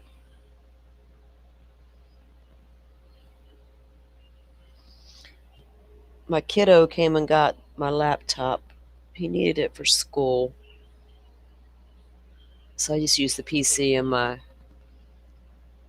mini computer. I call it my phone. Y'all, I'm always on my phone watching YouTube streams somewhere, either in the backyard chilling, on my bed sometimes, riding in the car if I'm the passenger. I'll be lost on the YouTube sometimes.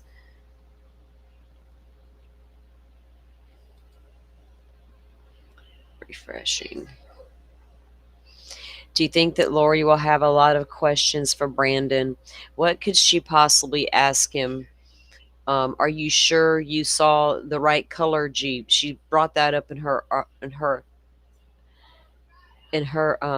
opening statements about he described it as a puke green color, and she's going to describe it as the camo color. So he's not, it's the wrong Jeep because you can't get your green color straight. Is that all she's going to have? Is she going to try to throw shade at his family trauma using her words, about maybe why were you divorcing my niece? Well, I think your niece, it was, I don't know. What could she possibly come up there and say to try to prove this man is either not truthful or he is somehow to blame, right? You know how she likes to flip it and play that blame game. Grandson's going crazy on the VR. He was being quiet, not anymore. I need to shut my door. Sorry, guys. Yeah, a lot of objections from Trina. Trina's got a lot of objections, lots. She was objecting away during opening. Wonder how many the judge will let her have, though. Probably a lot more outside of opening statements, right? On direct and cross and things of that nature. He's probably going to get a little more aggressive with that, because she'll probably be aggressive with it, right? And he's just going to rule by law. So if Miss Vallow can't bring that good argument, starts playing outside the bounds and all that, I'll have to reel her back in. Yes, she caused all the trauma, but she kept saying that during Charles's trial. The family trauma, or the family tragedy that occurred, the family tragedy that has occurred here. Or we were all like, what is she talking about? She is the family tragedy. But that's not how she wanted the world to perceive it. We're way past how the world perceives you, lady. That ship sailed a long time ago. She needs to get over that one.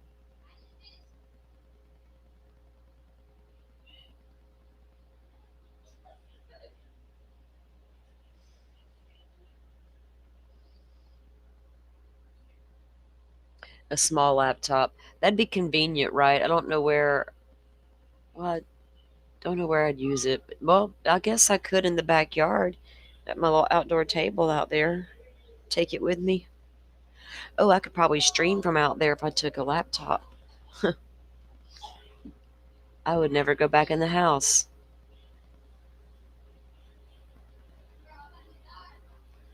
That's not true because if it gets humid, I have to go in the house.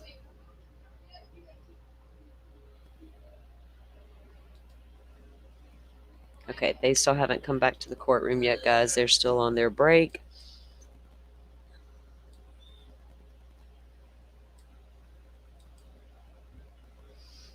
Let me go see. Remember, Brandon also testified in Chad Daybell's Idaho trial. I have that testimony saved as well. I had watched. God, it had been such a long time since I've watched that trial. You know, Lori's old trial, Idaho, Chad's Idaho. 'Cause it's been a few years, but you go back and you revisit some of that, and it's like, man, where we got from, that point to finally being here at this point, it's just a lot. You don't get that with a lot of defendants, where it carries on for years and there's multiple victims and trials for those different victims.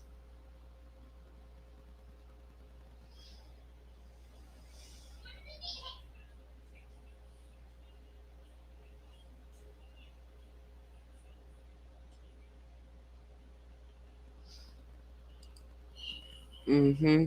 Her gaslighting, her blame game, the way she just likes to blame everybody, and it's just par for the course for Lori, right? Like Lori with a capital R, it does not even half the stuff she's trying or her reaction to things. It doesn't even surprise me anymore. It hasn't for a long time. I stopped being surprised by Lori Vallow when I saw the way she reacted after she was charged and convicted of killing her kids. And, she stood there and said nobody was murdered here. And I thought, well, you were just literally convicted of murder, but nobody was. Okay. It was easy to see what you were dealing with.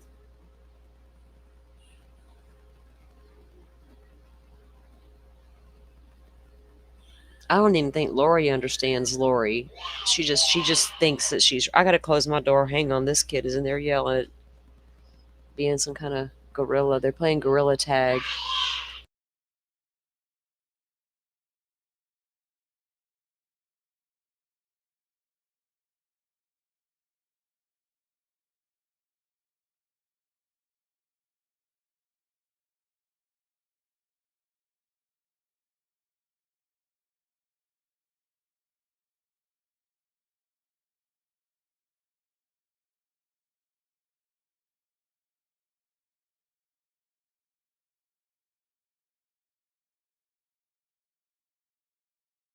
Okay.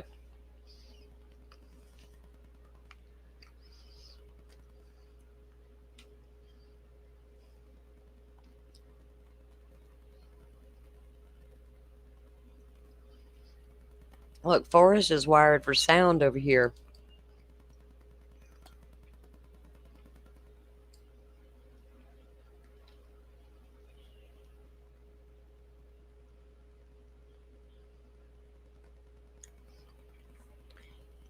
Yeah, the gaming laptop, the PC that I'm streaming from was my son's PC, and he bought it for gaming. Like he ordered it and put it together for gaming or whatever.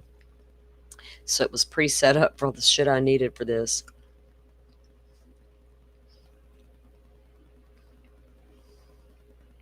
Mm-hmm. These boys get so loud on these video games. My son had to get used to it because that's his 9-year-old in there doing all that noise, and I have the 18-year-old. But when I was raising him, his big brother was like, almost 15 years older, so it was a big difference. But I was like, son, I done been through this with your brother. All this gaming and everything you're experiencing now for the first time, I've already done with your little brother. So funny to watch him. They get loud. I have to protect my life when I walk. He's in the living room playing because he has to play in there. So we can keep an eye on him and stuff. But I have to walk past him with my arms up because he might attack me accidentally, fighting the air.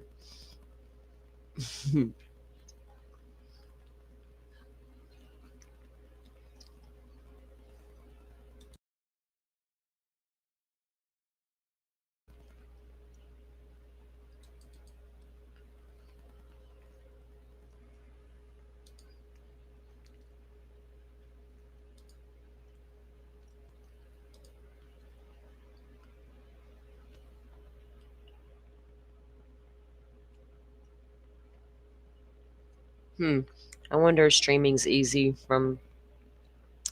I don't. I never streamed from my little laptop whenever I had that thing here. I didn't start streaming until I got this PC set up. Had technical difficulties, didn't I, early on, Butterfly, but we got them straightened out.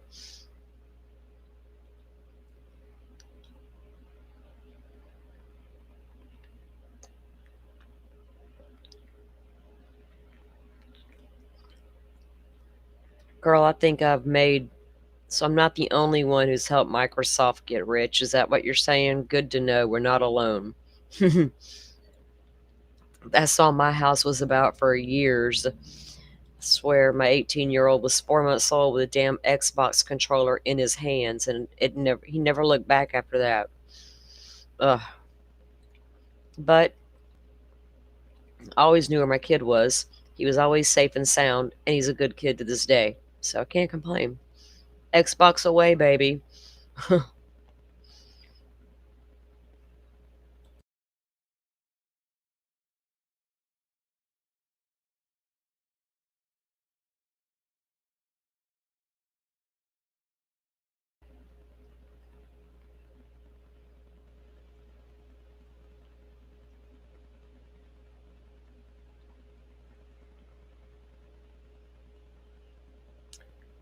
Yeah, a good laptop upgrade sounds does sound like a good idea. I sit outside a lot in the evenings in the summer. So for the past couple of days, my God, I don't know where these mosquitoes came from, but they just decided we're here and we're just gonna chill out in your backyard.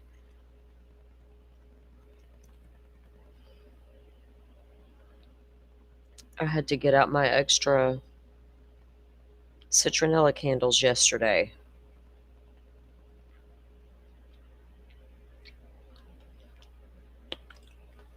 But it's normal for my time of year from my area.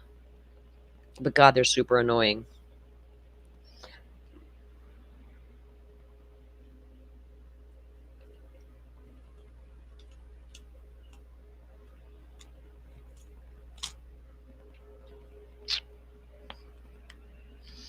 I need like a screened in room. My brother could actually build me a really, really nice one. So maybe I should consider it.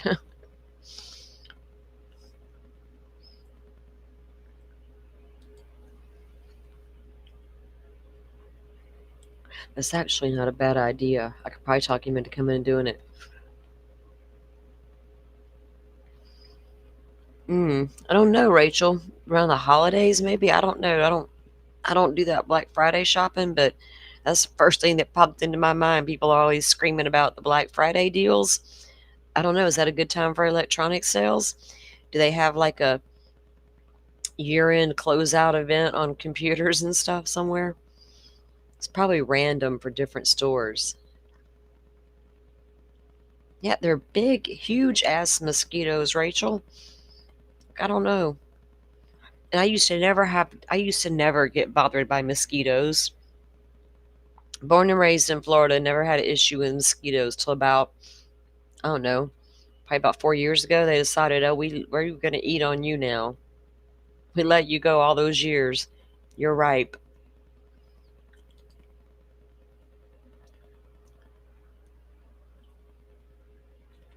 Yeah, I got to get some more plants for around the back butterfly where I sit.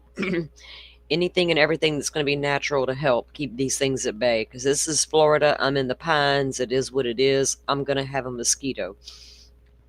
So I got to do a lot of different things to get them guys gone. A lot. It's going to take an army of stuff.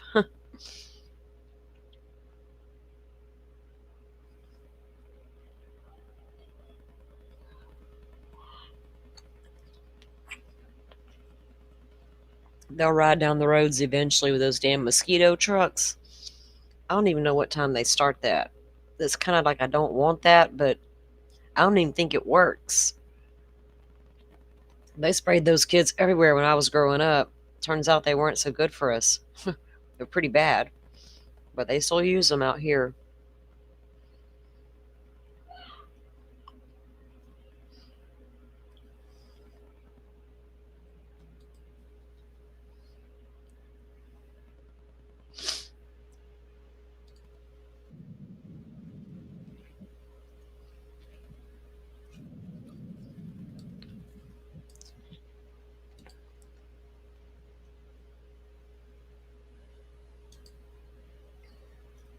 Okay.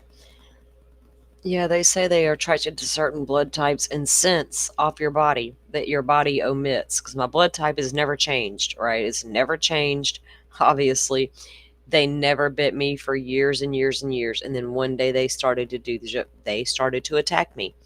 Like it didn't make sense. And I'd seen the studies done over the years. I always wondered, why do I don't get bit by mosquitoes like that? What's wrong with me, right? And so I've seen all the different things, and it's funny how it just flipped one day.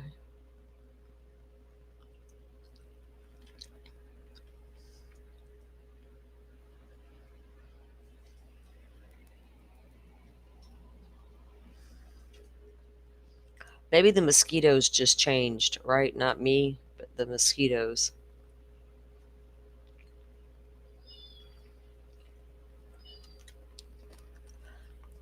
Yeah, there's companies that will, I think around here, that will do the same thing, spray out your yard, but I don't know how much success they've had, right? With individual homes like that.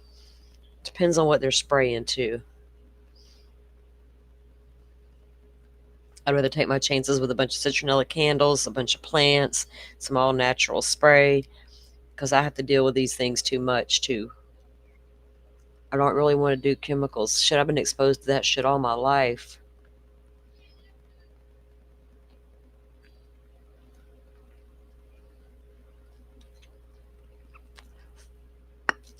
I guess if they're going to do your yard, it'll probably have to be safe for other animals like your dogs, your cats, and stuff like that. I don't know how effective it'll be. What do they use? You know what I mean?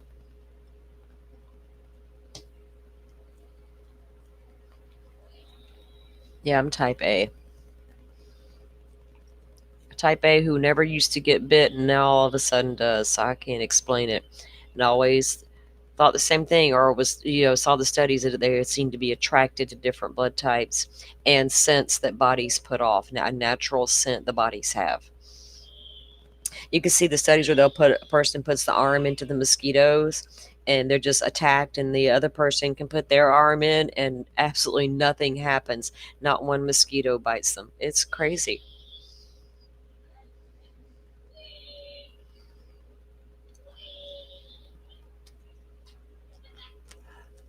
That's cool, butterfly. They came out and sprayed your yard and it was non-toxic. That's good.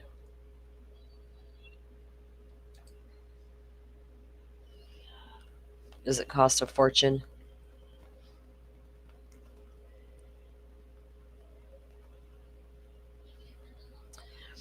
All right, Rachel, you seeing that on the Twitter? She could stop it with a judge. What's she going to want to remove for this time?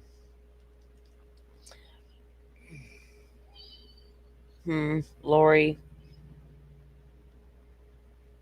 your craziness.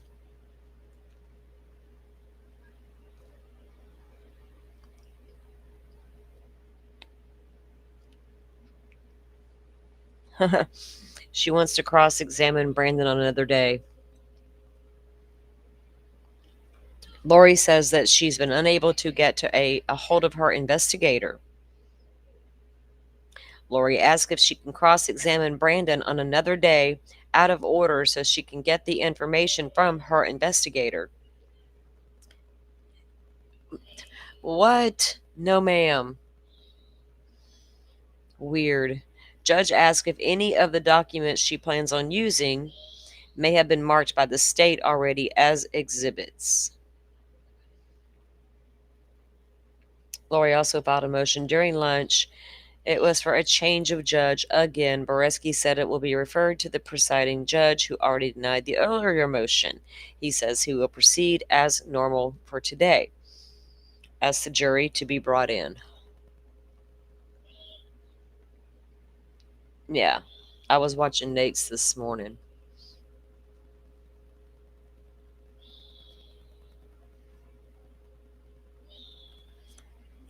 Good Lord, that kid's in there freaking out, playing that weird game. Then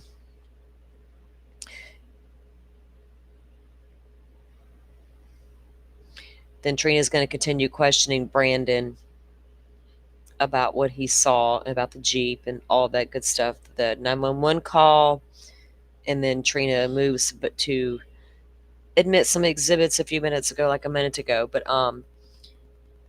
yeah, Lori should have been ready with those documents. You don't. What do you mean you can't contact your investigator?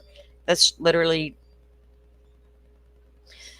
all you got besides your little, you know, counsel over there to assist you, assistant counsel there.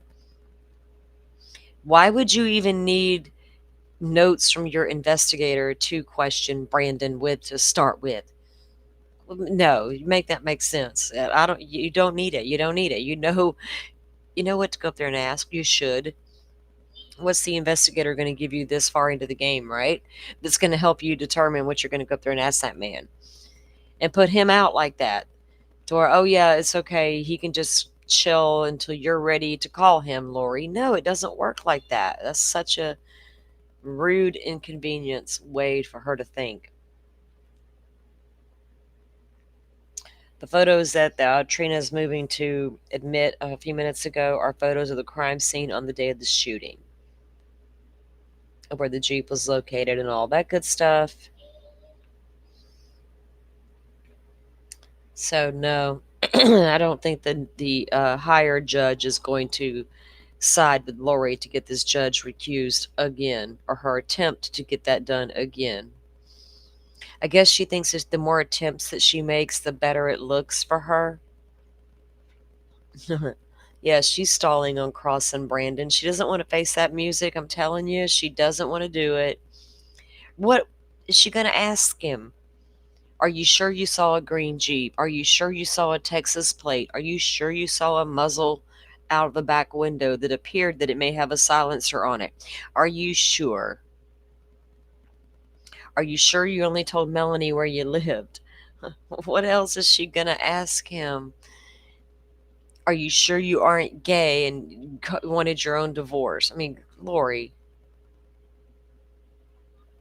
Yeah, she'll ask him. Rachel's right. She'll ask him some questions that have nothing to do with this at all, no relevance whatsoever, right? Out of bounds, or the kind of things that make you tilt your head and look at her, right? Like, what lady? No, she doesn't have to cross them dusty butterflies. She can just say, no, I don't. She did that for like more than one witness in Charles' case, didn't she? She didn't have anything to say, nothing to add, nothing to ask.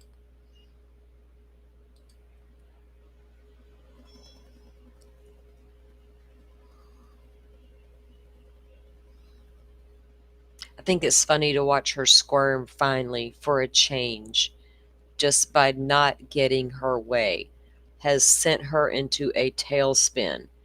Her true colors just came spilling out all over the place for the world to see, and she couldn't contain that shit. You know, she thinks in her mind she's managed to maintain throughout all these processes, even playing crazy over there in Idaho. And that didn't work for her either.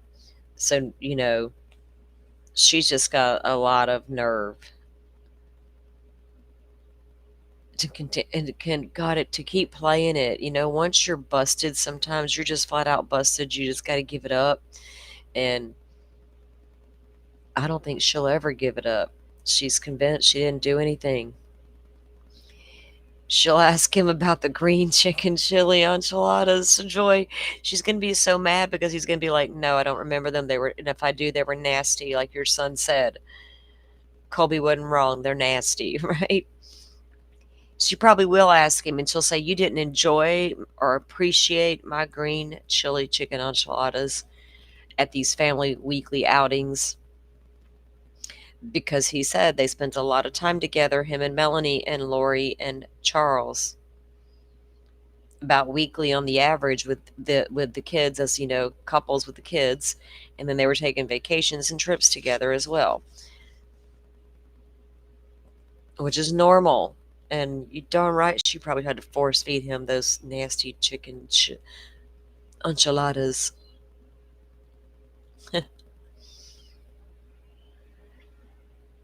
She's probably trying to learn how to make a jailhouse version. Think they got canned chicken in the jail commissary? They they probably do at the prison commissary. I think prison commissary is way better than a jail commissary. I think. From what we hear prisoners talk, I think that they have way better selection and a lot more products to choose from in the prison commissary. Hell, that one lady on YouTube that did 5 years in the federal prison, you can get Cokes and stuff like that in there. I was like, oh, you can get a Coke in the prison? Not just a cup of nasty Kool-Aid? Oh, okay, good to know in case you ever go to prison, but yeah. Butterflies is now I have that song True Colors stuck in my head. Oh God, now I'm gonna have it.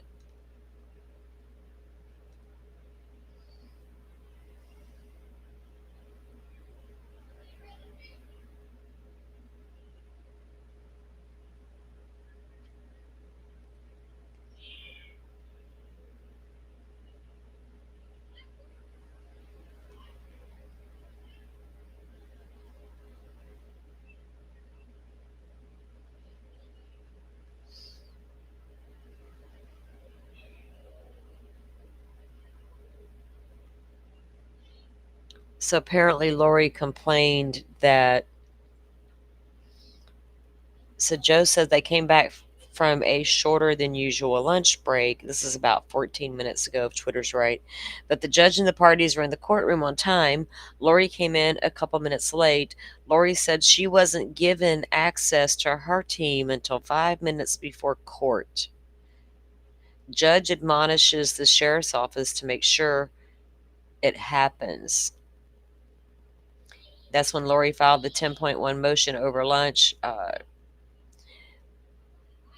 She's mad at the judge because he agreed to give her time. She had filed motions about getting time with her attorneys, but the judge agreed to give her time before court, during lunch, all the things to be with her attorneys to confer with her and all that. And I guess this morning she says that didn't happen until 5 minutes before court. Well, I mean, the judge, what's he going to do, Lori? Like you suggested, come to your cell and get you himself. Should he come escort you to the jail, make sure all your people are there? Investigator, you present? Advisory council, everybody check in. Raise your hands if you're here. Miss, I want special treatment.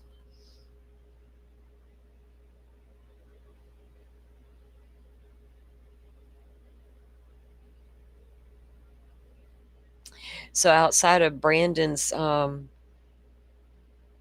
story of what happened that morning, Melani's actions, what he did, and then, what happened when he arrived home. I don't know how much more evidence they're going to show about Melanie and possible involvement in anything, or will they just move into the evidence stacked up against Alex, going into the driving the Jeep, getting the windows tinted, because it's not going to be a long trial. They should be consistent with laying it out pretty quickly. Going from this is what happened, the story of moving through the crime scene itself and what Brandon experienced and witnessed, down to here's the evidence we have.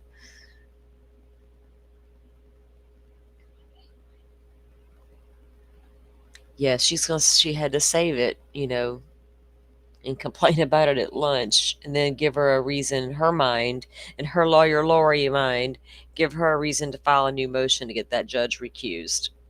Broke his own order. I wasn't given enough time with my team.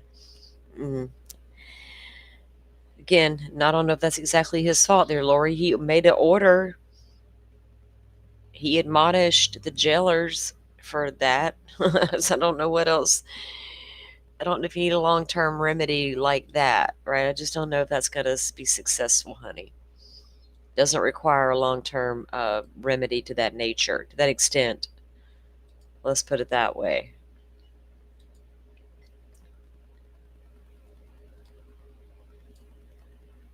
Let's see. I'm going to refresh that screen. They should be coming back on it with the feed here in a few minutes.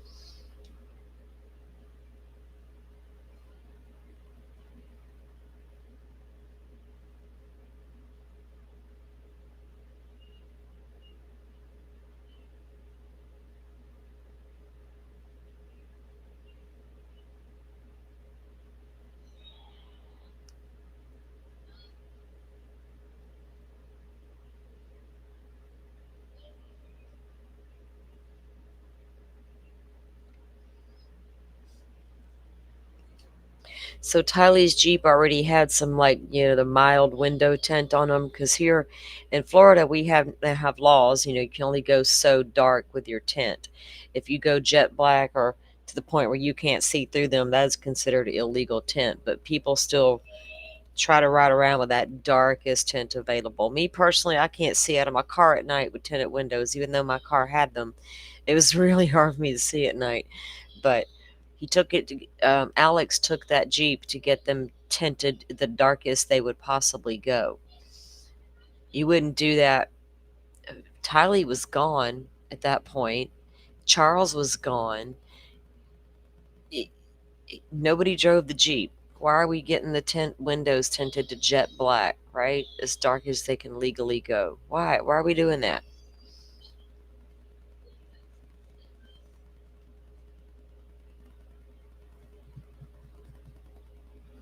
He's been way more than accommodating, right, Rachel? He's been treating her fairly, giving her her rights as granted by the Constitution and the right to defend herself, but he's not going to rule outside of the law. It's not his fault she can't bring a legal argument with merit, right? That's her fault. She chose that path, and she wants to take it personally when it's not personally. It's nothing personal. And he got over it right the minute she took him before the other judge trying to get him recused. He's like, I'm done. He's still got to play nice with her to an extent and rule by the law. But yeah, he's over her.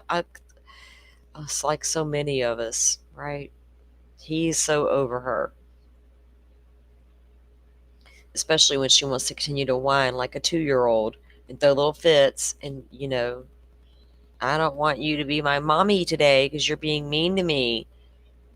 That's what she comes off as. I don't want you to be my judge today because you don't agree with me.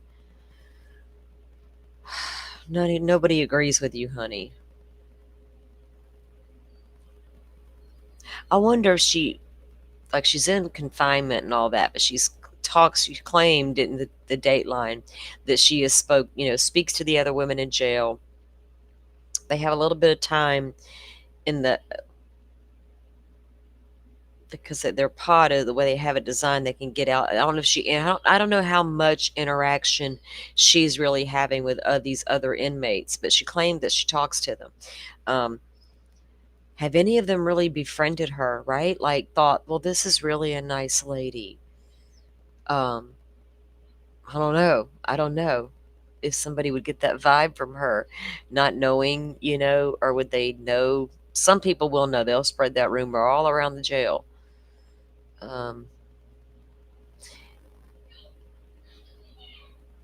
Is Lori's defense is that she is misunderstood. I've heard clips, but it sounds like it consists of throwing people under the bus and pointing fingers, as I understand it. Yeah, Lori's defense. We don't really know what Lori's defense is, if she has one.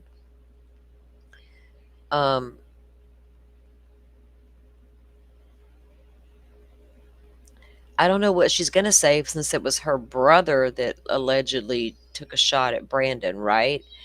Is she going to say that wasn't my Jeep at all, Tylee's Jeep at all? That wasn't what I don't know. We don't even know if she has a damn defense, to honestly. There's no telling with Lori.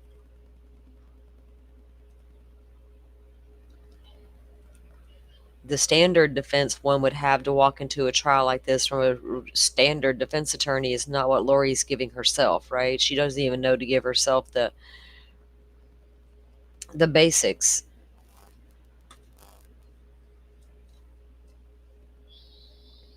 And who would she point fingers at, as far as somebody else trying to kill Brandon? Is she going to point the finger at Melani, right, versus her own brother? Brother didn't do it at all. You got the wrong guy. I don't know. Interesting question, though. And welcome in, by the way. Oh, uh-oh. I hear activity, but I don't see any. Let me refresh. I heard the judge say, please be seated. And then it went silent again. Let me check. Oh, Here we go. Here we go. Oh. And we are back up and running, guys.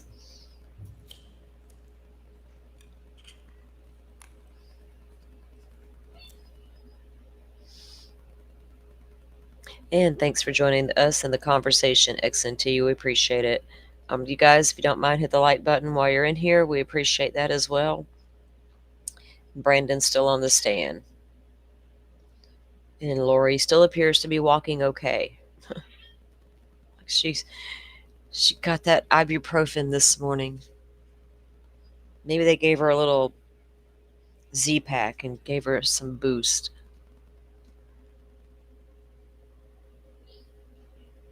Yes, the joy. She's so convinced she's never done anything wrong to anybody. Never been a part of it either. She's so much tragedies happened around me, and I have had nothing to do with any of it. That's what Lori wants the world to believe. And all y'all think I'm guilty of this one and this one and this one because you found me guilty of that one and that one. Lady, our eyes just popped out of our head. Yes, we do think that.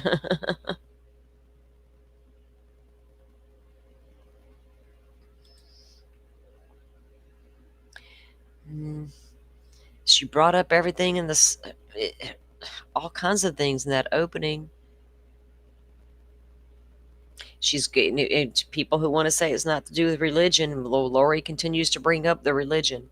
I'm telling you, the woman's convinced her religion is the right way, the only way, the holy way, the lawyer Lori way. We all saw her on that Dateline interview. Jesus has got her. Her and Chad will be exonerated. So why are you fighting so hard at these trials? Is that Jesus should be motivating you to do so, right? He'll make you the vessel and he'll make you work hard, and that will get yourself exonerated. Only person you got to be mad at is Jesus when it doesn't happen. Defendant filed a motion Uh-oh. over the lunch hour. All right.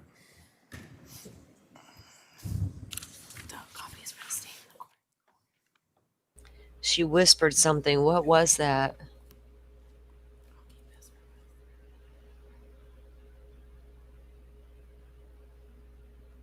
Who's the guy in the regular shirt going up to the judge?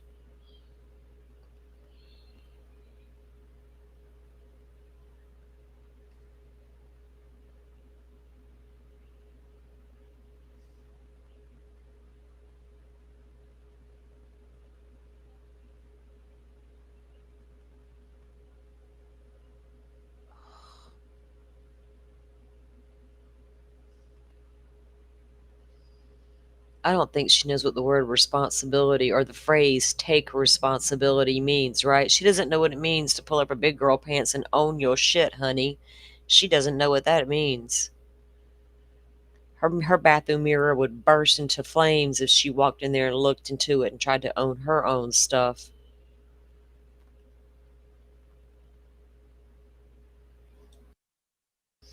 Are they trying to find those records that Lori can't find? Trina's like, hold my beer. I'll find what this heifer needs.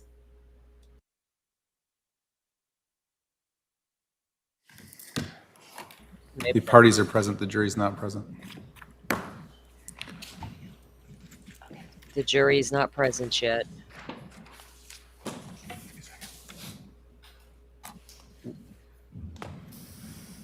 I guess there was some issue when we had our pretrial conference a couple weeks ago. You had filed a motion to meet with your advisory council over the lunch hour. That was granted, but apparently you weren't. Whoa, I do not know what just happened. Hold on.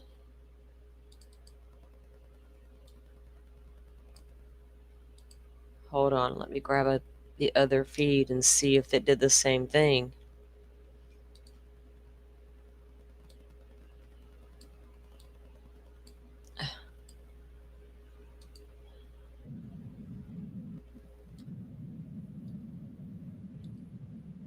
have already been marked by the state as exhibits? We could look at them and I could I think check that's it where out. you might want to start is Okay. if it's already been marked, or maybe tell the state what you're looking for. Because if we don't need to wait for things that are already available to us, that would be ideal. And could we do that on the break or? I guess what we'll do is we'll proceed with direct of this witness, and maybe we'll take a short break when the state's done with this witness. And Okay. then we'll try to sort it out. Okay. Was there some motion that was filed over the lunch hour? Yes. I haven't seen it. What is it? It's a 10.1 motion that I thought was filed yesterday, but they just brought a notary in today. For a change of judge again? Correct. All right, well, I guess that can be referred to the criminal presiding judge. We can deliver a copy to Judge Green today, and I'm sure she'll get to it as soon as she can. But we'll proceed with trial. Okay. Let's bring in the jury. Can I remind the witness, you are somewhat soft-spoken, so try to remember to get as close to that microphone as you can. Aw. He is soft-spoken for a big guy. So isn't there it is. Another motion to remove Judge Boreski. 10.1. Okay, I didn't know Justin And Lum so talks on it this was filed broadcast. yesterday. I had to but was switch. Jennifer Well, she thought it Green- was. Yeah. Oh, goodness, she they're thought it freaking was. me and out. And they had to get Hold the on. notary to come Okay. in today. I wasn't expecting that in my ears with my headset for them two to start talking. I was like, what in the heck's going on? So we've had to pick up the Fox local feed there because I don't know what the hell happened to Court TV's feed. It just went off the rails. We get back into direct exam. Unknown when we get into cross, though.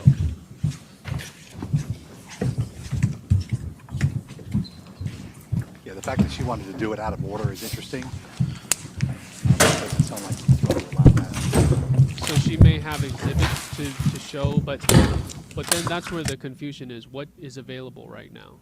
And again, this is the second hit the feed took. It'll come back in a moment. You're not going to miss anything from Trina's questioning of Brandon here in just a few moments. What are they doing? Yeah, we They're should ask our frozen. panel how uncommon that is for. Hold on, guys. That's. Let me get the other one. I don't know what happened. And we don't normally use Court TV feed here. We didn't use it first time around.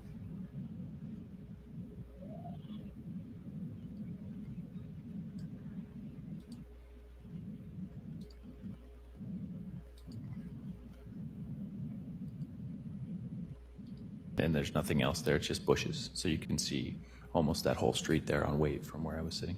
Which direction was your car facing? Towards Fry or away from Fry?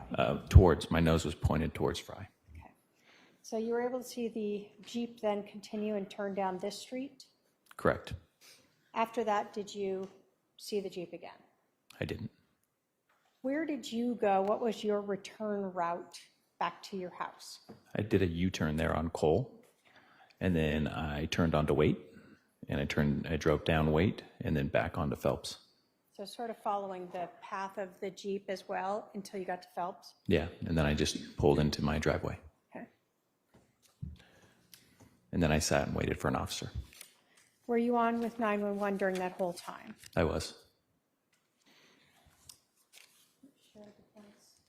Exhibits 4, 9, 13, and 14.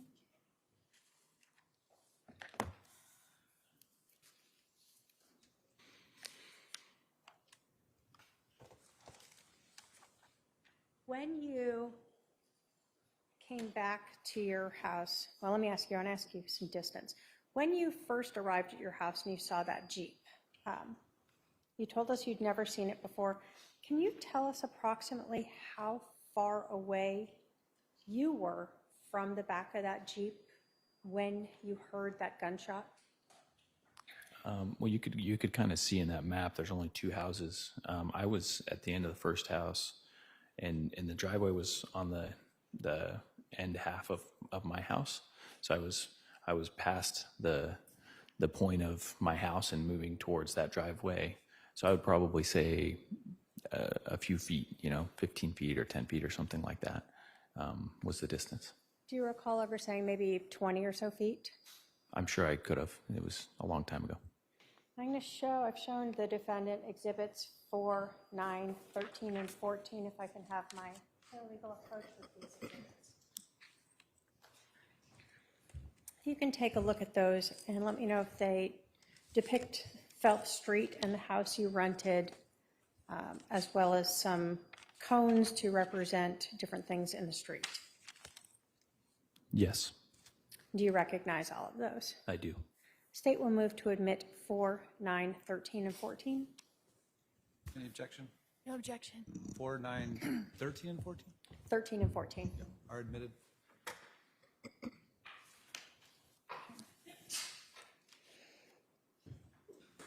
I'm going to start with 4.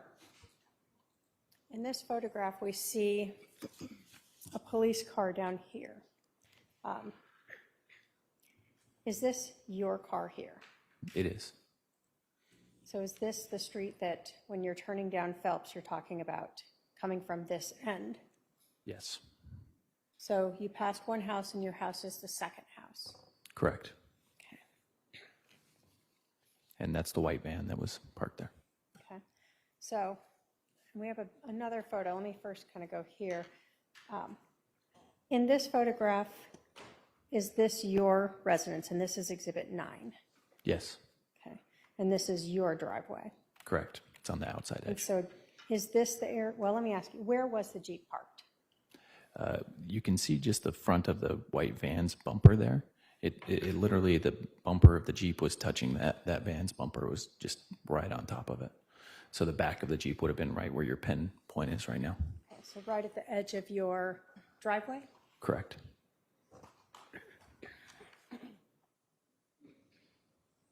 I'm going to use 13 and then 14 to give us kind of, we'll go back and forth between them.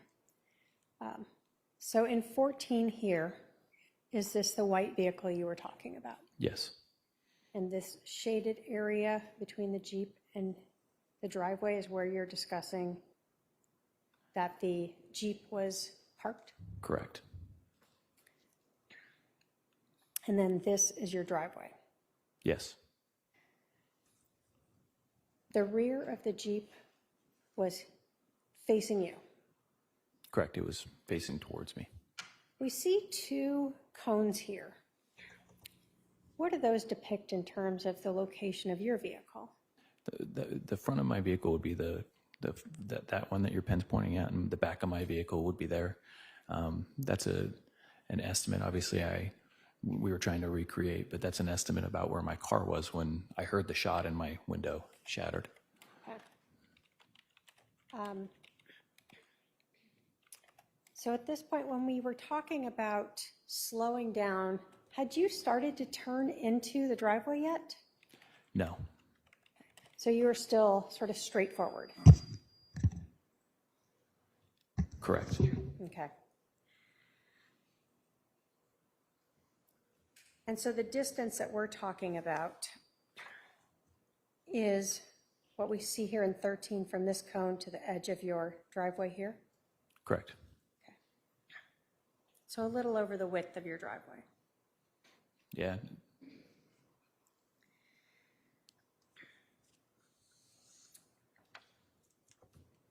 When you saw the rifle come out of the rear of that Jeep, can you describe for us what you say you saw on the end of it? It was cylindrical, and it looked a little bigger than a normal. I mean, every muzzle at the end of those rifles has some kind of a sight or usually something on it that they use to when you're shooting. But this looked like it had something different on it. It was a little bigger, and that's why I said a suppressor or I mean, I didn't get a long look at it, but it definitely stood out to me that it looked a little different. I think that's the part that I described was that it was noticeable. Okay, so it was wider or bigger than the normal barrel itself? Correct. Okay.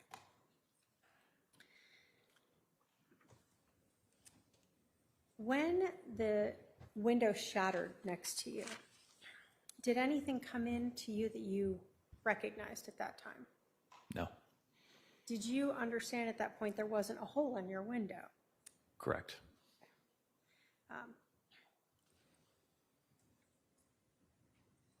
As you are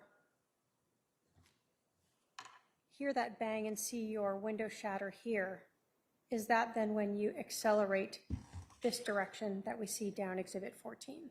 Yes, that's exactly what I did. Okay. And then when you got to the end of this street, which direction did you go? I went right. Okay. And then you headed straight up Cole and stopped at that park or whatever with the pool? Yes.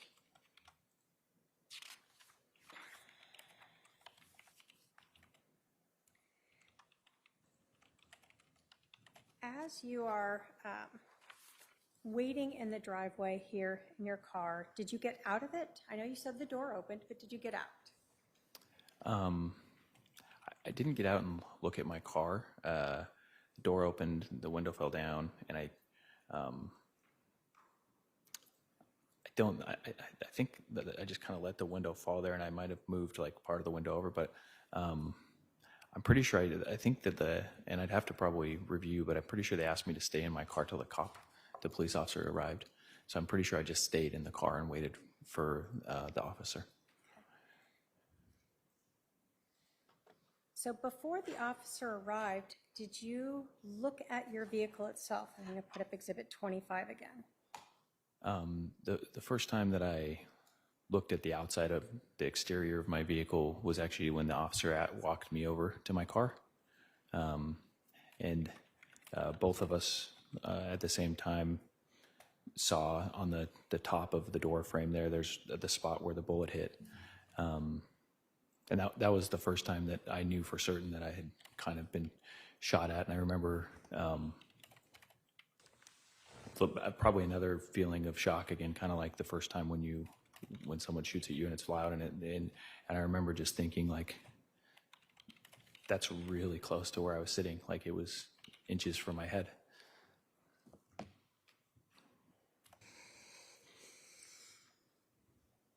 Shown the defendant Exhibit 26. Approach.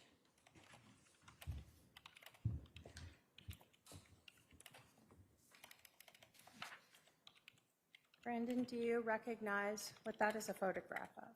Yes, What is that a photograph of? that's the photograph of the top of my car. That show the bullet hole that you saw? It does, yes.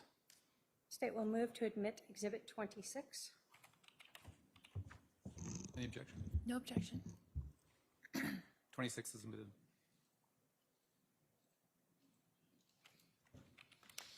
So we see here in Exhibit 26, says the bullet hole.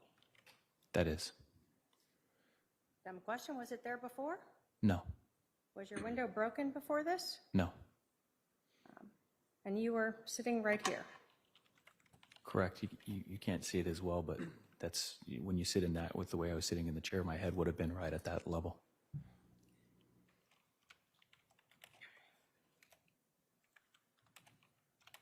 When you called 911, were you sort of telling them both sort of what had just happened as well as what was ongoing happening, what you're seeing with the Jeep?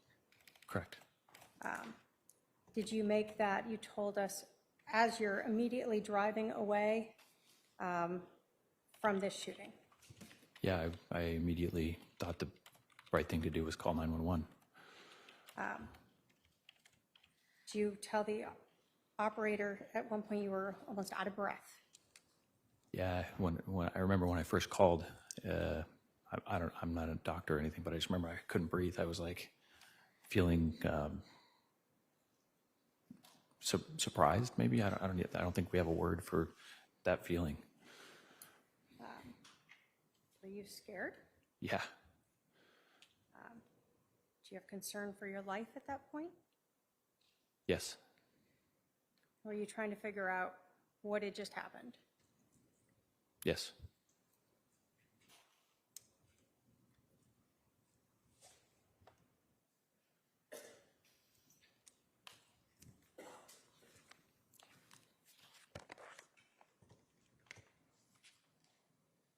I've shown the defendant Exhibit 125, the 911 call. If I could have paralegal play that, just have the witness identify himself in it.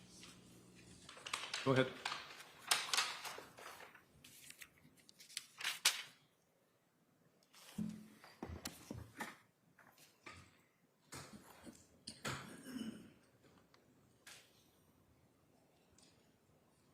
You can approach with the computer. Yes.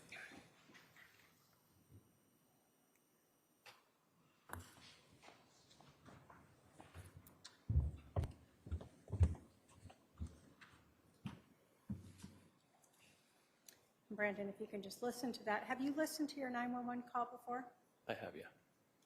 You can listen Yes. to that and let us know if you recognize that as your 911 call and as your voice.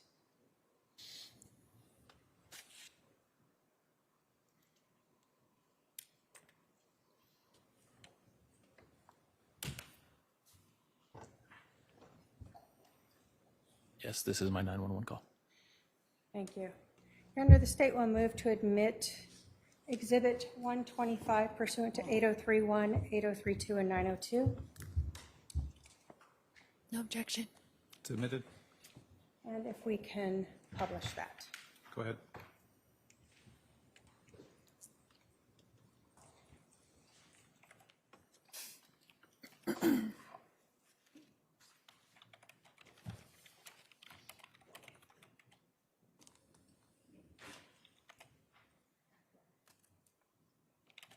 Gee, I moved to a new home about a week ago. What kind of vehicle is it that drove? October 2nd, 2019. 9 hours, 14 minutes, 53 seconds.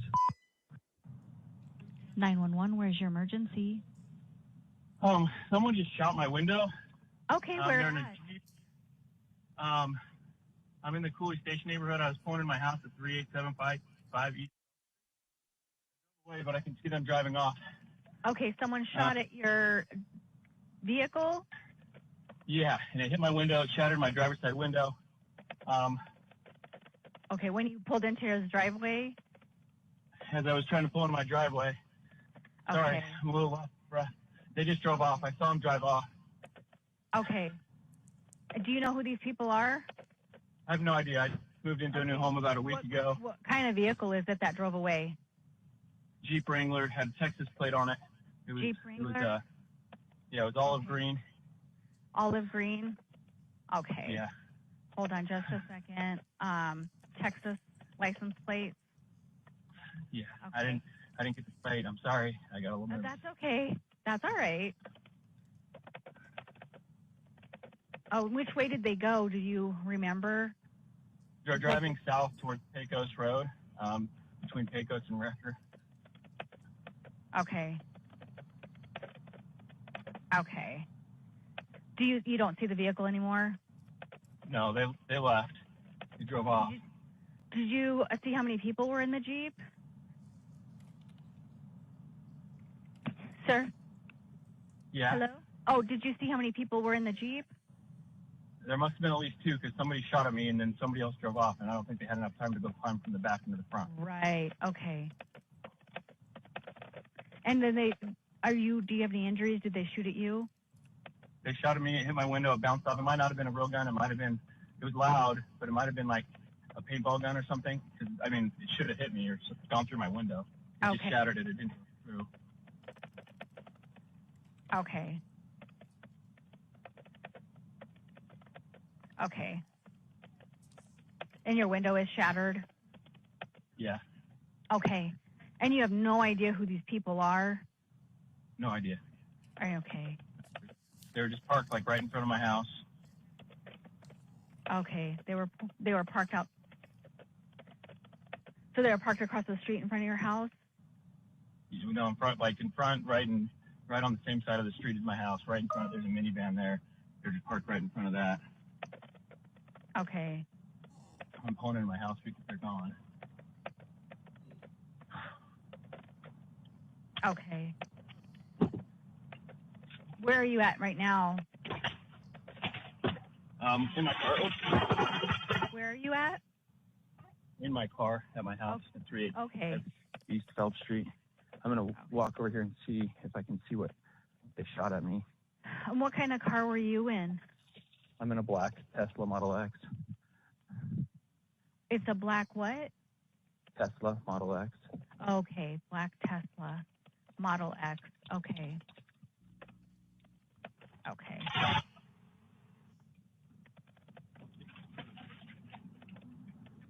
All right. I do have officers on the way to meet you. Do you want to go inside or do you want to wait outside wherever you feel? I'll wait out here. Yeah, I don't know that it was a real gun. Maybe it was. I can't tell. I don't think it was because we should have gone through my window. Okay. All right. And what is your name? My name's Brandon Boudreaux. And your phone number?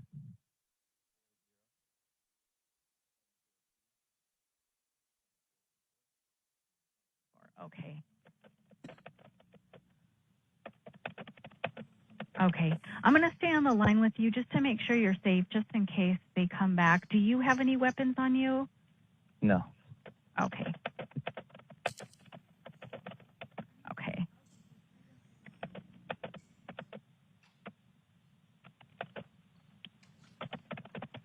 Do you see the officer pulling up? Not yet. Not yet? Okay. Looks like he's coming up Phelps. You said 3875 East Phelps, correct? Correct. I wonder if he's on, there's another section of it. He might be on another section. Okay, because, yeah, his car is showing right near Fisher Lane and Phelps Street. I'm at, what is the cross street? Sorry, I just moved over here. Yeah, I'm at Fisher and Phelps. I don't see it. Okay. Okay.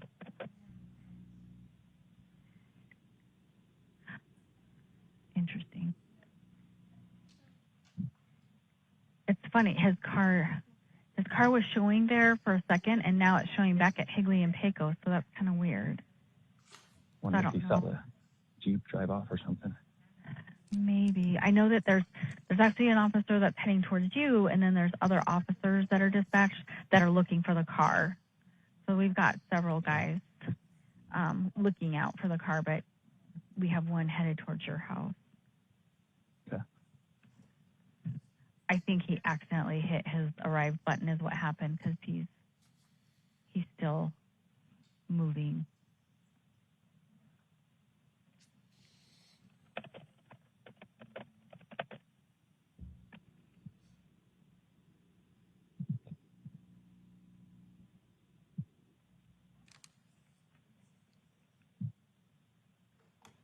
So just out of nowhere, did you see the guy that I didn't see who it was.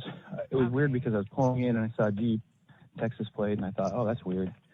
You know, my neighbor must have someone visiting. And then they lifted up their little back window in their Jeep, and I saw a muzzle, and then I heard a snap and my window shattered. So I just, instead of turning into my driveway, I just hit the gas and drove off because I didn't know. And then kind of when I got my bearings, I realized I should call 911.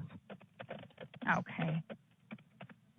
So then I drove, and then as I didn't drive very far. I just drove around the corner and waited for you guys to pick up, and then I kind of saw them come around the corner and go down the road and start driving down south towards Pecos and Brecker. Okay. And did they look like Hispanic? And I knew that was the only way white out. males? I didn't see a person at all. I didn't get to see a person.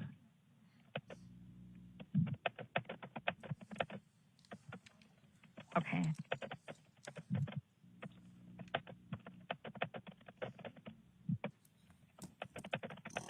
I knew there was only one way out of Pecos Manor, and that's down there on Pecos Road, so that's why I told you that. Okay.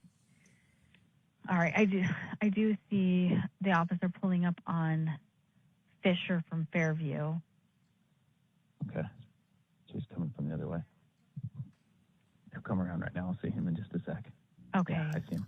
Okay. All right. I'll go ahead and let you go. Okay. Thank you. Uh-huh. Bye-bye. Bye. October 2nd, 2019.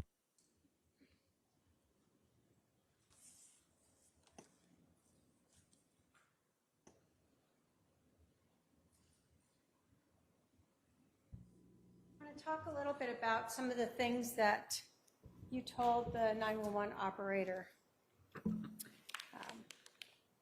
You mentioned in the call that you thought it might be a paintball gun because it should have gone through the window. When you were saying this, were you at all contemplating that there's no paint on your window? No.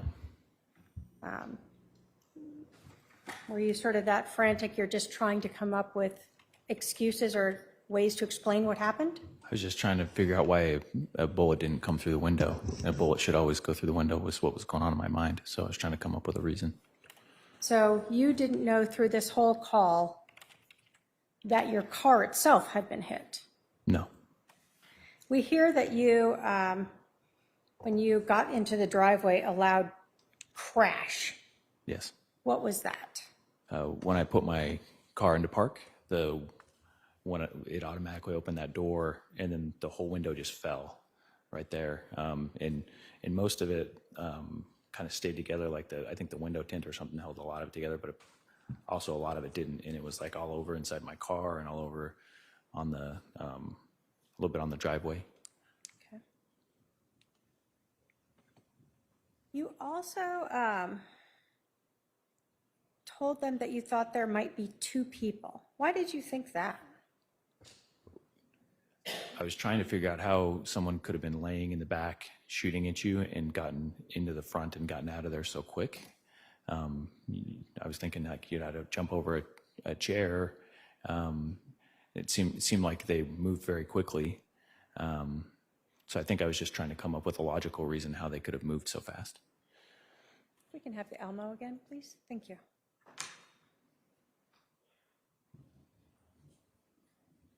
Putting Exhibit 1 back up here. So this is the residence that you were arriving back to, correct? Correct. And your car was facing this direction, west? Correct. And so the Jeep itself was also facing west? Correct. When you drove up to the pool, is that in this area off of Cole? Yes. And were you all the way up here before you saw the Jeep turn on to wait? I was, yes. So there was some time actually before the Jeep was able to follow and catch up with you. Correct. I think in your mind, everything's happening so fast. I was just surprised by how quickly they were moving, but listening to it, for instance, you can hear that there was a lot more time that elapsed than what you thought in the moment. So time when you were going through this stressful situation seemed faster to you, and now listening to the 911 call that you're talking while this was occurring, you can tell it's a little slower. Yes. Do you recall where you were when you were able to finally get your phone and start calling 911? I was at the end there of Phelps Street, about to turn on to Cole and then I had to unlock my phone, so it took me a couple more seconds around the corner to get it. Okay. So you were able to drive down Phelps, get into your phone, and get up to Cole and park there, and then you saw the Jeep also turn on Cole and then turn on wait? Mm-hmm. Is that yes? Yes.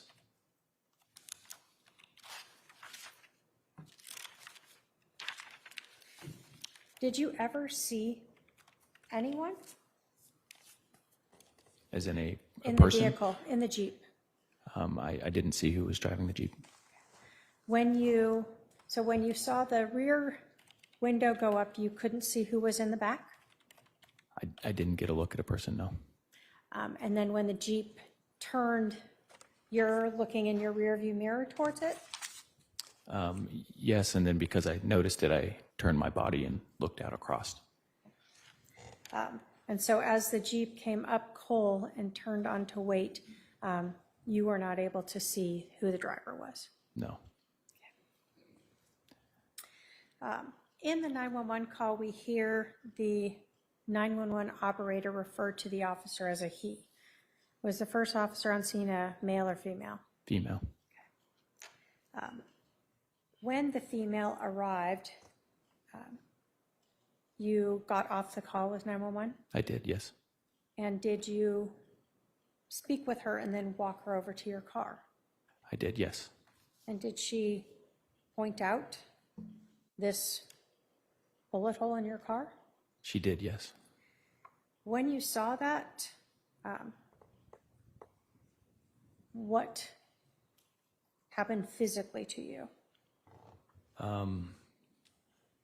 I remember within a short amount of time, I asked her if I could sit down. I started getting a little bit overwhelmed because I realized that someone shot at me, was trying to kill me. If my head was that close, that's the only logical thing.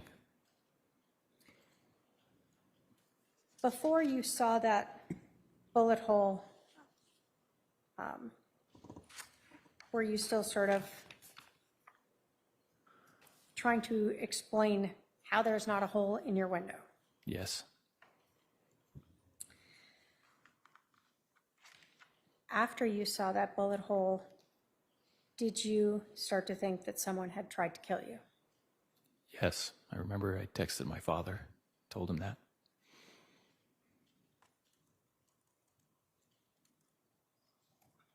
What did you text your father? I said, I think someone just tried to kill me.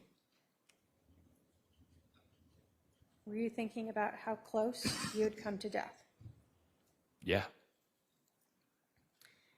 As you were experiencing all these emotions and trying to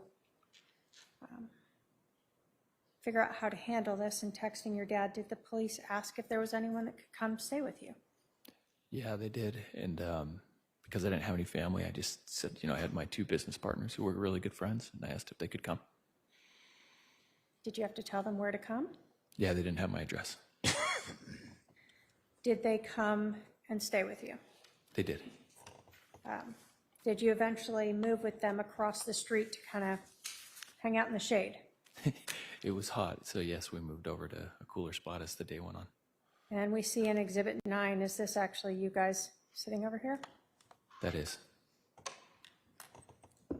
At some point, did a detective come get you and interview you?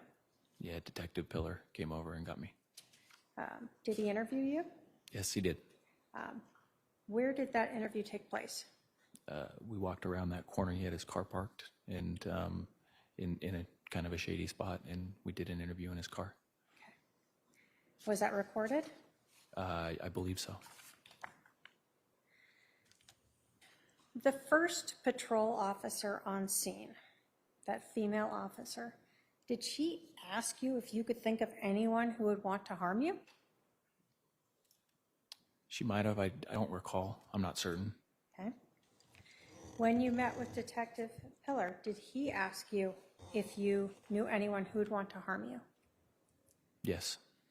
Do you remember a lot of your interaction with that first officer? To be honest, like the part that I remember the most is just when I saw the bullet hole, and I think maybe just kind of got a little bit of shock because it was real when I called 911, but then I kept thinking to myself, a bullet didn't come through my window. And, I just, when I saw that, I just realized like, no, someone is 100% trying to kill me. And then it was kind of an emotional little bit, like I felt a little overwhelmed. When you talked to Detective Pillar, was that a little bit later, but while you're still sitting here on the scene? Yes. Had you had time to kind of get yourself back under control? Yes. Do you remember that conversation more than your Yes. conversation with the first officer? Yes, I do. At that time, when you were asked by Detective Pillar if there was anyone you knew who might want to harm you, were you able to provide any names? I told him the only person I could think of. And who was that?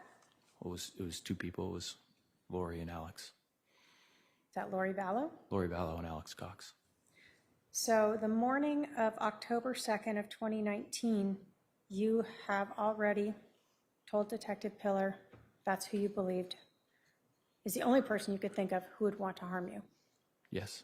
Had you met Detective Pillar before that morning? No, didn't know him.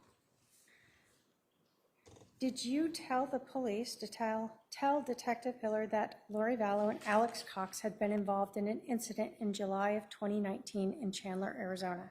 I did. Did you think that that incident had something to do with this? I did. You were asked by the police, or do you recall being asked by the police if you had any issues with money or anyone else? I do. And did you have anyone else that you could think of that would want to shoot at you? I did not. Did you tell the police about your wife Melanie's relationship with Lori Vallow? I did. You told us that the Jeep that you saw parked right next to your driveway that we see here in Exhibit 9 had a Texas license plate, correct? Correct. Did you tell the police that Lori Vallow had lived in Texas? I did. So during the time you had known her, you were aware that she and Charles Vallow had lived in Texas? Correct.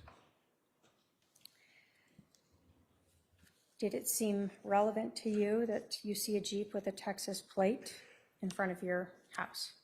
It did.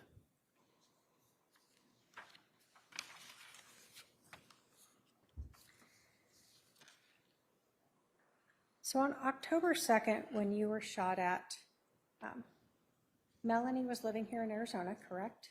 Correct. And she lived close to your house in Phelps? Within a couple miles? Within a couple miles, yes. And she was the only person who, outside those 2 neighbors and 2 friends, who knew this address? Correct. On October 2nd of 2019, did you know where Lori Vallow was living? No, I did not. And on October 2nd of 2019, did you know where Alex Cox was living? No, I did not. But in July of 2019, you knew they were living in Chandler, Arizona. Or Yes, I did. Lori Vallow was living there. Did you ever learn that Lori Vallow and Alex Cox moved to Rexburg, Idaho? Yes, I did. Did Melanie ever move out of Arizona? Can you restate that? Sure. Did Melanie, your wife, or maybe by then your ex-wife, ever move out of Arizona? Yes, she did. Do you recall when she moved out of Arizona? The end of October 31st or November 1st, 2019. And did you learn where she moved? Next door to Lori. In Idaho. Rexburg, Idaho? Yes. The state has no other questions, Your Honor. All right, I need to take a couple-minute recess to sort out an issue. I'll have the jury retire to the jury room. Please remember the admonition. All right, jury.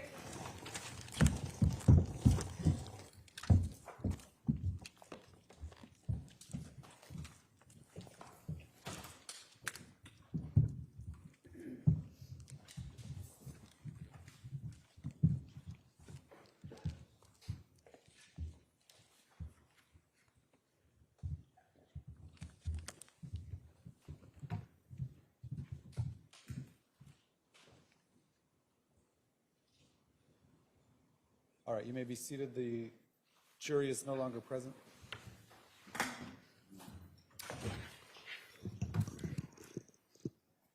Do you have some exhibits that you could use, or what are you missing? Or? Can't hardly hear anything.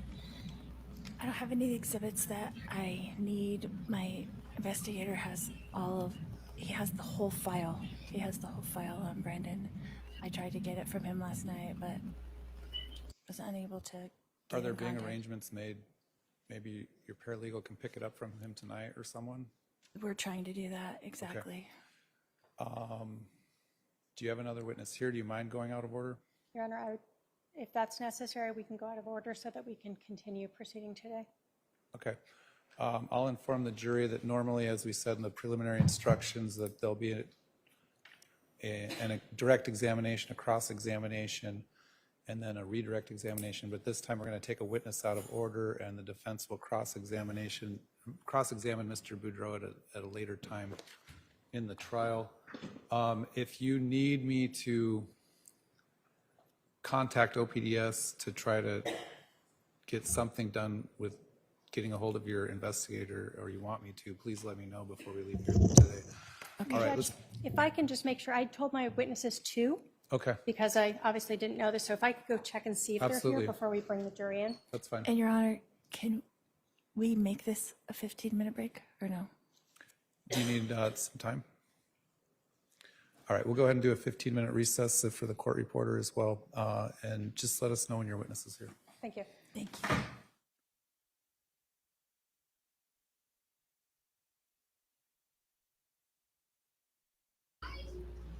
Okay, so they're on a few minutes break there. Oh, let me move some stuff out of my way here.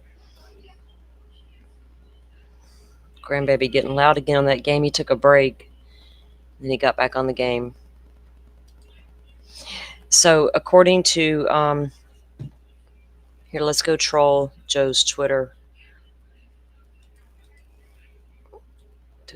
While we're waiting,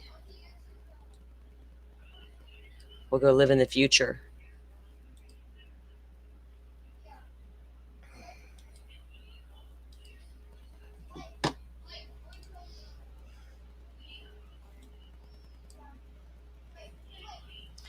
Okay, let's see.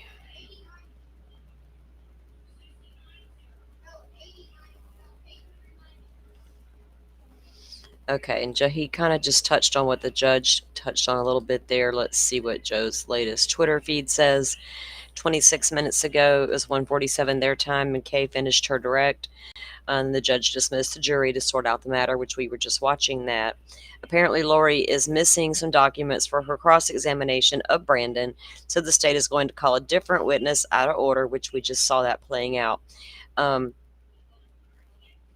Which means he'll have to come back tomorrow. And then apparently she's not prepared for the next witness either, and then the judge called for the 15-minute break. Yeah, Lori stalling intentionally, right? You should be prepared for the darn witnesses. You know you were given a witness list. You know who the state planned to call. You should have been prepared to cross-examine those witnesses by now. She's being ridiculous, yep. She's feeling better now, Rachel. She got her some darn cold medicines. The judge ordered the infirmary to go ahead and see her. Don't put her at the bottom of the list. Get her on done. She's got trial. Which they should have made sure that happened Friday when she was reporting sick, but I'll let them do them. Maricopa County Jail is not exactly a Ritz-Carlton stay. She doesn't have the best accommodations in the world. I'm going to shut my door so I don't have to scream over this kiddo.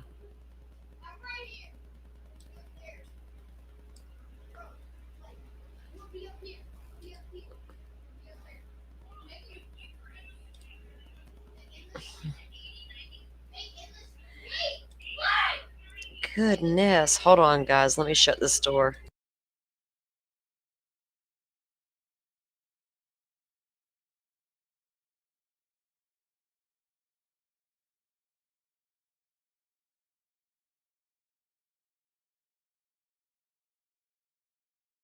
I have to run him outside again this evening. That kid laid out in that hammock for about an hour yesterday, I think, eating those damn cotton candy grapes.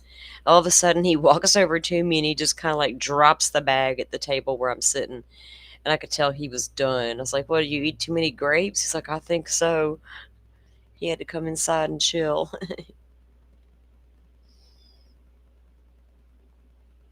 Those cotton candy grapes were good, though. I was helping him eat those. They were nice and refreshing.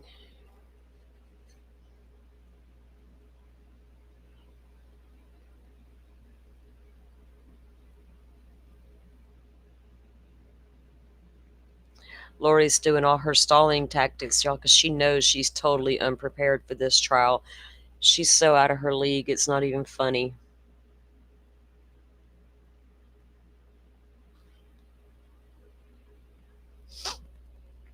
And like we've noticed, like even the comment earlier, where did it go? From XNT noticed as well. There were a couple times Lori could have objected to a couple things. They were minor, but nonetheless, she could have objected to them, and she didn't know to.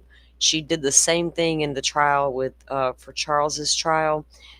Don't know if she'd have got a ruling in her favor, but he probably would have had Trina change her line of questioning. But that would have been about the extent of it.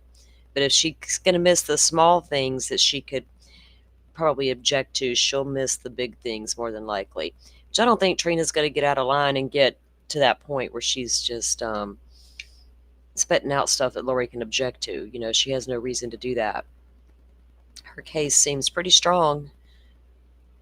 I think she's got her case laid out pretty good, pretty solid.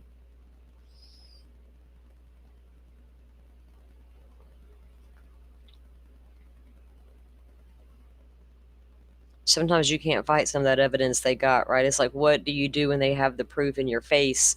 How do you dispute that type of proof, right? Besides tear down chain of custody and things of that nature if you can. And she wasn't able to here because she really wanted that damn window that was shattered, and she wanted the car door, and she tried to make a big deal about that, but you can't have a window that's shattered into lots of little pieces.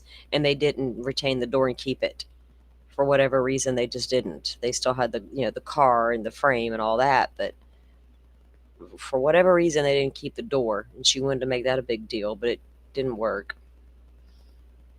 Like, the door doesn't matter, lady. It's not going to find you not guilty because the door's not here. You didn't actually hit the door, or your brother didn't. He hit the car. But that's what you do. You want to get that most damaging evidence suppressed if you can, if you're a defense attorney. But we all know Lori's not a very good defense attorney, so even those really good ones have a hard time.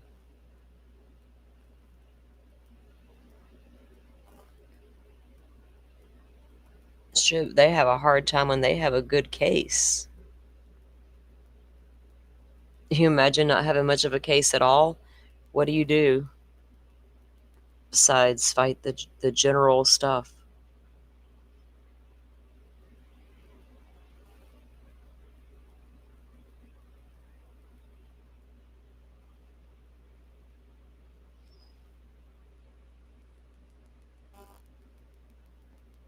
I don't think she'll be successful if she tries to discredit Brandon. You know what I mean? It's not like discrediting some of those witnesses over there in Canton.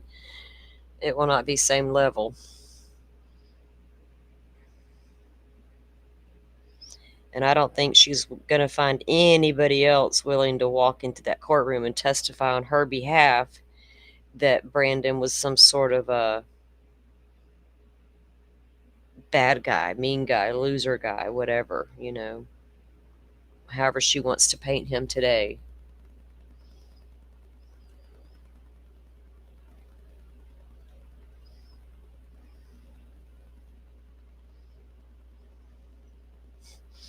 Let her go get settled back into her digs at the prison. She probably misses that prison because Maricopa County is not the place you want to be. They sent her to the worst, absolute worst county jail in the United States. Thankfully, I'm glad she got a taste of that. I don't think she was offered a plea, Butterfly. I don't think they're willing to take a plea with this woman. I don't think she would have taken a plea if she was offered one, right? Because she's so convinced that she's done nothing wrong, blah, blah, blah. Family tragedies and all. So I don't believe one was ever offered. If you think you've got a case you can actually win against her, would you even offer her a plea, right?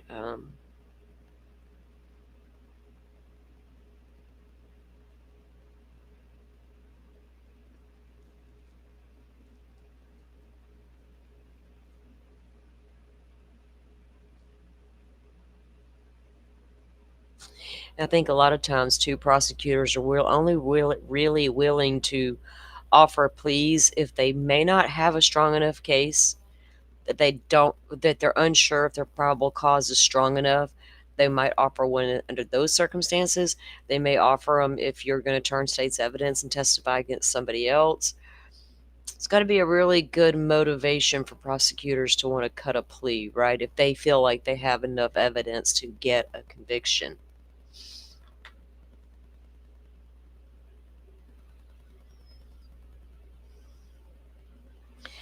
X&T says, my biggest part of Lori is she hasn't shown any empathy or given any reason to show compassion to herself. Just your opinion. Yeah.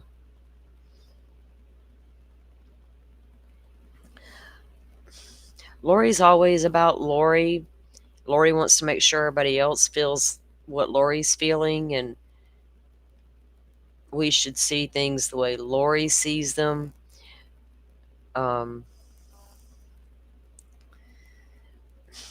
Lori's a complex individual because that religious aspect that people don't want to feel like is a big part of it, because it's so much easier and more comfortable to say this was all about sex and money, because we're used to those excuses people have, right? We're used to sex and money being the driving force behind murder. We're not used to religion being the driving force behind it, and it's a not a comfortable conversation a lot of times, and it's all over these crimes. You cannot escape it. Shit, Lori talks about it all the time, and she's the one that's telling us this is about religion. Most of it in her messed up, warped religious mind. Nothing wrong with being religious. I do not do organized religion, but no, sometimes those religions go way too far, right? Rachel says she doesn't think Lori is capable of empathy or compassion. A lot of narcissistic people don't have empathy and compassion for others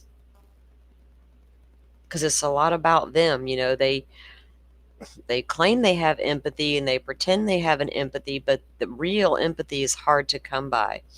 I think a lot of people possess a lot of empathetic nature. I think people are empathetic by nature, but some people aren't empathetic at all, right? Then you have your true empaths that absorb everything around them. But in general, most people are empathetic. Then you got those that just don't have an empathetic bone in their body. And a lot of us can't relate to that. We can be a hard ass if need be, right? I know I certainly can. But I got a lot of empathy in me. Too much sometimes. That's why I don't like to get out in people too much. I'll absorb everything around me with quickness. Especially those darn narcissists. They're lurking. They're lurking in the shadows. They're like, I'm an energy vampire. Where are you?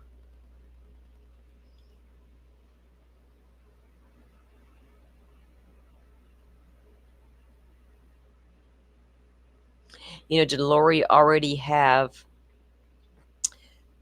the kind of personality that would lend itself to the way she ended up, right? Because something definitely happened. Because by all accounts from the family, Kay, Kresha, there was a time that Lori appeared very normal. Loving wife, loving mother. Kay would never in a million years allowed her to adopt JJ if she felt like Lori wasn't going to be a good mom with that little boy. She absolutely believed it 100%. I'll let my brother and his wife adopt this baby because they can give him that family unit he deserves. Kay was, moving on to the next phase of life. She was grandma. Can you imagine what she had to carry after that, looking, with the way things turned out? I mean, what happened to Lori, though, right? What snapped inside of her and made her just go off the rails? Was it just when she stumbled across Chad in the little group and the podcast and the meetings and reading the books and fell further and further into that? Yeah, she's got mental illness, Rachel, for sure. But she does understand what she's done. But she justifies it with her religious beliefs, right? That's the thing. And when they go to find her competent to stand trial, does your religious beliefs make you incompetent, right? If she can understand right from wrong, reading and writing and arithmetic and all the things, can pass the little brain test they want to give you, if she can do all that, does your religious beliefs make you crazy? Apparently not in the United States, right? So here we are with a sane woman representing herself. Because I don't think they can find her crazy just based on her religious belief. But how many times have we seen parents court ordered to get their children medical help because their religious belief tells them they don't need the medical help? That's some of the crazy things.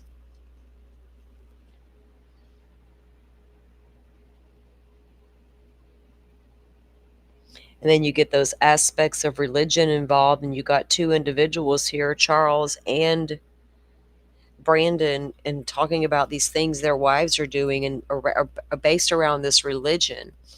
And they're living in communities that are full of LDS, and it's complicated things so much more. People, are they going to believe you, right? Are they going to believe what you're telling them? Are they going to protect the church? Are they going to say, well, this is not what we learn at my church, just you can't be telling the truth? I mean, it's very complicated when you add the religion into all the other aspects. Oh yeah, Chad was definitely a role model in her eyes. He, that exalted being, he could see beyond the veil. That intrigued Lori. Lori wanted to be able to see beyond the veil. She wanted to be the goddess, the hierarchy, the all-knowing eye. But see, what Lori doesn't realize is her LDS religion and all-knowing spirituality, they don't mix well. And when she tried to combine them, her and Chad and Zulema and all the rest of them, and incorporated the rest of the stuff they were trying to learn into it, they just made a hodgepodge mess and let all the demons go. Jeez. They let them all go. We got to close that damn portal. It's coming.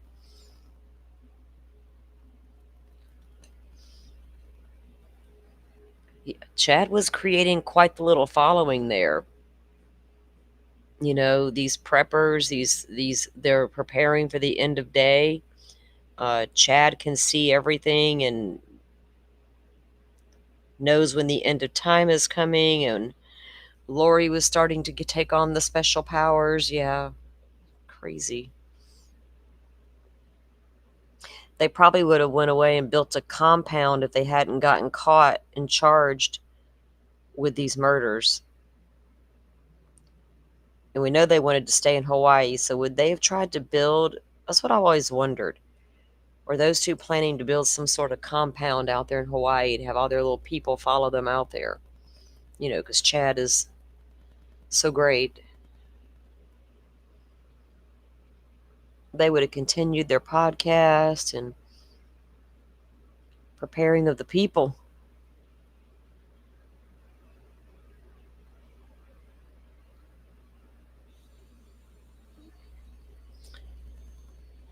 Sounds like I hear a buzz coming from the courtroom, but I don't see anything happening.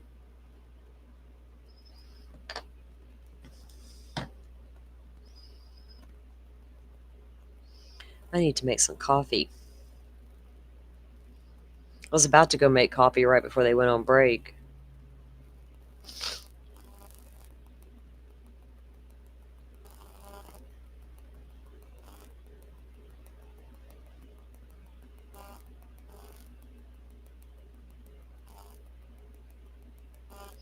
So it looks like when they come back in a few minutes, they're going to call one of Brandon's neighbors to the stand. And we've already heard how two neighbors witnessed the Jeep that morning. And we knew they had to, well, we speculated they would call them because they eyewitnessed the Jeep. So it makes sense to call them, right? You need to call your eyewitnesses in. So we're at least getting one of those guys in.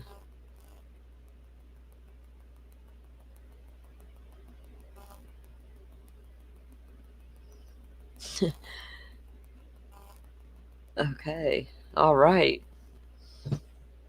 We have movement in the courtroom. Let me get this up for you guys.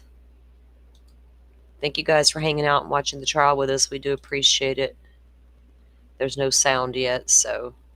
Oops. Sorry. Here we go.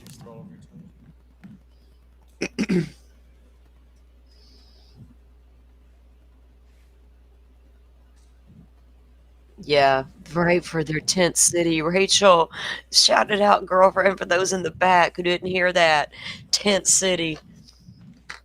I know what you're talking about. Y'all know what you're talking about? Picking up what you're putting down, Rachel. All right, you can be seated. The jury is present. Members of the jury, in your preliminary instructions, I said normally there's a direct examination followed by a cross-examination by the opposing side and then a redirect examination. Sometimes we need to do things a little bit out of order. So the defendant's cross-examination of that witness is going to take place at a later time. We're going to take a witness a little bit out of order. Please don't speculate as to why that's happening. The state can call its next witness. Thank you. The state calls Elizabeth Collins. Hello. Can you please state and spell your first and last name? Elizabeth Collins. C-O-L-L-I-N-S. Okay, you raise your right hand. You do solemnly swear the testimony you're about to give will be the truth, the whole truth, and nothing but the truth, so help you God. All right, you're going to have a seat here to my left.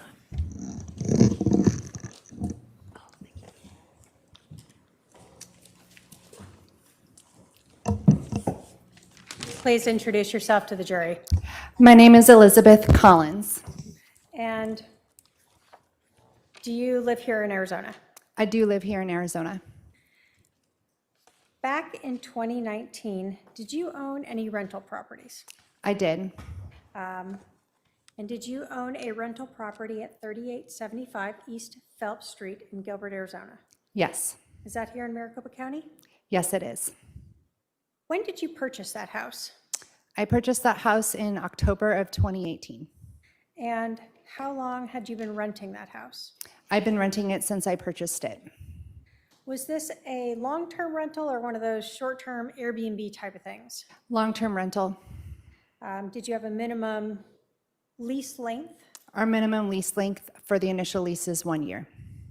So you'd had at least one person in there since you had purchased the home? Correct. Prior to October 2nd of 2019, had you ever had any issues at that house? Never. Any prior disturbances in that neighborhood? None, and none that I was aware of. Okay. No shootings at the home? No shootings at the home. No police going out there to your knowledge? None to my knowledge. Was this pretty much a normal, quiet rental property? Yes. Did you ever rent 3875 East Phelps Street house in Gilbert to Brandon Boudreaux? I did. Did you go through a company to advertise the lease? We did. We used a realtor that was a friend of ours to help us advertise the property for lease and to do the legal documentation. Okay. I'm going to put up what, oops, can I have Valmo? Thank you. Has previously been admitted as Exhibit 9. Do you recognize this street? Yes, I do. I'm going to zoom in a little here. Do you recognize this house over here and this sign? Yes, so the rental property is on the right-hand side of that photograph. Okay. So basically the house right here? Yes. Then you indicated that you used a company to do your lease agreement? Yes, I did. I've shown the defendant Exhibit 119, if I may have my paralegal approach.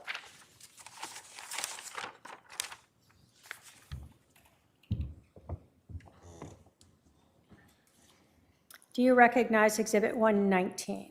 Yes, this is the lease agreement.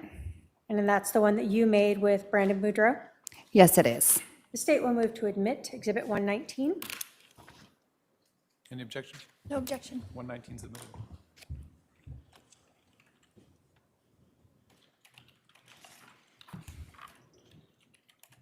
So in Exhibit 119, we see that you were the landlord one of the two, I guess, landlords. Yes, And then you rented this to Brandon Boudreaux. correct. Did he have other individuals listed on the lease agreement to also be present at the property? Just the names of his children? Okay, so his 4 children were listed on there. Yes. What was the date for the lease to begin? Oh, I believe it was September 23rd, 2019. We signed it on the 13th, which is what threw me off, but Perfect. So the lease agreement started September 23rd and was going to be until September 30th of the next year? correct. And then you indicated that this was signed on the 13th of September? That's my recollection. Let me go to the last page of Exhibit 119. So does that show the different signatures, or at least yours at that time? I think, Correct, mine and my husband's.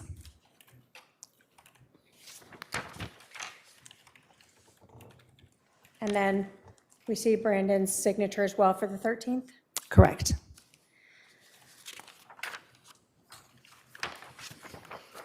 Now, when you leased this property to Brandon Boudreaux, did you include, or was there ever any inclusion of a person by the name of Melani Boudreaux on that lease? No, there was not. Did you ever have the name of anyone by the name of Lori Vallow on that lease? No, How about Alexander Cox? no, As someone who leases properties, rental properties, do you put your lease agreements out in any type of public website or social media? no, never. So you wouldn't have put it out there that Brandon Boudreaux was now living at 3875 East Phelps Street? No, that would be unprofessional. So prior to October 2nd of 2019, once you signed that contract, that was just your information and his information? That was my understanding, yes. And you never told anyone about who was moving into your house? Besides my realtor, no. Perfect. Thank you. I have no other questions for this witness. Any direct? No questions, Your Honor. All right. Any questions for this witness from any member of the jury? I don't see any. You can step down. Thank you. Go ahead.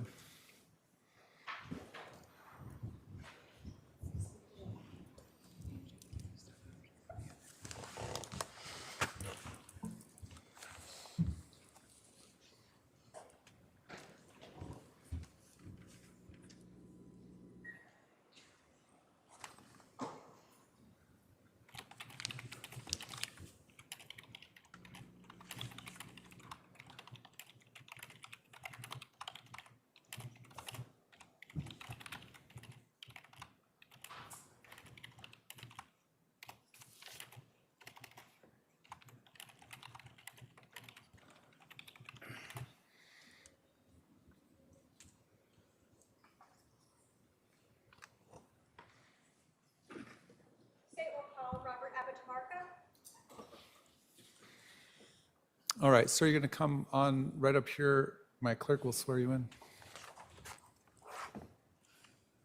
Hello. Can you please state and spell your first and last name? Robert Abitamarco, R-O-B-E-R-T,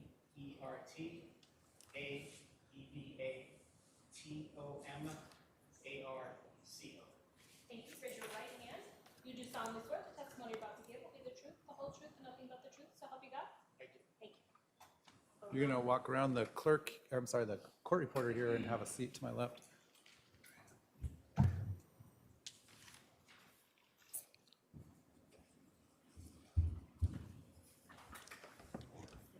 If you can roll up close to the microphone, thank you. Would you please introduce yourself to the jury? Robert Abitamarco. Can you tell us, do you still live in Arizona? Yes. Back on October 2nd of 2019, where did you live? 3870 East Phelps, Gilbert. Did you rent or own that house?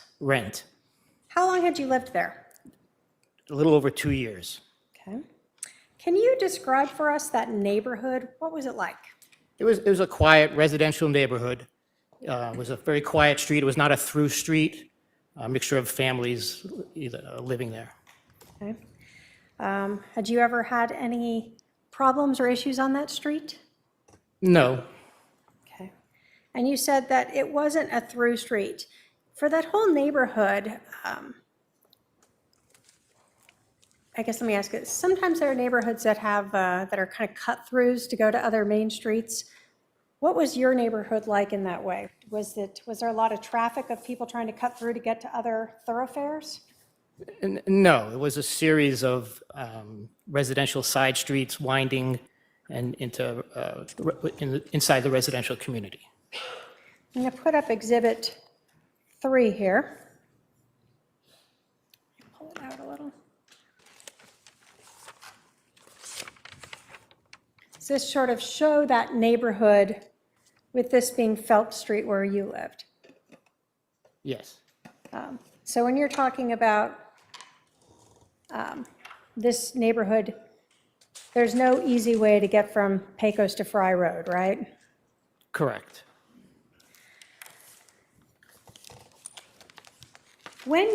Since you lived in this neighborhood for a couple of years, did you see some of the same vehicles parked on your street all the time? Yes. And so you sort of knew which ones would belong to your neighbors? Generally, yes. Okay. I'm going to put Exhibit 1 up here.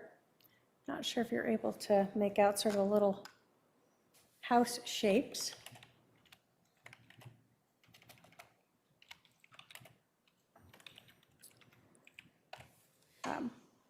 Are you able to see those house shapes up there?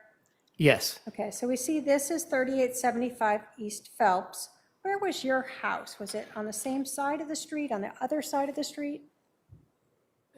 3870 would have been on the same side. So on the same side of the street as this, and where was it in relation to that? One to the left, looking at it. Okay, so this is Phelps. Are you on this side of the street or this side of the street? The upper or the lower? I'm sorry, I was on upper, third house in from right there, yes. Okay, so here. Yes. All right. So kind of across and a little catty-cornered from 3875? Yes. Perfect. I'm going to show the feds a couple exhibits, 5 and 7.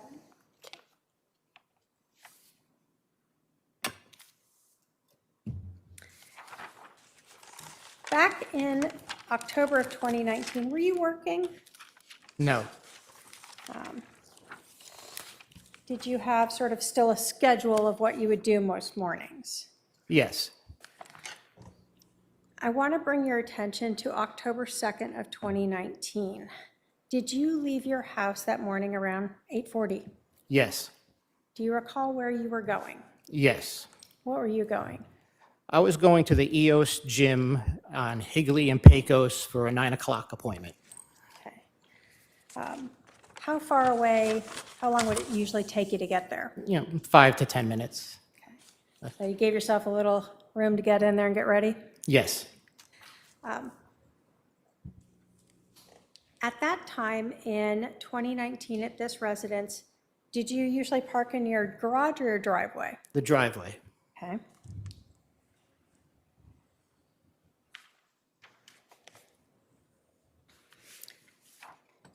I'm going to put up, sorry.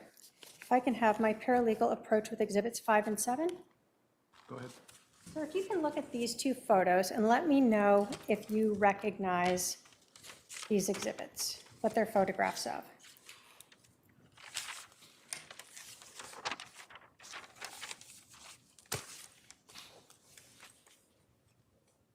Yes. Are those photos of sort of the street and neighborhood where you lived on Phelps back in 2019? Yes. The state will move to admit exhibits 5 and 7. No objection. They're admitted.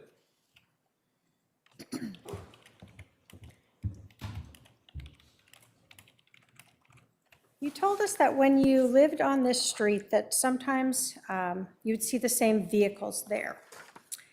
Was there any vehicle on sort of the opposite side of Phelps Street that you would regularly see and you would have to pay attention to when you were exiting your driveway? Yes. What was that? There was a van owned by my neighbor who parked generally across from my driveway or a little off. Okay. I'm going to put up Exhibit 5. Do you see a van in this photograph? Yes. Is that the van you're talking about? Yes. So this white van here. Yes.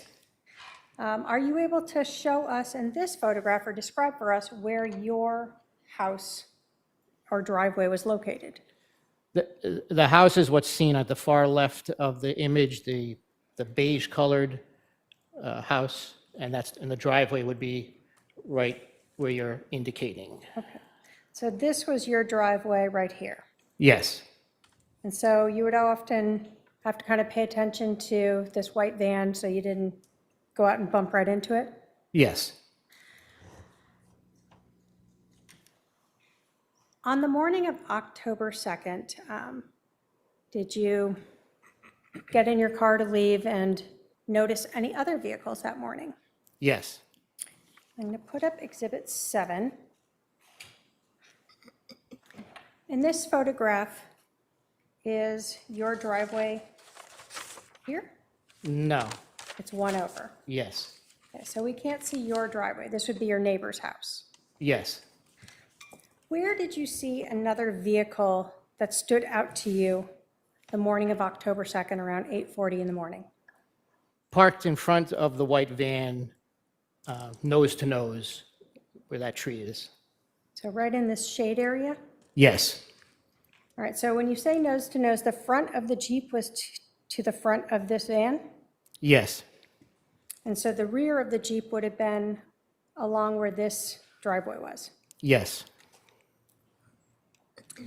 Did anything about that vehicle catch your attention? Yes. What?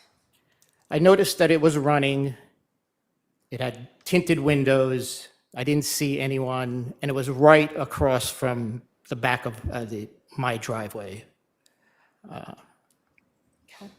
So the tinted windows, were you able to see if anyone was inside the vehicle? I was not. What kind of vehicle was it that you saw there? It was a Jeep. Were you able to tell anything about 2 or 4-door? No.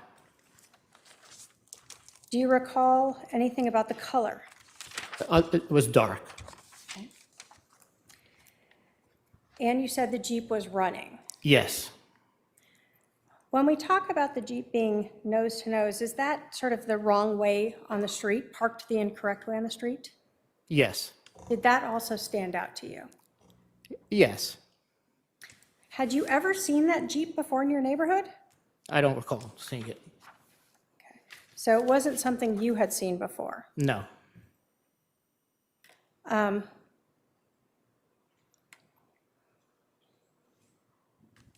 When you were backing out and leaving, did you feel like you needed to take note of anything else of that Jeep? Yes. Why? It seemed out of place, and again, being concerned that it was running, not immediately seeing anybody with that vehicle or in that vehicle. And I was under the impression that nobody was home at the house that it was parked at. Okay. So here's a car that's running in front of a house that might be empty with dark tinted windows. It seemed a little concerning to you. Yes. So because of that, did you do anything as you were leaving? Yes. What'd you do? When I left, I backed out of my driveway so that I was going to be heading in the opposite direction of those vehicles. And I looked in my rearview mirror to look at the license plate.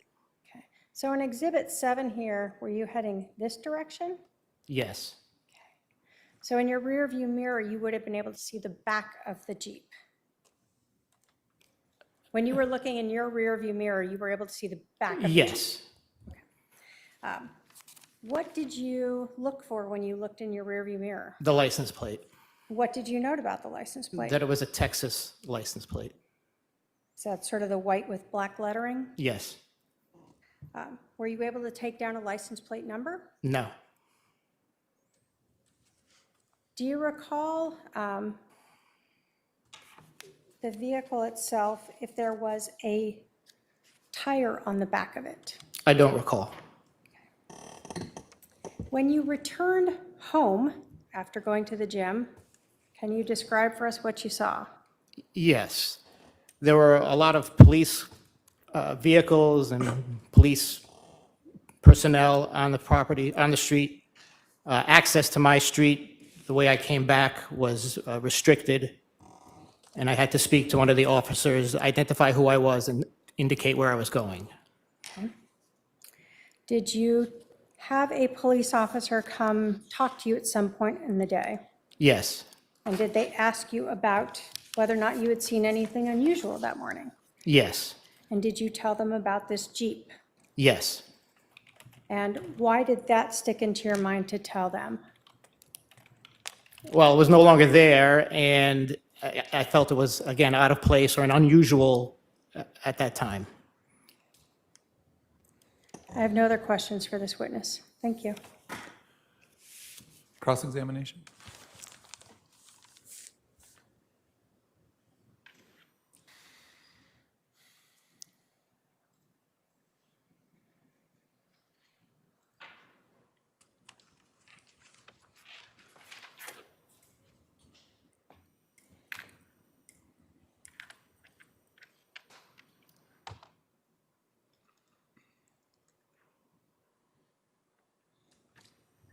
No questions, Your Honor. All right, any questions for this witness from any member of the jury? Don't see any questions. You can step down, sir. Yeah.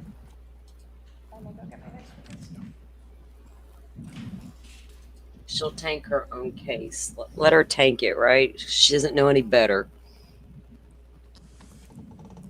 I don't guess she's going to question any of these witnesses they're going to bring out. I don't think she'll get to questioning Brandon tomorrow, even if she gets these alleged documents that she needs.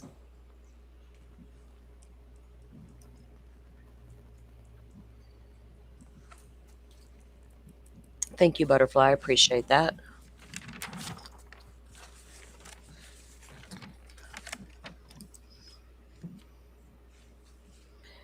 This woman is so unprepared.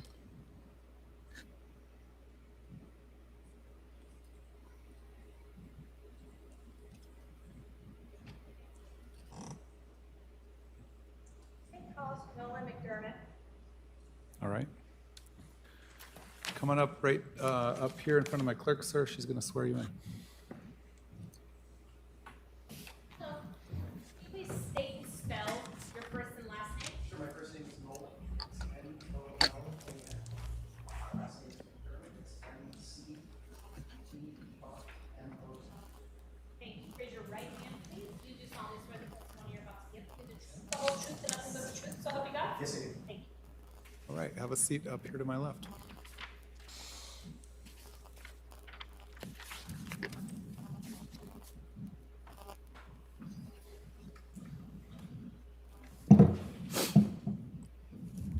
Would you please introduce yourself to the jury? Sure, my name is Nolan McDermott. I'm a sergeant with the Gilbert Police Department. How long have you been with the Gilbert Police Department? 18 years. Where do you currently work? I'm currently assigned to Internal Affairs. Can you tell us about the different areas you have worked at the Gilbert Police Department over your years of service? Yes, I've spent a majority of my time on patrol, both as an officer, field training officer, and a patrol sergeant. I've also spent time in our Criminal Investigations Division, where I was a detective over Special Victims Units and our Violent Crimes Unit. Now, over the years at the Gilbert Police Department, have police officers, both patrol and detectives, been responsible at times for processing the scenes? Yes. Did you have any training over the years on processing scenes? Yes, both in the police academy and then through training through field training program, and then as well as just training with colleagues throughout various cases. Back in October of 2019, what unit were you working in? I was assigned to the Violent Crimes Unit. And were you a detective in that unit? Yes. How long had you been there at that time? I was with that unit probably only about a year, but I'd been a detective for about 3 years at that point. Were you on duty on October 2nd of 2019 at around 9:15 in the morning? Yes. And were you called out to 3875 East Phelps in Gilbert, Arizona, Maricopa County? Yes. What were you called out there for? I was called out with other detectives initially referenced a shooting. Okay. And is that common practice for shootings? Yes. Okay. Do you recall when you arrived at 3875 East Phelps Street, sort of what the scene looked like? Yes, there was crime scene tape erected. There was several patrol officers out. Looks like they had taped off a crime scene around a particular residence and the street in front of the residence, as well as kind of bordering some homes next to the target residence. What is the point of crime scene tape? The point of the crime scene tape is to erect a physical barrier, both for the public to be alert that the police are on scene and conducting an investigation, try to limit the amount of traffic, meaning both vehicle or people entering that crime scene, to keep it as sterile as possible. When detectives are sent out to a shooting, are they each given different roles? Yes, they can be. Each scene might be a little different, but generally we'll divide tasks up to process or investigate. Okay. Were you assigned a role to process the crime scene? Yes, I was participated in that. Okay. Were other detectives then assisting you in processing the crime scene? Yes. Who were the other detectives who were out at the scene? Detective Pillar was there and Detective Ferrer was there. Okay. When you got to the scene, were photographs taken of the street, the vehicle, and any items of evidence? Yes.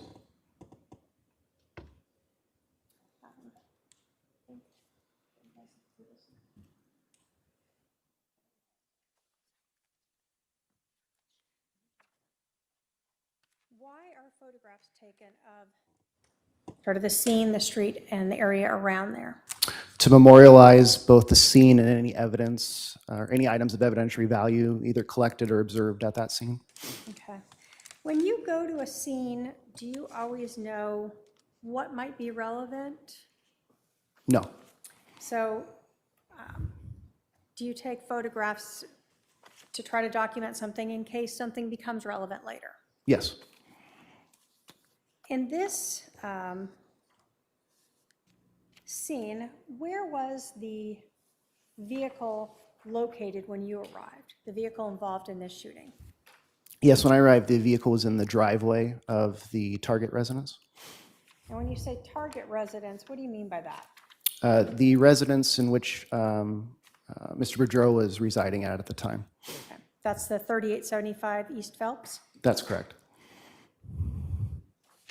As you are photographing this scene, were orange cones, for lack of a better word, used to document the approximate location of where Brandon Boudreaux's vehicle was located when it was struck with the bullet?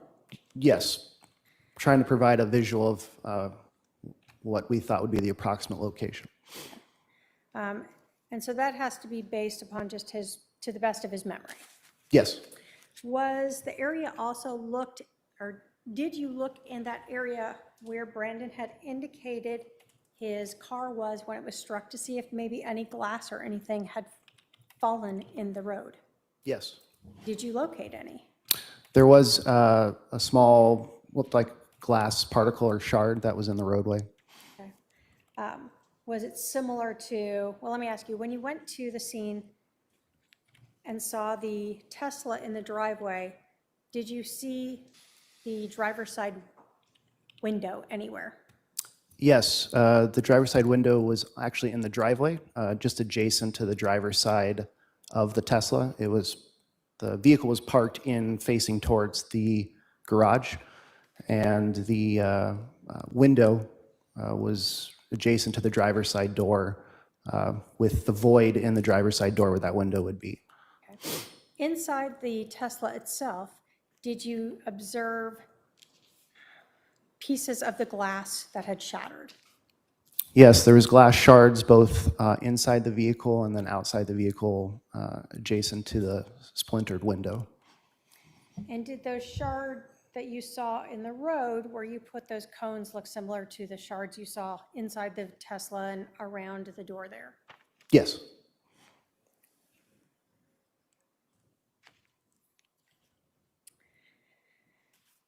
When you were looking at the window that was now on the driveway, did you look at it to try to see if there was any impact to it? What caused it or where it shattered from?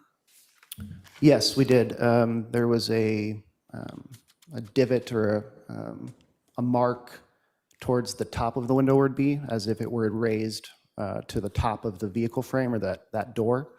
There was kind of a divot, best way I can describe it, that appeared out of place compared to the rest of the window.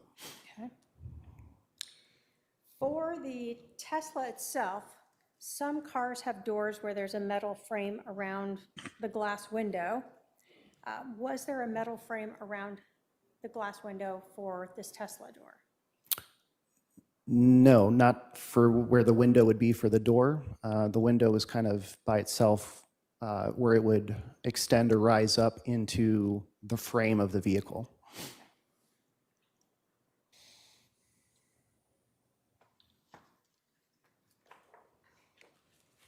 I had minus a few exhibits 6, 8, 10 through 47.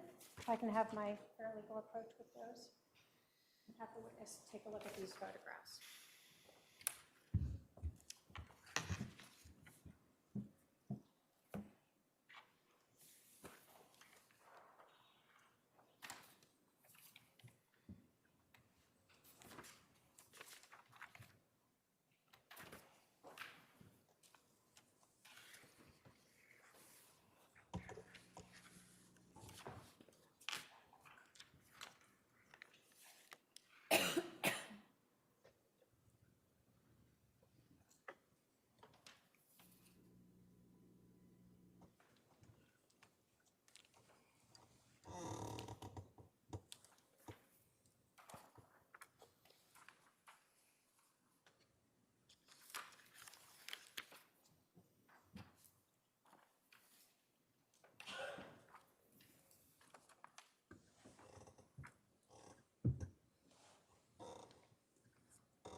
So Detective, you've looked through exhibits 6, 8, and 10 through 47. Do you recognize those as photos from the scene on October 2nd of 2019 of the Tesla and the Phelps Street and the area around there? Yes.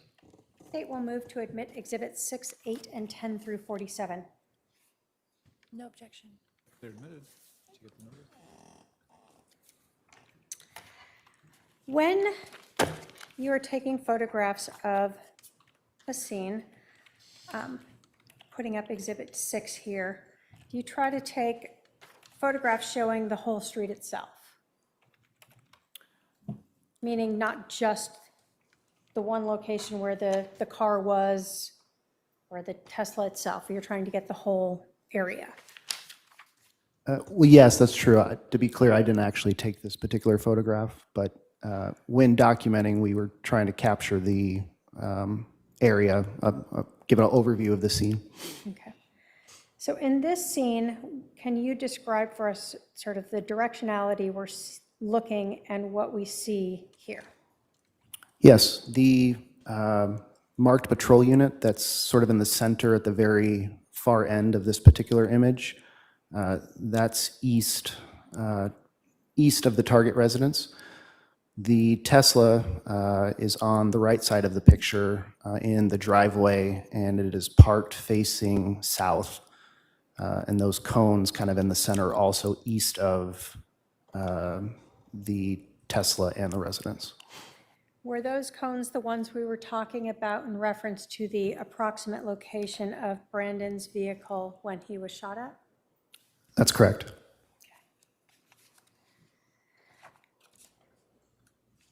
Exhibit 8 here, is that sort of a closer version of that? Yes. Exhibit 10, in your understanding, where was the Jeep located? So the Jeep would be somewhat out of frame from here, but it was our understanding that it would be located kind of on the bottom left of this image. Okay, so this is the driveway for Brandon Boudreaux's 3875 East Phelps? Correct. And so the Jeep was somewhere down here? Yes.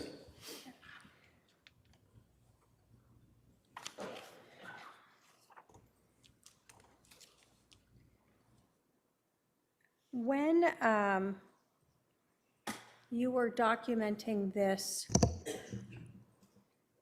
did you understand then, was this meant to be sort of the front of the vehicle and the rear of the vehicle, approximately? And I'm going to put up 12 so we can see a better width of that.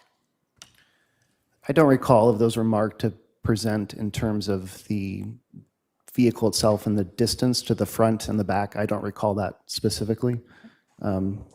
The purpose of this was to give us kind of an idea, or at least to memorialize the scene for where we, our best understanding of where that Mr. Boudreaux's vehicle was at when the shooting occurred. In 14 here, so again, this is at least supposed to be approximately where the Tesla was located? Correct. And this particular image is from the other direction. So, for example, that patrol vehicle that's pictured in the center of that image, that's to the west of the target residence. Okay. And so in this photograph, Exhibit 14, where did you understand the Jeep to be located? Our understanding was the Jeep would have been in the vicinity of the shaded area, where on the south side of that street, parked, I guess, behind or in front of that white van. Okay.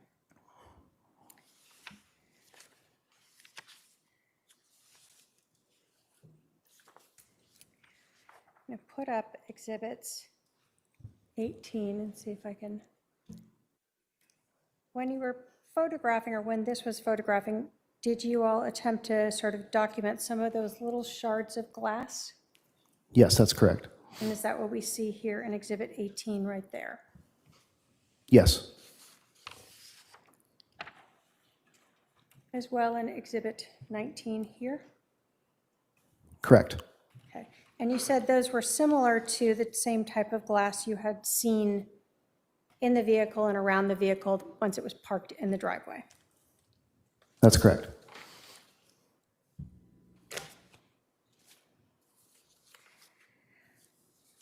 Was it your understanding, well, let me say, when you are trying to process a scene, do you get briefed on some of the general facts of the case?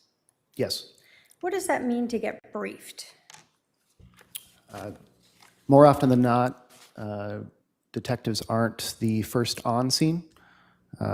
Generally, a patrol officer would respond to take the initial information, and then upon the arrival of detectives, we would generally get a briefing from those patrol officers on scene with the best knowledge of the information they had at the time. So did you understand or know the path of travel of Brandon after the shot was fired? Yes.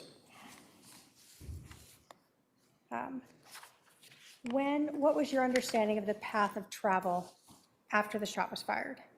My understanding was Mr. Boudreaux proceeded, continued west on Phelps Street to his first available street to turn on, which was Cole, I believe, and he made a right to go northbound from there. This is Exhibit 1, sort of a map of that area. So west would be this direction, Correct. and then north on Cole. Correct. Did you understand that he eventually then came back, sort of making a big loop to return to his residence? That's correct.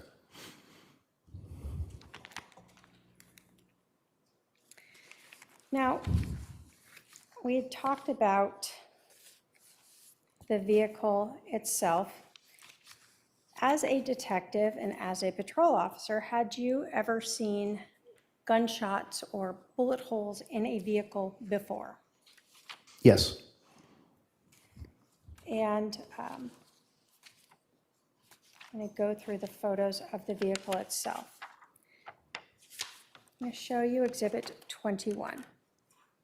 Can you tell us what we see here? Yes, this is Mr. Boudreaux's vehicle. It's parked in the driveway facing south. The driver's side of the vehicle is facing away from us in this particular image. Did you note any damage on the passenger side of Mr. Boudreaux's vehicle? I did not. We see in 22 the rear of his vehicle. Correct. Did you note any damage there? I did not. Were you looking for damage to see if there were any other gunshot holes in this car? Yes.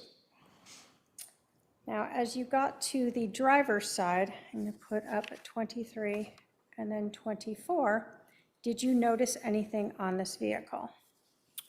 Yes, there was damage on the vehicle frame, kind of directly above the driver's side door and where the window would have been. Okay, so I'm going to kind of do some closers up. 26? Yes, the damage, again, being on that kind of the top end of the vehicle frame above where the driver's side door and window would be. And 27? Is that what we're talking about? Yes, this is just a closer image of that same damage. The victim had made a statement to 911 that maybe this was a paint gun that hit him. Did you see any paint or anything that would indicate this was a paint gun? I did not. Is this the type of damage you would expect to see from a paint gun? No. 28, and then I'm going to go into 29. What are we seeing here? We see an A marked on that. What's that for? That particular marker is just another indication to memorialize the scene. So the prior image was an image without it, and then this image is to mark it, just as another point of reference the damage we were identifying. As we're looking at this, you were advised, were you advised when you were briefed that as Brandon was driving westbound on Phelps, that the rear of the Jeep was facing towards him, was facing eastbound? Yes. And were you advised that he said a rifle came out of the back of the Jeep and then fired a single shot at him. Yes. Looking at just the shape of this hole, you said you have seen bullet strikes or bullet holes in vehicles. Did that appear to be coming from front to back? Yes. So was it consistent, the damage to the vehicle, to show the bullet had come from in front of the Jeep or in front of the Tesla into the Tesla itself? Does that make sense? Probably not. The damage I observed and the damage that's documented in this photo is consistent with Mr. Boudreaux's statement of him proceeding westbound with a rifle being pointed towards him, pointed east, and this penetration from that projectile is consistent with his story. Okay. Now, when we talk about trajectory, what does that mean? Generally, it's just the direction in which something might travel. In this case, were you able to determine the exact direction of the rifle barrel out of the rear of that Jeep? I was not able to determine exactly the direction of that rifle barrel out of the Jeep. And were you able to determine the exact location of the Tesla in the street? I was not. So there was no photos or video cameras to show that? Correct. So at best, can you say that the directionality of that hole, that bullet strike into the Tesla, is consistent with it coming from the back of the Jeep? Yes, based on the information provided to us, it's consistent. Now, as you were looking at this, and we see in 25 that there's no frame on the top part of this door, so the bullet strike, was that actually into the body of the Tesla itself? Yes, that's a fair description. So in order to look for the projectile, what did you guys do? This particular photograph, right below that penetration point, is some rubber molding that was also damaged. That was consistent with that glass window maybe rising up and extending into the molding as probably part of the feature of the vehicle. So we moved some of that molding around to see if we could try to locate any projectiles. I'm going to show you some photos from that. This is Exhibit 40. What are we seeing here? This is some of that rubber molding I had mentioned earlier. There was kind of a groove in there, for lack of a better word, in that molding where it captured some glass shards, and we did find some fragments, metal fragments in the that groove within the molding as well. So what we sort of see in here. Correct. Is Exhibit 44 sort of show what you're talking about, where you're trying to pull out all of this molding to look for any fragments of that projectile? Correct. And does 45 also kind of show that search where you're pulling that apart? Yes. Ultimately, were any fragments recovered? There were some fragments recovered. This particular image just documents those fragments recovered from within that molding. That was documented earlier as well.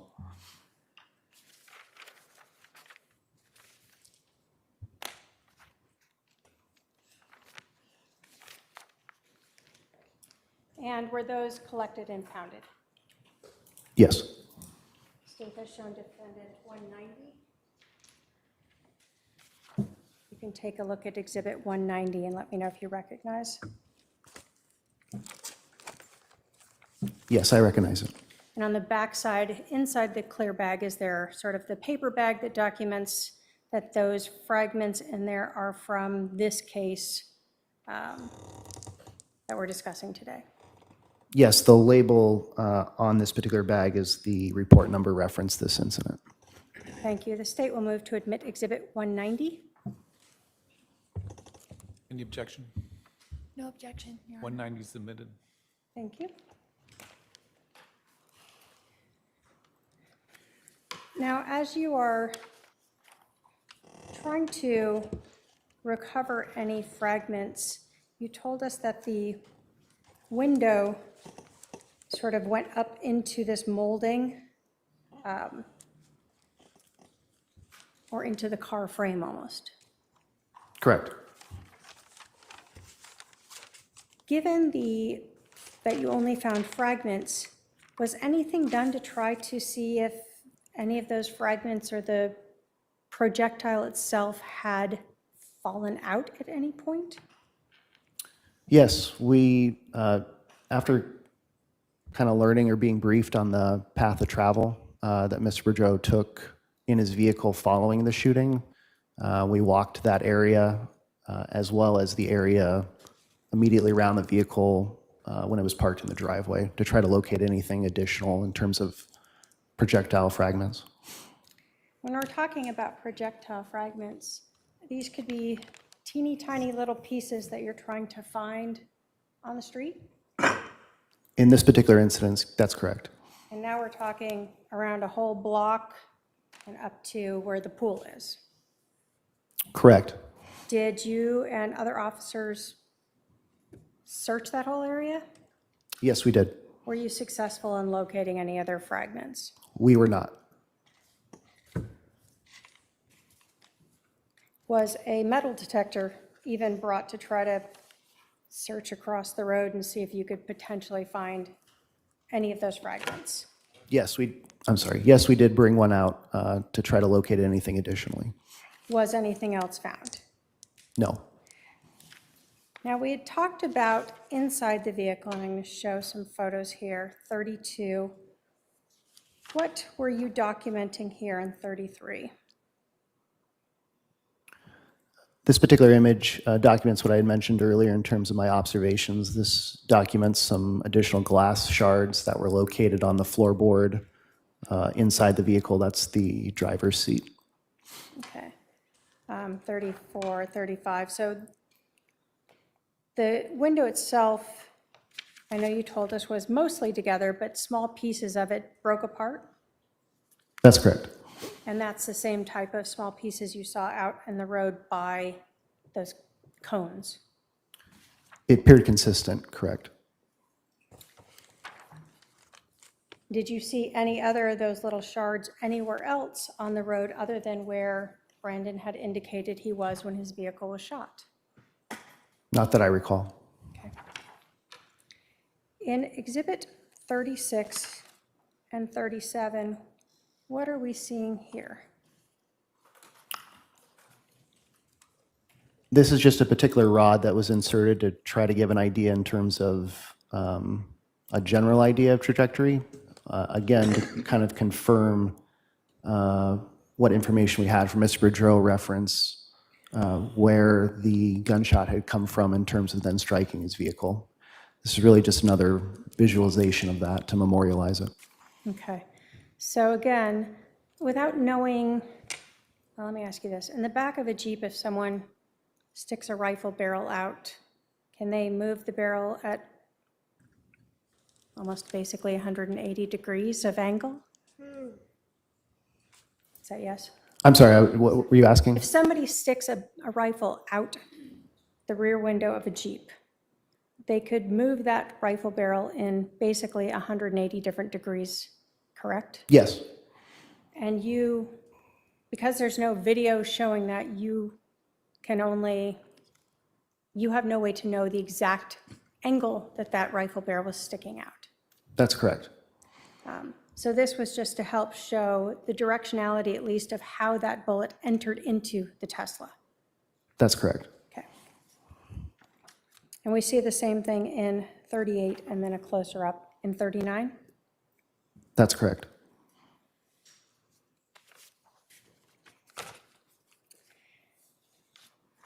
Now, we talked about the glass piece itself. I have Exhibit 46 up here. And again, we see another sticker or marker with an A on it. What were we looking at there? This is a image of the driver door window that was in the driveway at the time of our arrival. As I had mentioned earlier, we had noted a divot in the window itself. This particular image is depicting that divot as we've identified it with this marker that appeared consistent with the damage that we observed on the vehicle. Essentially our best estimate of where that strike point in the vehicle would have been to cause the window to shatter. So when we look at the other edges of the vehicle, you didn't see any similar type of damage where the window has that divot and the more, I guess it being more broken apart? Yes, that particular divot, again, appeared consistent with what we were observing on the vehicle. So I didn't note anything different on the window that maybe could have accounted for the damage with the window being rolled up in the vehicle.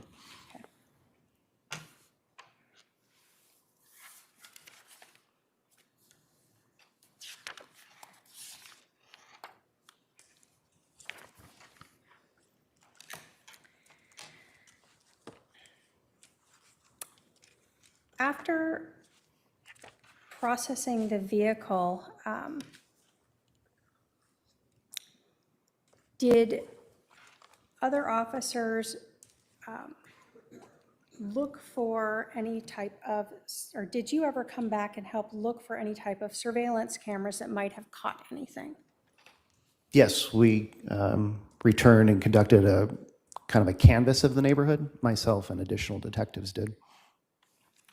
Did you personally find any videos that on Phelps Street or any of the surrounding streets that caught anything? I did not.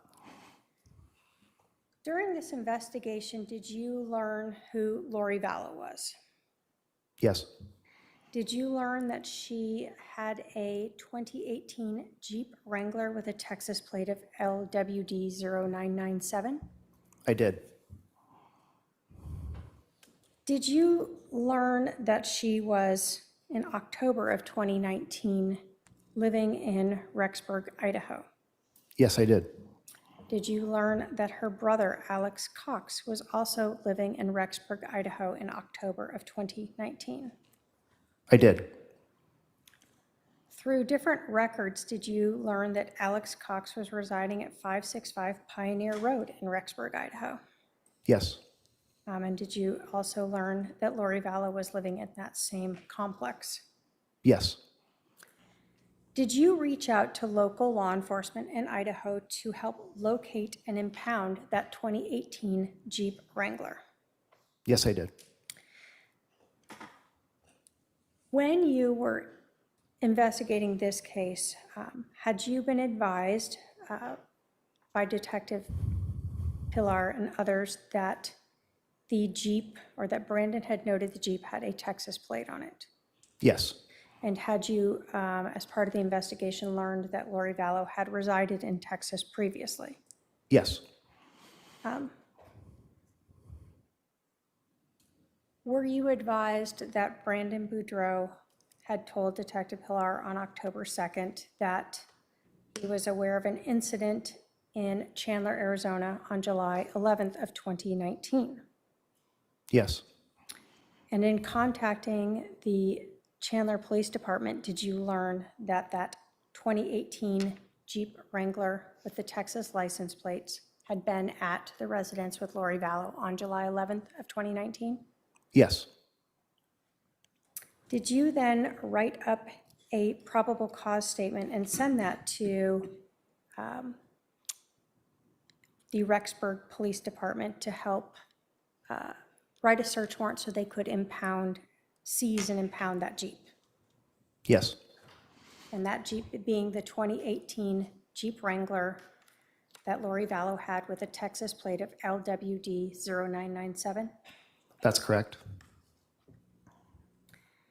Were you notified on November 4th of 2019 that at that time Detective Hermosillo with the Rexburg Police Department had located and impounded the Jeep from 565 Pioneer Road in Rexburg, Idaho? Yes. And did you provide that to Detective Pilar? Yes. Was he the case agent at the time? Yes. And did you leave that to him to deal with processing the Jeep? Yes.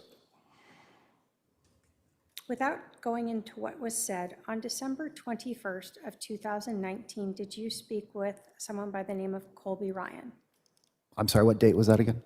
December 21st of 2019? Yes, I did. Is Colby Ryan Lori Vallow's son? Yes. Did you learn that Colby had been given Lori Vallow's blue Nissan Rogue with Arizona license plate CRT 2994? Yes. Were you provided information as to where Colby Ryan had picked up Lori Vallow's Nissan Rogue? Yes. On December 26th of 2019, did you go to that residence? Yes. Was that here in Maricopa County? It was. Was that in Mesa? It was. Who lived at that residence? I spoke with a Heather Blackmere. Was it a Hannah? Or I'm sorry, Hannah, yes.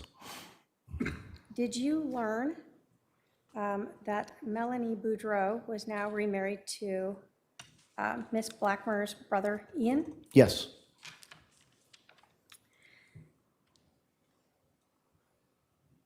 And did you know that Melani Boudreaux was Lori Vallow's niece? Yes. Was a search warrant obtained for that Nissan Rogue? Yes. And was that executed on December 21st of 2019? Yes, it was. Were photographs taken of that? Yes.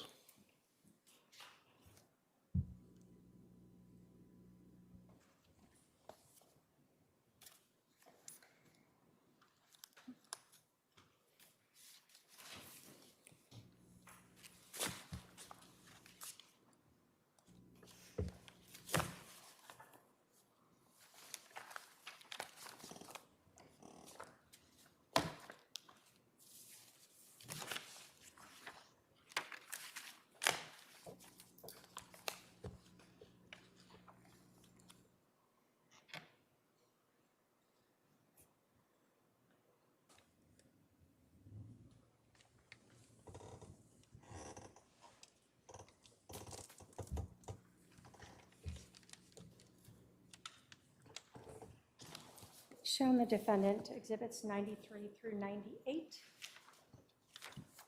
Approach for the witness to review.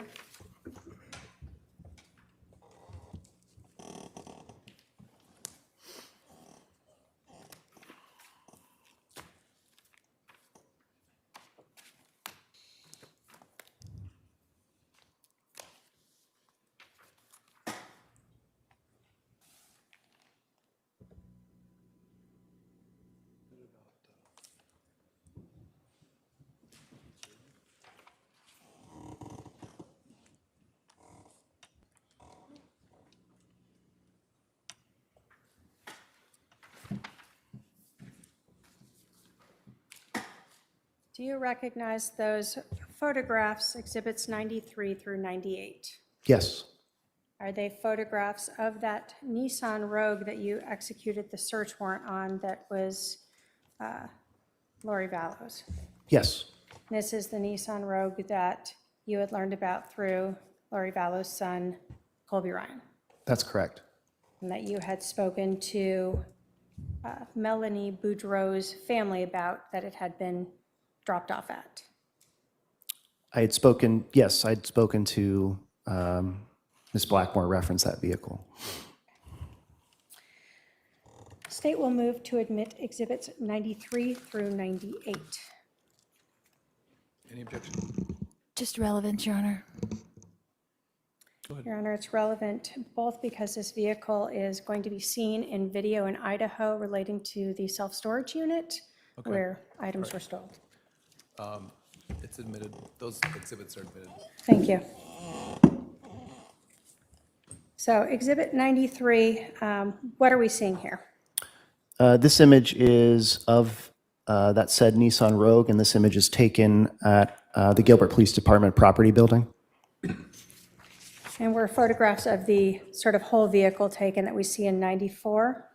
That's correct. This is just a different angle, as well as this is a different angle of that same vehicle. So we see a license plate on this vehicle of CRT 2994 Correct. and was inside the vehicle during the search warrant. Did you obtain the registration or take photographs of it? Yes, that's correct. And was it registered to a Lori Vallow and Alexander Cox? Correct. And we see it was from September of 2019. Yes. Inside the vehicle, did you look through it to see if there were any receipts or anything of potential interest? Yes, we did. Inside the vehicle, did you recover a boarding pass or I guess, luggage receipt for a Melani Boudreaux? That's correct.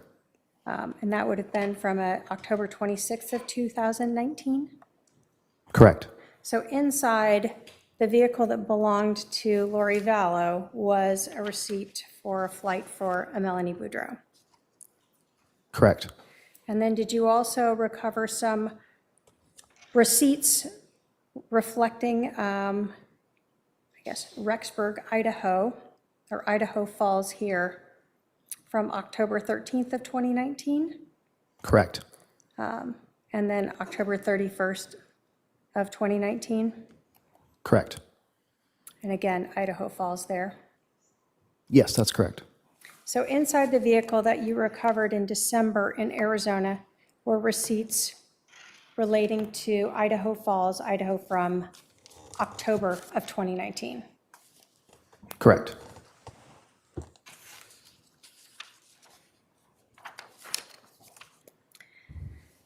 Were you also involved in executing a search warrant on Alex Cox's residence in December of 2019? Yes. Did you locate Alex Cox's Ford F-150 at that time? That particular vehicle was present during that search warrant, yes. It was present at the residence. Yes. And did that have an Arizona license plate of CPQUINT? Yes, that's correct.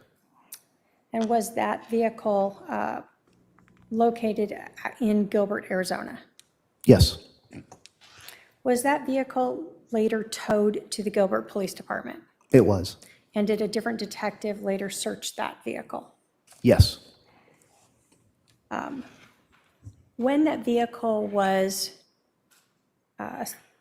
towed to the Gilbert Police Department, did you then obtain another search warrant to execute on Alex Cox's Ford F-150 on December 31st to allow a detective to remove an infotainment center? Yes, that's correct. And was that Detective Tom Olzak? Yes.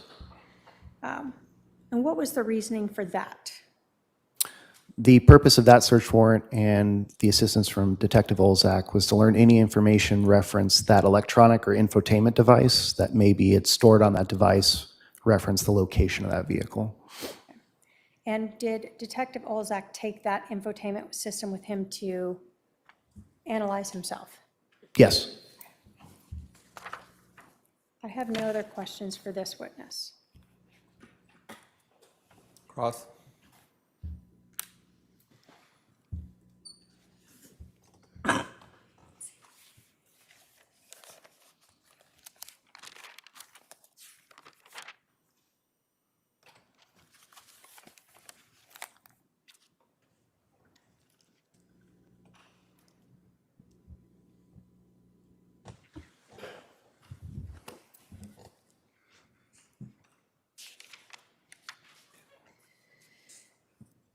It's Sergeant McDermott? Is That's that correct. Okay. And you said that you've been processing scenes, Sergeant McDermott, for how long? I've been a police officer for 18 years. I can't tell you exactly how long I've been processing scenes, but I've been in a patrol capacity and a detective capacity for approximately 16 of those 18 years. So I would have been processing numerous scenes for that time. Okay, and were you a scene agent for this? I would say I was one of several detectives there who could be classified as scene agents. Okay. So, and you had mentioned before that it was you and Detective Pillar and one other person. I had mentioned Detective Ferrer. Oh, that's right, Ferrer. Okay. And when you were getting briefed by them, what time did you arrive at the scene? I don't recall. It was sometime in the morning after the call had come out. And who was there already when you arrived? There were at least 2 patrol officers there upon my arrival. So Officer Robb was there? Yes. And did she brief you at all? I don't recall exactly who briefed me, but it would make the most sense that she would have. Because she was first on the scene. I don't know if she was first on the scene, but I know she was present at the time that I arrived. Okay. And so who did you receive your information from after you got there?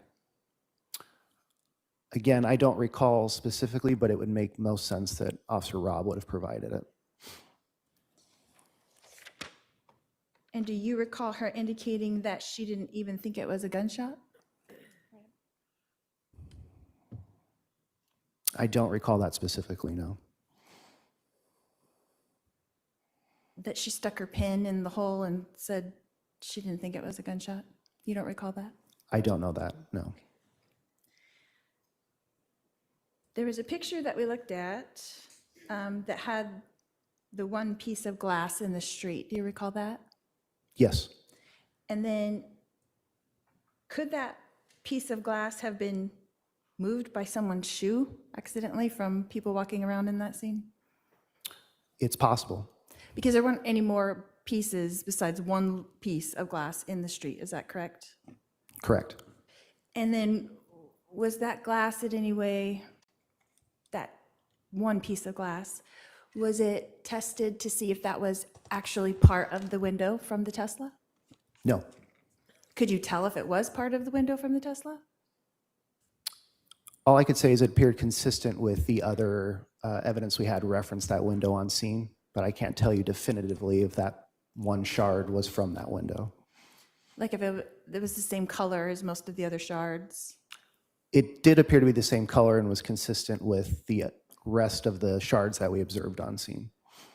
But it could have been from a Coke bottle kicked in the street or anything else like that? I can't say that's not possible, yes. And so did you use the location of that one piece of glass to try to determine where the Tesla was located at the time of the shooting? That was one factor, yes. But if it had just been kicked over there or moved accidentally on the bottom of someone's shoe, then it wouldn't indicate anything. Is that correct? I mean, I'd have to concur that it's possible.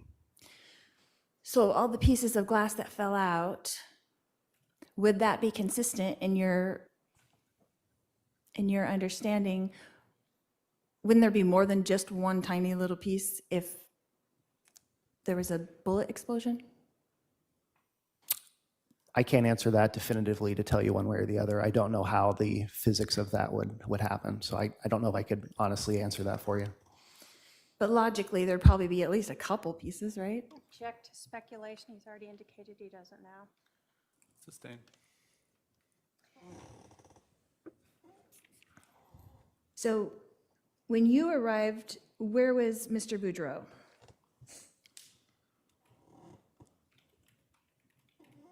I believe he was standing maybe outside the front door of the residence. That's my best recollection. Okay. And who else was there on scene? I recall Officer Robb was on scene. I believe Officer Bullock was on scene. I believe that was it. Did you see the friends of Brandon that we saw in the picture of Mr. Boudreaux? Yes, now that, I'm sorry, go ahead. Now that you've mentioned it, yes, I do recall Brandon having some friends there. And how many friends do you recall Brandon having there? I believe there were 2. And where were they where were they when you observed them? I don't recall that. I mean, were they near Brandon or were they in a different location?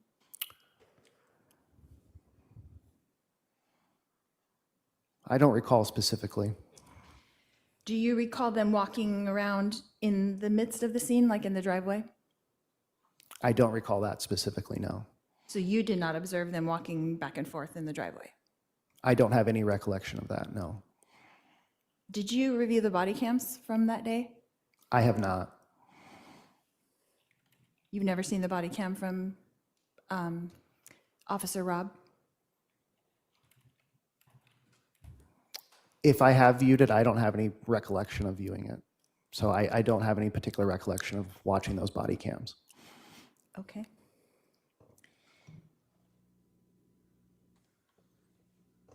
Was there any glass in the garage? Not that I recall. Did you search the garage? I don't have a particular recollection of searching the garage specifically. I can't tell you if it was searched or not by any other detective or officer there. But you did not search in the garage? No, not that I recall. And the garage door was open when you were there?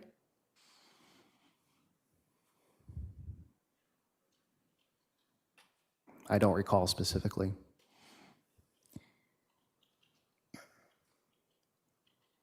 And you don't, and with all the, excuse me, with all the reports that have been made, there's no report indicating that anyone searched the garage to your knowledge. Is that correct? That's correct.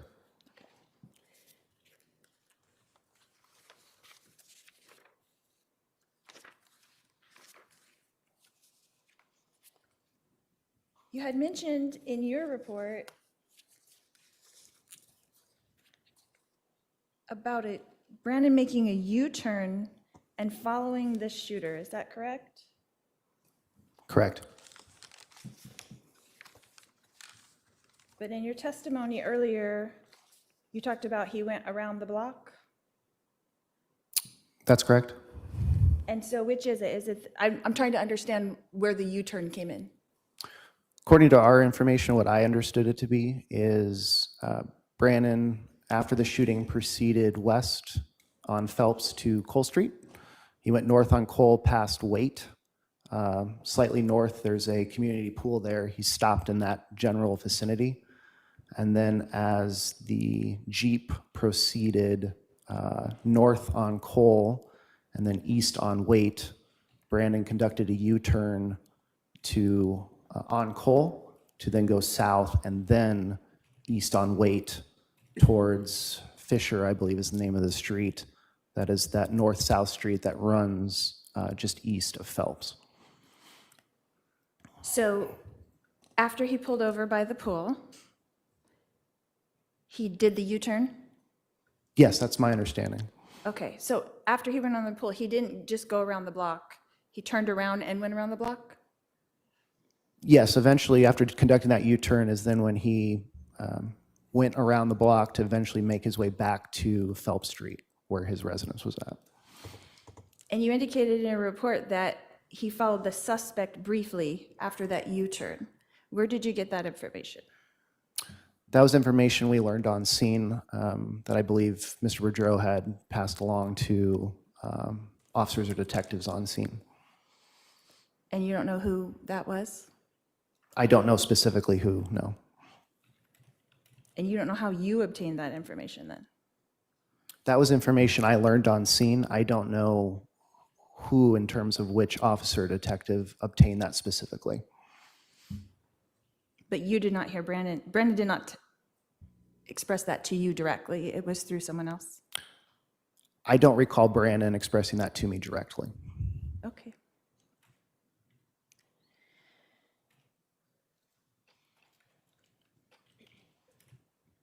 So in your report, you say that you were unable to locate any projectile anywhere in the Tesla. Is that correct? We located fragments. I don't think we did not locate anything in terms of a complete projectile.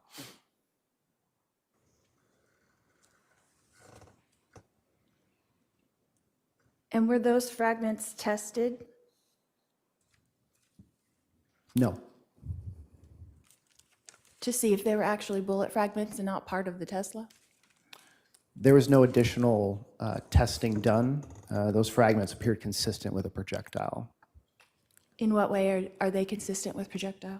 The projectile, in terms of potentially, in terms of making an impact on something, could disperse in fragments. To me, they appeared consistent with other fragments of projectiles that I've observed before. And is that something that could be known through testing? Potentially, I can't tell you a specific test. I just don't have the knowledge of a specific test could tell, but potentially.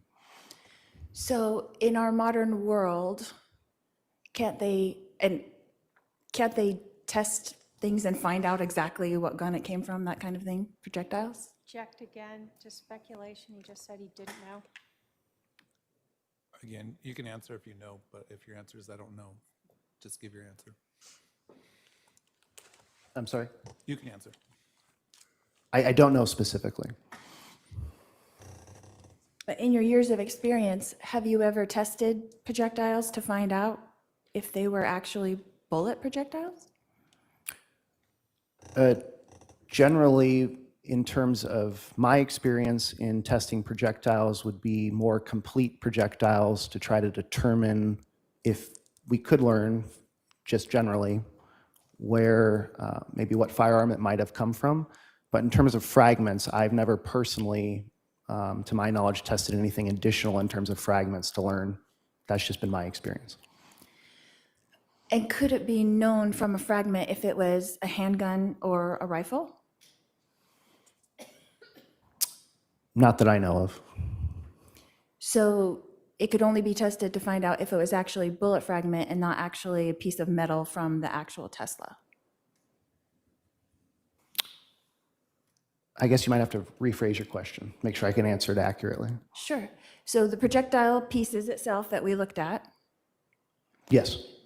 they can only be tested to find out if they are an actual projectile from a gun. I don't know the limitations in terms of the testing to answer that for you accurately.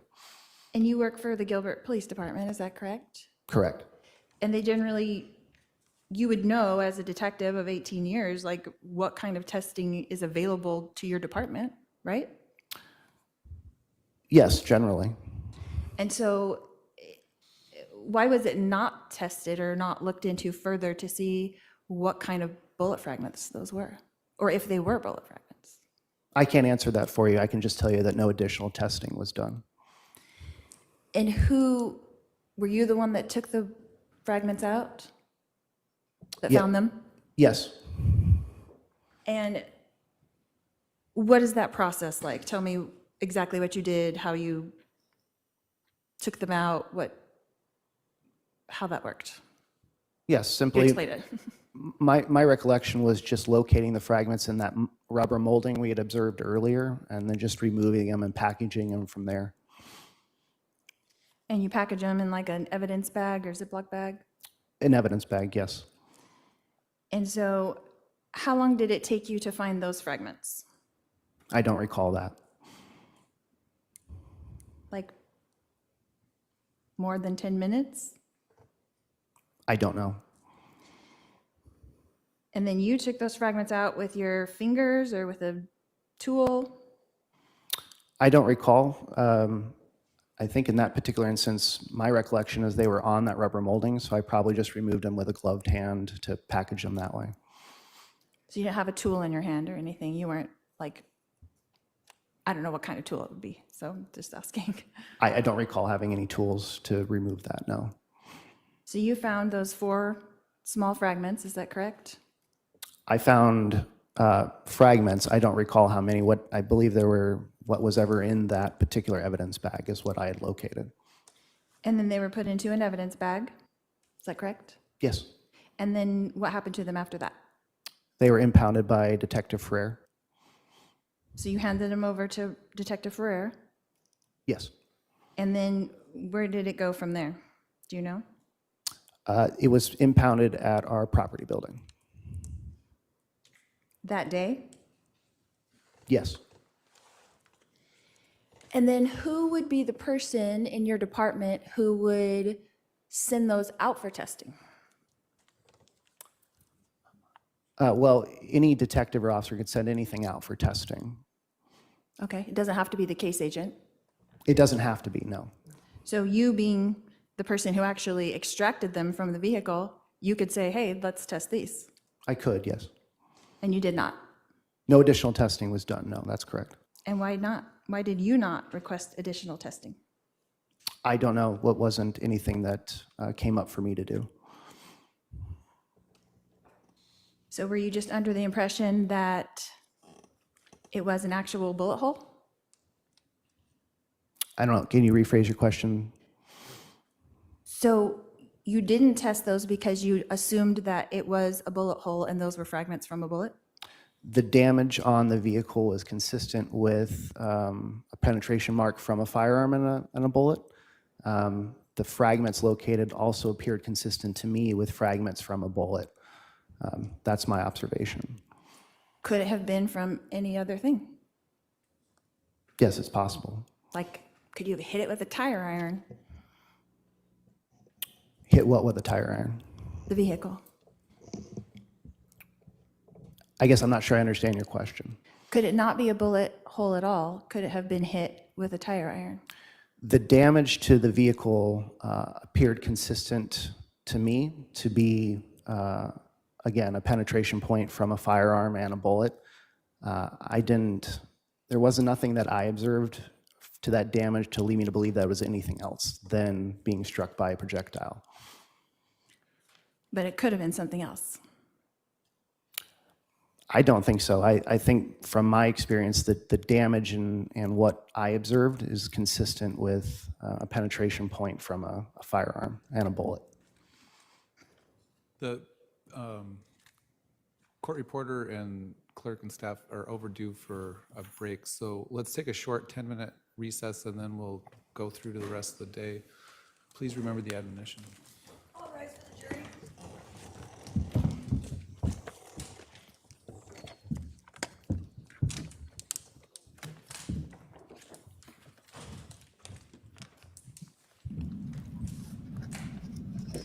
Short break. Oh.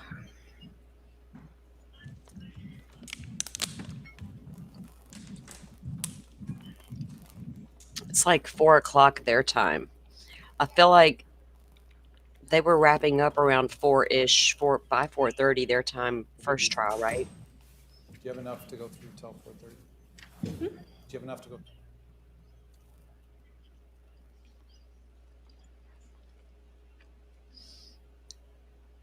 I don't know how long. Did he say how long their short break was going to be?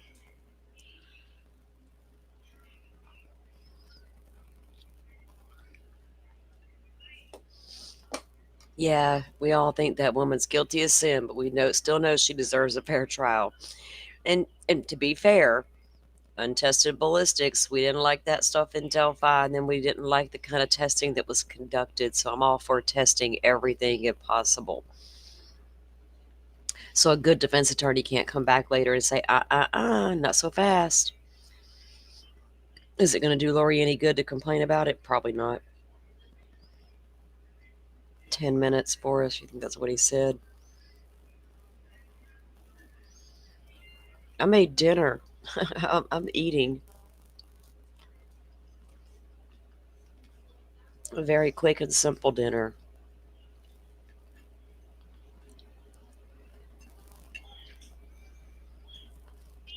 Yeah, Butterfly, I think I agree with that too. It's not going to be much longer before I think it was between around 4:15 last time.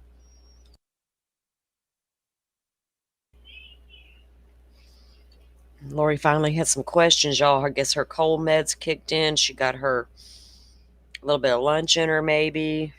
Caught her breath. She's ready to go now. Watch, she's not going to bring Brandon back tomorrow to cross like she claims.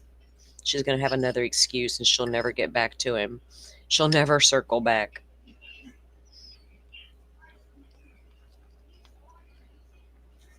They won't let her wait forever because that's not fair to Brandon. He can't watch the rest of the trial if he hasn't testified all the way yet. He might not want to watch it. I don't know.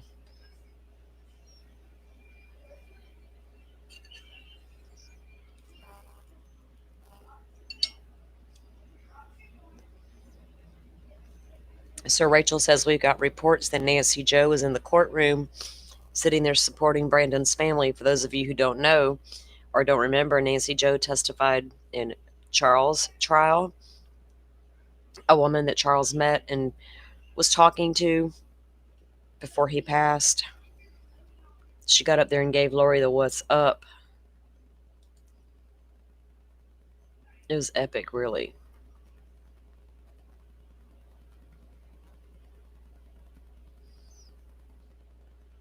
You don't think she came up with those arguments on her own? I don't know. I don't know how involved her advisory team is allowed to be. Probably as much as she needs them.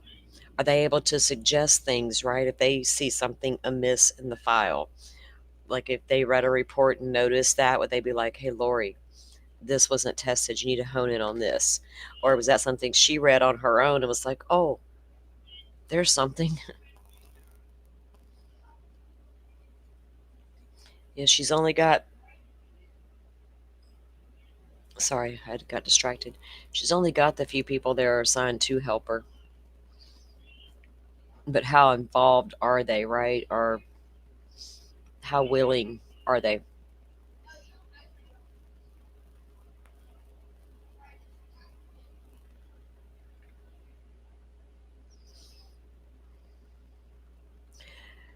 I guess, Rachel, but they had talked about it before his trial, didn't they? About letting him come in testifying? Or no, that was Lori's trial. Or at the Charles. She didn't want Brandon in the courtroom during Charles' trial.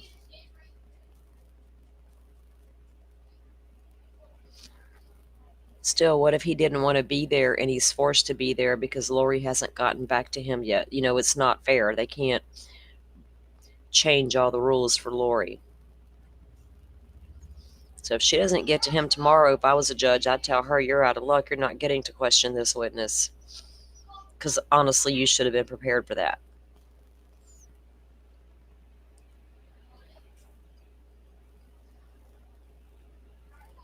Okay, yeah, it was Charles' trial, Butterfly. Yeah.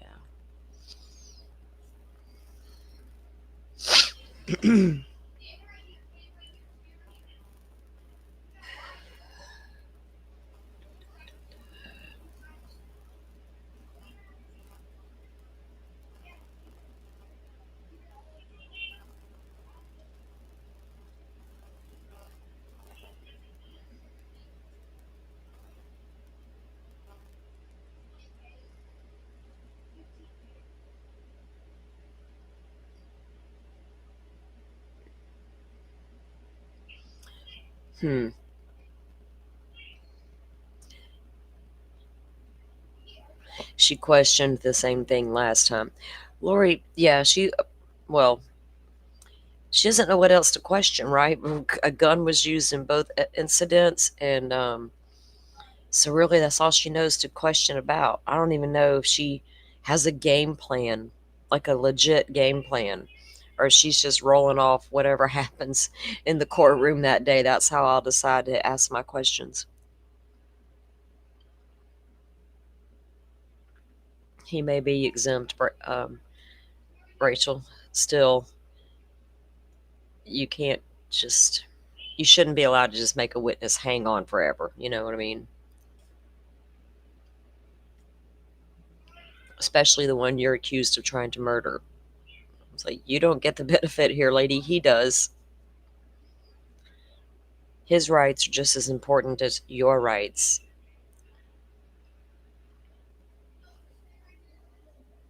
Once we get to this part of the process, it becomes all about the defendant's rights.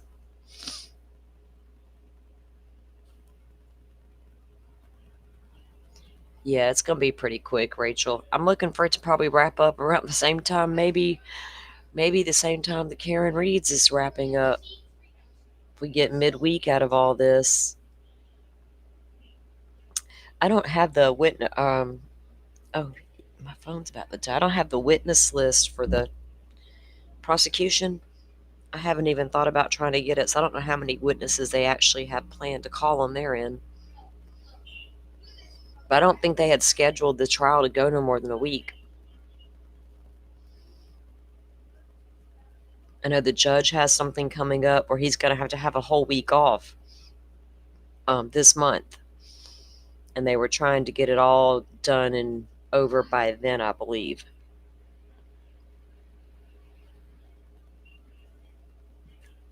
Yeah, fly by the seat of your pants, Lori. That's what she does best.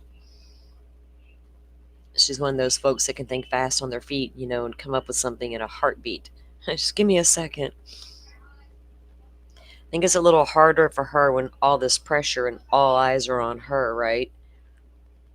She's used to being in control and being the one making the decisions and making the moves and having people to boss around. She's got nobody anymore.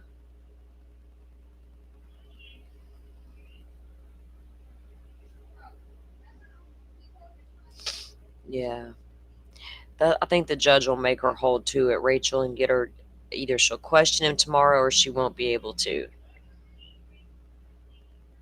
I don't know if that's legally he can do that, but I mean, what are you supposed to do? Sometimes you have those witnesses that can't stay; they have to fly out, and scheduling conflicts. We see that playing out over there in Canton all the damn time. Which is probably why we had the day off today. Honestly, that was probably a scheduling conflict with one of their damn witnesses. What do we think about the Karen Reed case? Oh boy, XNT, you have found the right home. We think a lot of stuff. We are covering the Karen Reed trial here as a second time around. I did not watch the first trial. Kind of followed that case loosely on social media, of course. But I have been streaming the trial since it started. And the prosecution has rested their case. And as somebody who gave that whole entire trial a fair shake, wanted to see the evidence for myself, all that good stuff that we should be doing, the state has failed to prove their case to me. They're far from proving Karen Reed murdered somebody intentionally. They'd have been way better off with accident, right? But now at this point, they have failed to convince me he was even hit by a car at all.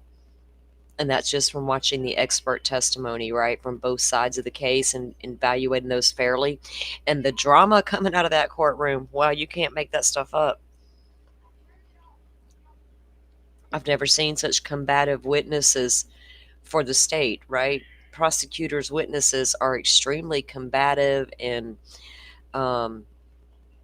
uncomfortable, don't want to be there, it appears. There's a lot. Yeah. Experts that cancel each other out with their data. That's like a huge red flag right there, right?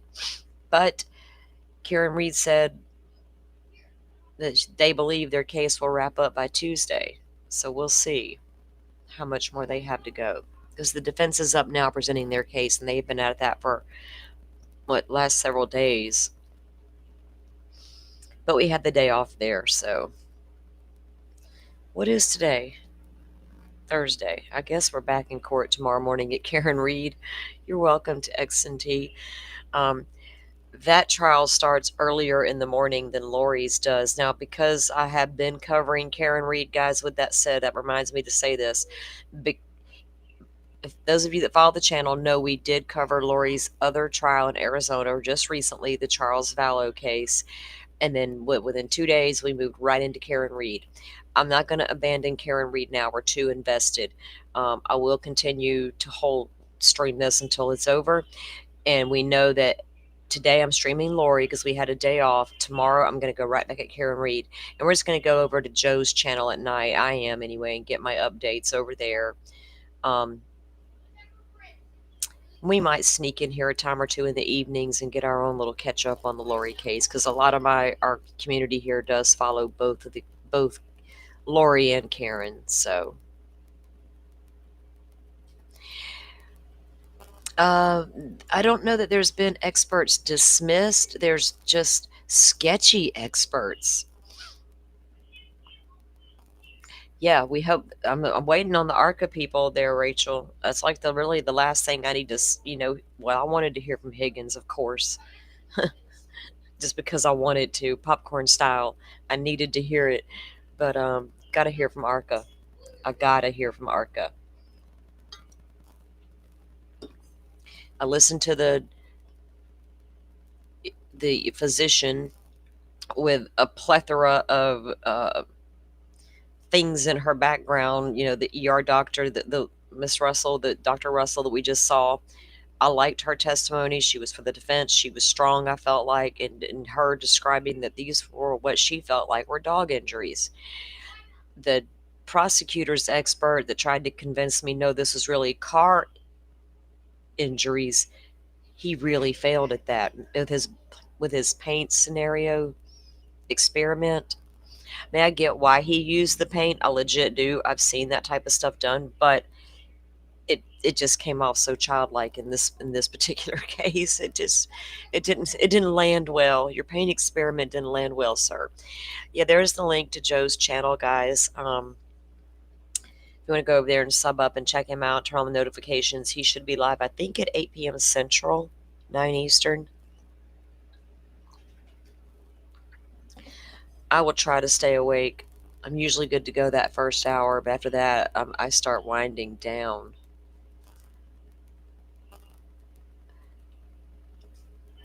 Last night was one of those weird nights where I just couldn't go to sleep.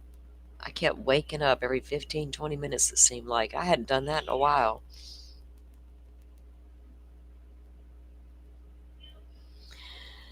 Oh, Lori, is she up there complaining about not getting subpoenas out again?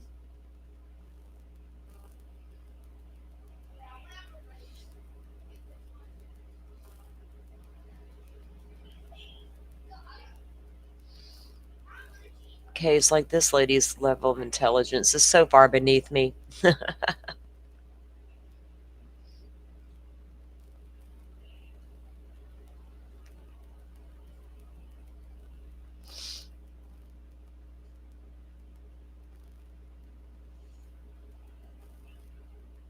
They haven't turned the sound back on, guys.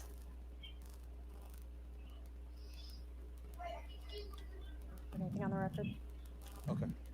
Nothing from the defense.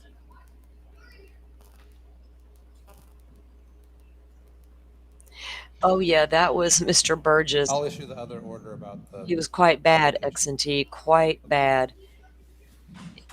He made himself look so foolish. It's his fault, not ours. Promise.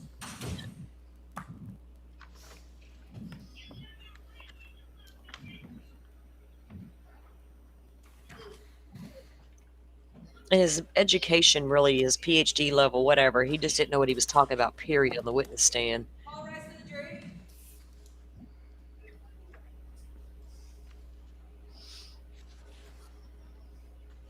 right, guys, I'm going to mute out and join you in chat. Can't wake it. Yeah, butterfly, what we toss and turn. It's not even a full moon yet. It's coming, but damn, right? We want some sleep. I'm going to get fresh coffee, and I'll see you guys in chat. All right. Please be seated when you get to your seats. The jury is present. The defendant can continue cross-examination.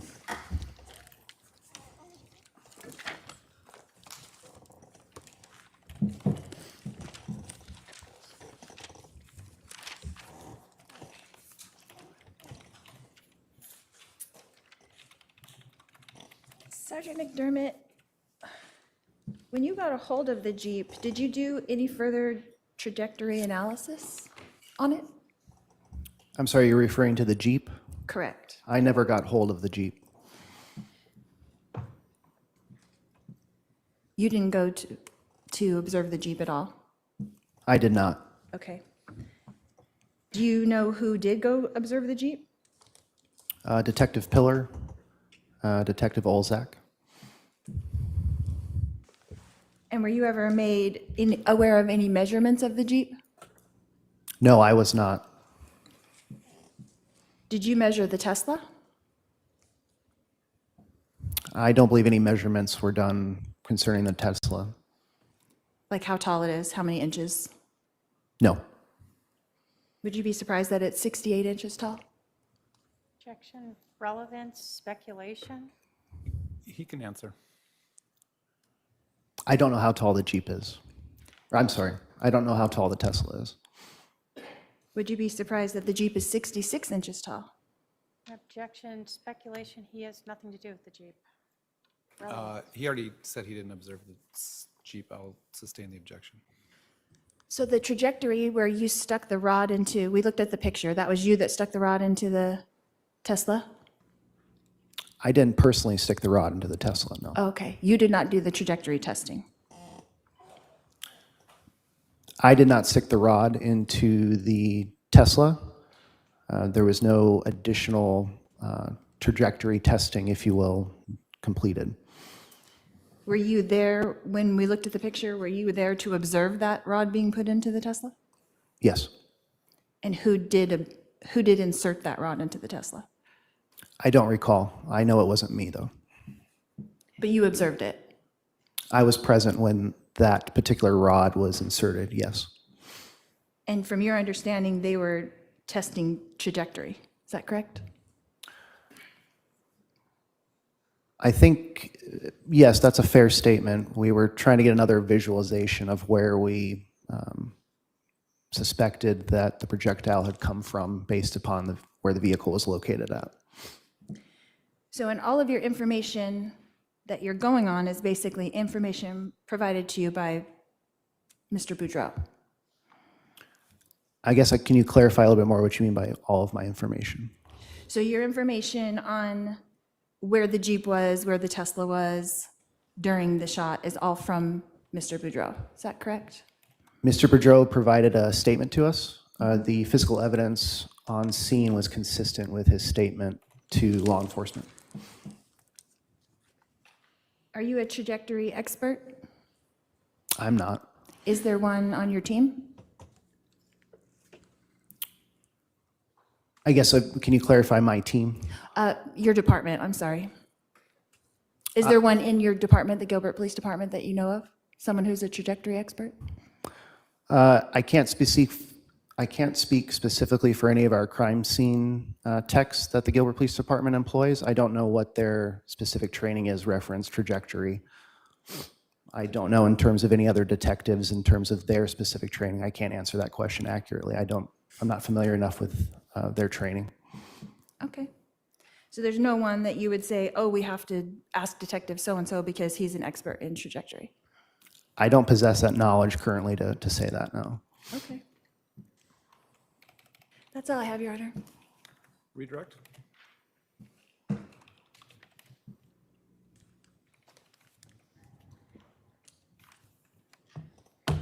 Let's talk about the physical evidence at the scene. The bullet hole in the Tesla. Was this, well, let me ask you this. You were asked a hypothetical by the defendant of someone hitting the Tesla with a tire iron or something. Why would that not make sense for what you saw? As I had mentioned earlier, the damage to the Tesla that I observed was consistent with a penetration point from a projectile, consistent with a projectile from a firearm, just based on my observation and experience. When you are looking at that, are you looking at the indentation to the metal on the vehicle? There was indentation on the metal, on the vehicle frame. There was a scuff mark inside the frame of the vehicle that was also consistent with a projectile striking it, as well as some metal fragments we located, which were all consistent with the information we received in terms of a gunshot being fired. The fragments inside, or that you located in that rubber molding, were those sort of copper colored? Let me find a photo of them 1 second.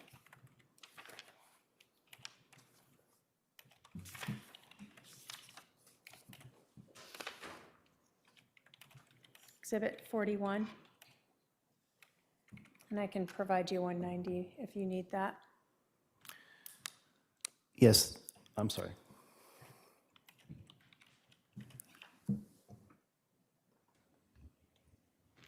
I can have my paralegal approach 190.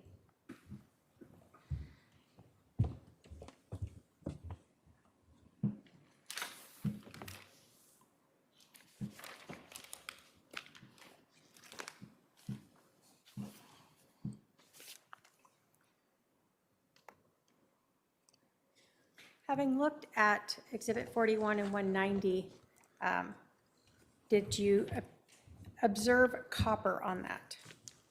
Yes. When you are talking about a fragment of a bullet, is that one of the, are bullets often wrapped in a copper around the actual projectile? Some projectiles can be wrapped in a kind of a copper casing, yes. So you were asked whether or not anything in this, when looking at these fragments, if they could have been pieces of the Tesla. As you pulled apart that molding and looked through the hole into the frame of it, did you observe anything else in that Tesla that looked like these type of copper fragments? Inside the Tesla, I'm sorry to clarify. Sure. When you pulled down that molding and you're looking through the hole, the projectile hole, and trying to find these fragments, did you notice anything else in that area that seemed consistent with these being part of the Tesla? No. In your experience in 18 years having fired guns and collected projectiles and projectile fragments from scenes, is this what a projectile fragment looks like? Yes. So there's nothing in the Tesla that looks like that, and this is exactly what you see as a fragment in your experience? Yes, that's correct. So when we're talking about the physical evidence at the scene, we're talking about the actual bullet hole into the car? Yes. That in your experience and training is consistent with and looks like other projectile holes you've seen? Yes. And when we talk about the physical evidence, we're talking about the fragments? That's one part of the physical evidence, correct. And those were located in line with that bullet hole in the Tesla? That's correct. So when you're talking about what this projectile was from and what this hole, what made this hole, are you looking at both of those things and saying this is made by someone shooting at the car? Yes, the totality of the evidence is consistent and makes sense with, again, a penetration point from a projectile from a firearm.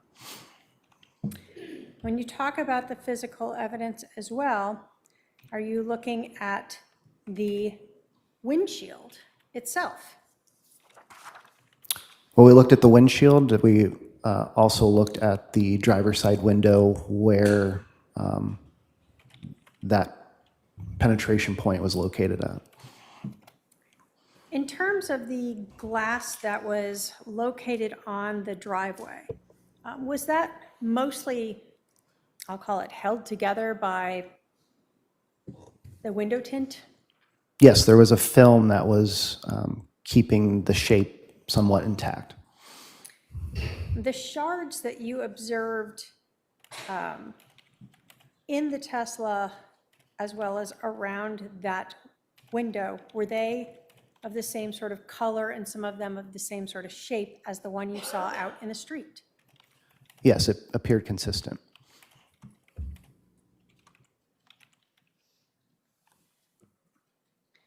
You were asked whether or not you searched the garage.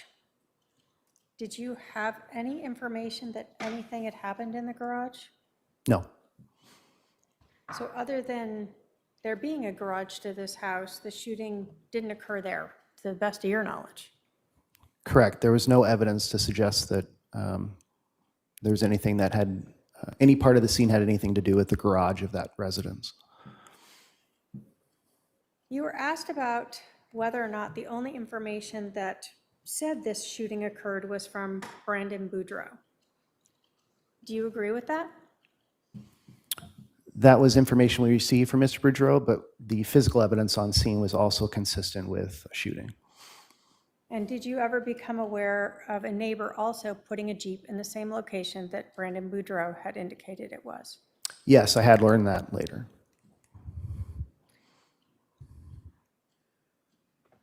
Did you interview Brandon Boudreaux? No. So what you heard would be information either relayed to you in the briefing or later learning through Detective Pilar? Correct.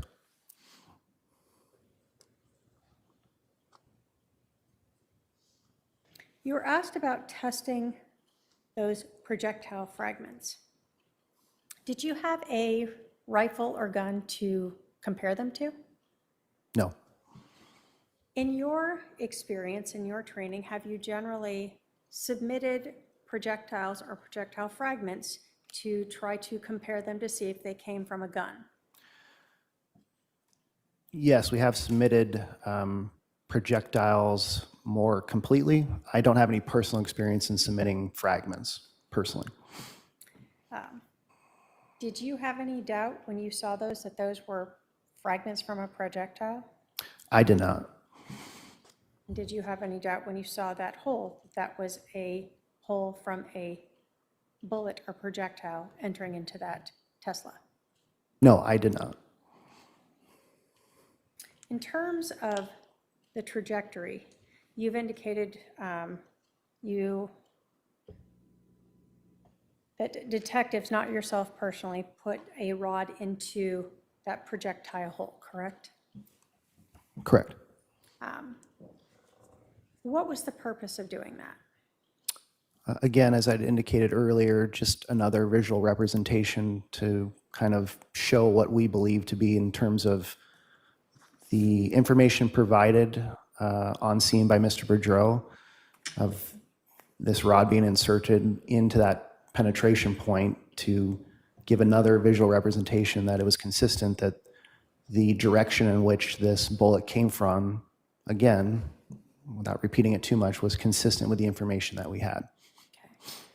So the projectile, the rod showed that it was coming in sort of, I don't have my pen anymore, but sort of into the front of that Jeep frame.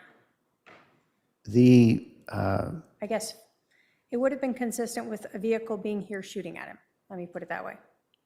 Yes, the penetration point and the evidence, especially specifically the damage to the Tesla that Mr. Boudreaux was driving, proceeding westbound on Phelps with a vehicle, which he indicated was the Jeep, positioned on the south side of the roadway, facing west as well. A gunshot coming from that vehicle, the Jeep, east towards Mr. Boudreaux as he's driving westbound. That information was consistent with the damage to the Tesla of this penetration point, again, which was penetrating from west to east into the vehicle. That information was consistent with the physical evidence we observed on scene. Thank you. I have no other questions. Are there any questions for this witness from any member of the jury? Not seeing any. Sir, you can step down. If I may go get my Go next ahead. witness. Yes. Thank you.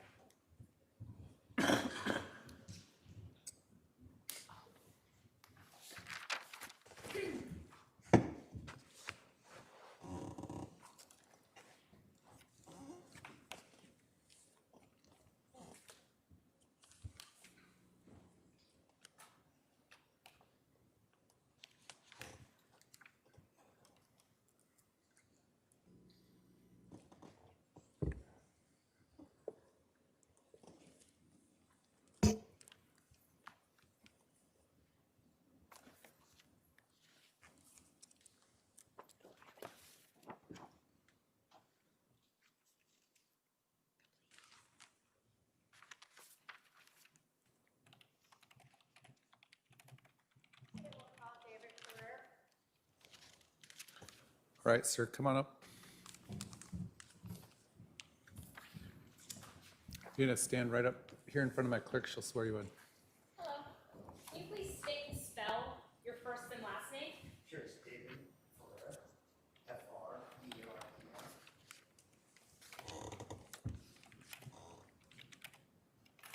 Thank you. Do you solemnly swear the testimony you're about to give will be the truth, the whole truth, and nothing but the truth, so help you God? I do. Around the court reporter up the ring.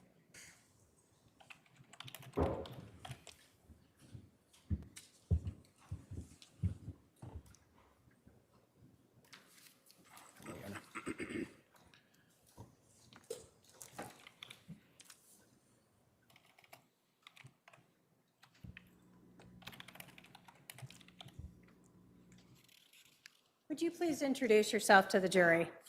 Yeah, absolutely.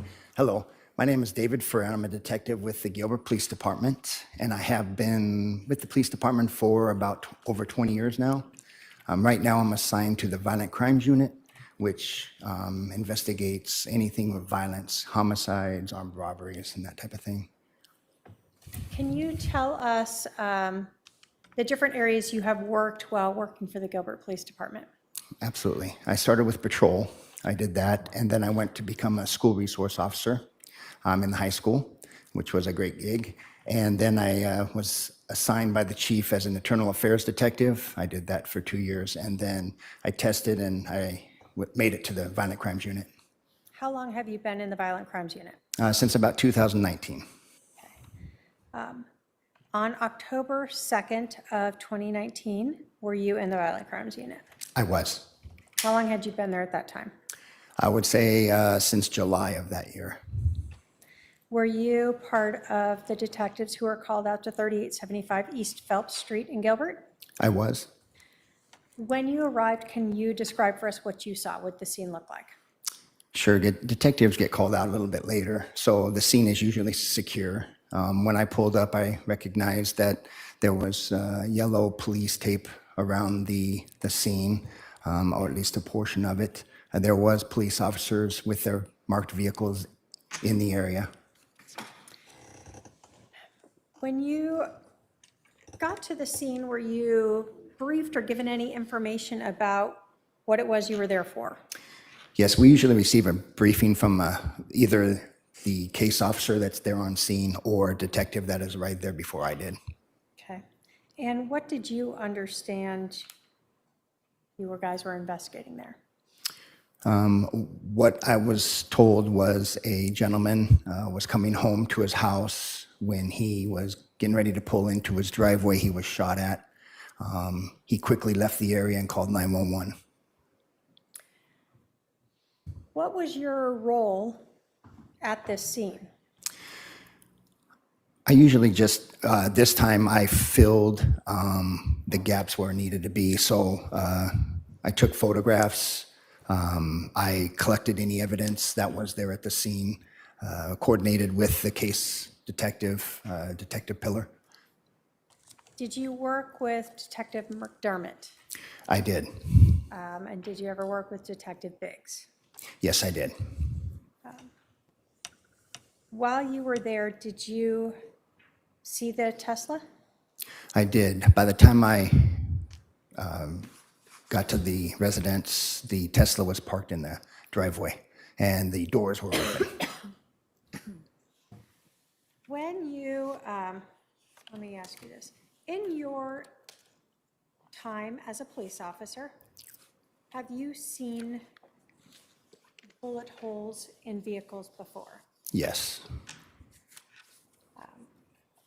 And can you tell us, as a either detective or patrol officer, did you ever have any training on, start first with processing crime scenes? Yes, I attended the crime scene and advanced crime scene. And what is the crime scene and advanced crime scene? Crime scene can mean many, many things, from photographs to collecting latent prints, trajectory, blood spatter. Okay. So when you saw this Tesla in the driveway. Did you observe or look at a defect in the car? Yes. I'm going to put up, starting with Exhibit 26. Where did you notice this defect? That was the driver's side, right above the door or the window. And when you observed this, I'm going to put up Exhibit 30. What did you believe this to be? That is consistent with a bullet hole or a projectile that would go through metal.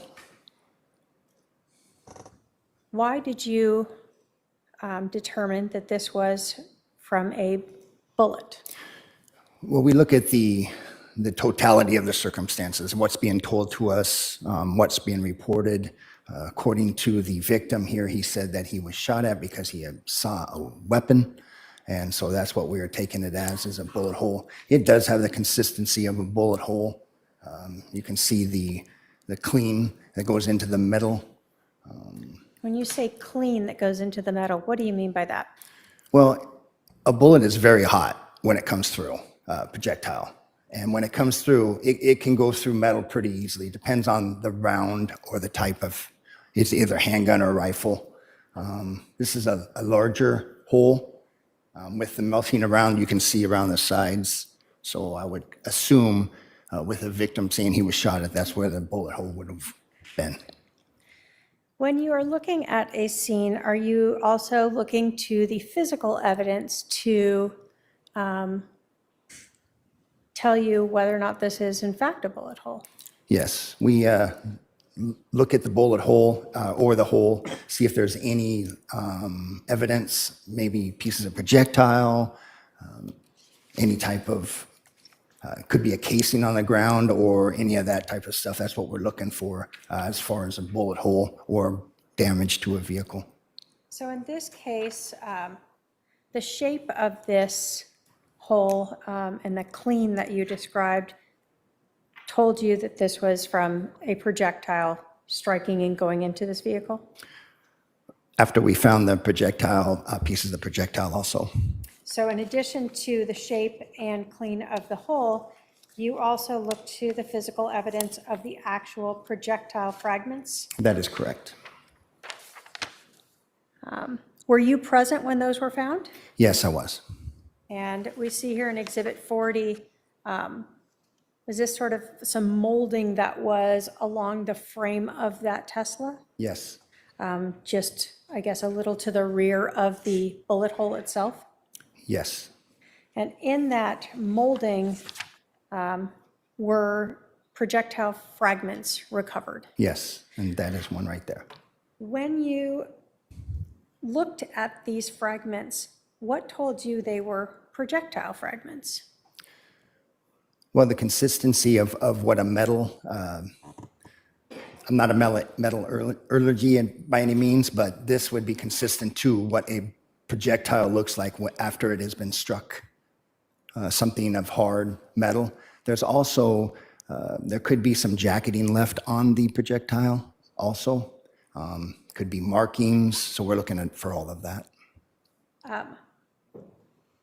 Do you look sometimes to see, for instance, if there's anything like a copper on the fragments? Yes. In this case, do you recall if there was copper on the fragments? Yes, I believe there was. In your training and experience, having worked as an officer for over 20 years and having seen other projectile fragments, was what you and the other detectives found in that molding consistent with all the other projectile fragments you'd ever found? Yes, they all are similar in shape and size and color. And in your training and experience, when a bullet hits something hard like a metal, have you on other occasions seen projectiles fragment like that? Yes. And that depends a lot on the bullet itself.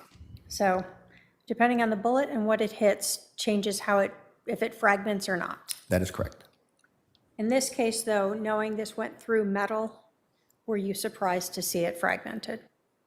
No. In this investigation, did you help canvass the scene to try to find any residents who might have cameras that might be around to show anything? Yes, and that's a normal practice. In doing that, did you find anyone who had any cameras that showed anything? There were people with cameras, but they didn't catch. Sometimes the cameras don't go all the way to the roadway. It's just to their walkway for their own purposes. Okay. Did you help in any way with searching the roadway to try to recover any other pieces of those fragments? Yes, but searching for fragments on a roadway is very difficult. We even brought out a metal detector to try, but we're talking about a vast area because the victim actually drove away from the scene. So some of the projectile could have been left in the vehicle until he left. He turns a corner, he speeds up, slows down, it could have fallen out. So it was very difficult to find anything else on a roadway that large or a scene that large. And you're talking about what could be small little pieces. Very small. So although you guys attempted to follow the path that Brandon had expressed he'd driven, Yes, we did. did you locate anything? No. As a detective in the Violent Crimes Unit, do you often help other detectives with sort of follow-up work? True, XNT. So if they need a little help executing a search warrant or doing something like that, you might get tasked with that. Absolutely. So in addition to helping to work this scene and helping to process the Tesla, were you asked later on in December 23rd of 2019 to help execute a search warrant on a Ford F-150 that was owned by Alex Cox? Yes, I was. Where was that search warrant executed? Where did you, I guess, process and search through the vehicle? The Gilbert Police Department has a property building, and it's a very large parking lot for vehicles. And there are 2 fully covered bays that we actually can bring our vehicles into to keep us kind of out of the weather. It's very hot in Arizona, obviously, so it's very hard to search out in the middle of a parking lot. So these bays are air conditioned, and we were able to close the doors, and that's what we did at 2750 East Williamsfield Road, and that's in Gilbert. So were you tasked on December 23rd of 2019 to help execute a search warrant on a Ford F-150 that was owned by Alex Cox? Yes, I was. Were photographs taken during that search warrant? Yes. Shown the defendant exhibits 112 through 118, if I can have my paralegal approach.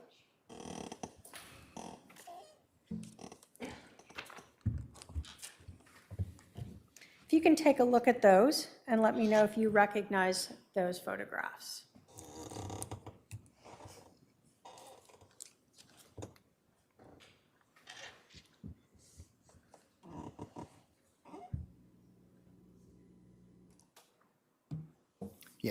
Yes, I do. And are those photographs that were taken during that search warrant on December 23rd? Yes, what usually happens is we'll have a crime scene technician who will, when we start the warrant, they will take overall photographs before we even search the vehicle, before we even touch the vehicle. So that was where a lot of those photographs came from. Once that is completed, and sometimes they search for DNA, they swab the insides of the vehicle. Then once that is all finished, then I will actually go in to the vehicle to search it. State will move to admit exhibits 112 through 118. No objection. 112 through 118 are admitted. So in 112, do we just see, I guess, photographs are taken of the exterior of the vehicle, like you said? Yes. So 113 and then 114, does that show the rear and the license plate of this truck? Yes. So it was a personalized plate, CPQUINT? Yes, and when you first showed me those pictures, I've searched a lot of vehicles. So the first couple pictures show the truck, but once I see the license plate, I remember that license plate specifically because it is personalized. So in this Jeep, did you look inside to see if you could find a registration? It was the F-150 I searched, Uh-huh. and yes, I found the registration, and it was, all those items that were photographed were found in the middle console in between the driver and passenger seat. Okay, so in Exhibit 116, we see that this vehicle is registered to Alexander Lamar Cox. That is correct, and that is that truck. We do match it with the VIN. Okay. And this was from 4/8 of 2019. Well, that's when the, That was printed at least. yeah. Did you find inside a letter from Chad Daybell to Alexander Cox? Yes, I did. Uh-oh. Did you find inside this vehicle any evidence of gun ownership? Yes. And in the picture, you can see And I'm going to put up 117. Is that a closer up of one of the items? much better. What is that? That is a practice bullet. When you're loading your gun, it will help you dry fire. It will, because when the chamber of a weapon is empty, it usually will not fire unless it has something in there. So that's what we use for this type of thing. It's a 223 round, so that means it's going to be a rifle. And this is just a practice round, so you'll be able to cock the gun however it is, and it will load so you can pull the trigger. And that's usually for help aiming the rifle. And then did you also find some earplugs in there? Yes, and that's common for when you go to the range or even at the Gilbert Police Department when we shoot our qualifications. We are issued some earplugs just like that, the orange. And did you impound all those items? I did. The state has no further questions for this witness. All right, Ross? Go ahead. Yeah, go ahead and start.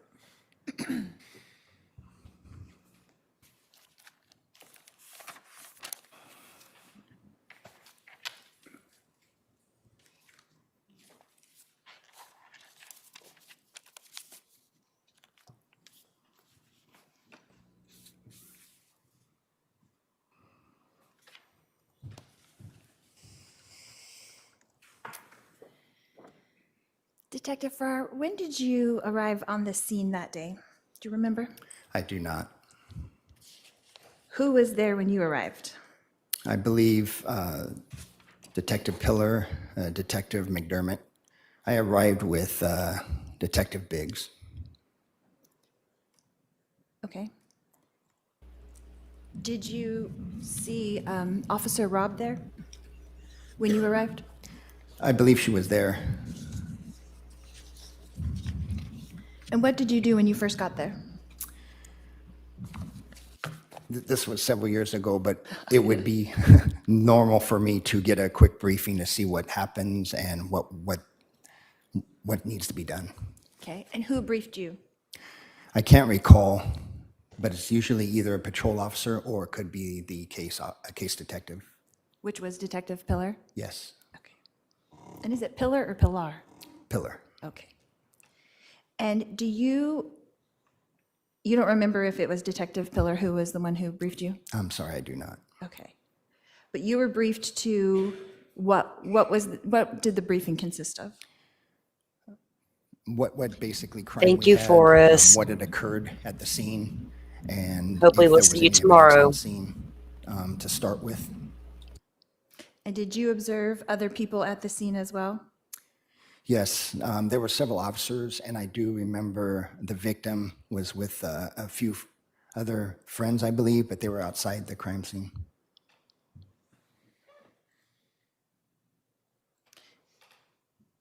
And where was the victim and his friends located when you saw them? They were outside the crime scene.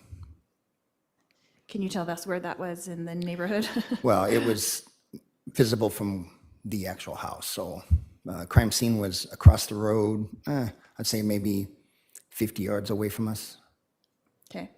Just sitting or standing or hanging out? I think they were just staying there until Detective Pillar was going to go question them. You had mentioned that Brandon told his story, and then someone briefed you about it. Is that correct? Yes. And then you took photos? Is that I correct? took, yes, some photos, yes. How many photos do you think you took? I don't recall. A lot? I don't have an answer for that, I'm sorry. More than 20? Yes, Less than 100? probably. Okay. I am not sure. And then you said you collected evidence. What evidence did you collect? I stood by and I received the projectiles that were removed from the Tesla. And they went into an evidence bag? Yes. And then they were delivered where? We take them to the Gilbert Police Department. We have a property room there. We can itemize it and seal it and store it in a locked container. And someone's in charge of that? It's logged in, I guess? Yes, every piece of property that is taken in has Lori its and her own standard unique questions, identifying standard number. issue questions. It's unique for the Gilbert Police Department as Mesa or the other people would have their own unique numbers also. Okay, so it would basically consist of like the log having its number, the name, the date, or something consistent with that? Yes, consistent with that, yes. Okay. And did they remain there until now when they're here? Or, They would stay in storage until a detective or somebody checks it out. okay, and that would probably be the case agent would check them out to bring them to court? Yes, that's Okay. the normal procedure. And then, do you know if any of those projectiles were tested? Tested? Yeah. To be consistent with a handgun or a rifle? I don't believe so. Okay. And who would do that testing if they were tested? Who would We- send that out? We would send that out. So you could do it? No, we would send it out to a scientist or a forensic scientist of some sort. Okay. But I'm saying you could be one to say, hey, we should test this. Yes, I believe so, yes. If we believe there's evidence in it, Or the case agent could send it out. yes, Anyone could request it, is what you're saying. true. And did anyone request that? I am not aware of that. And did you specifically request that? I did not. Okay.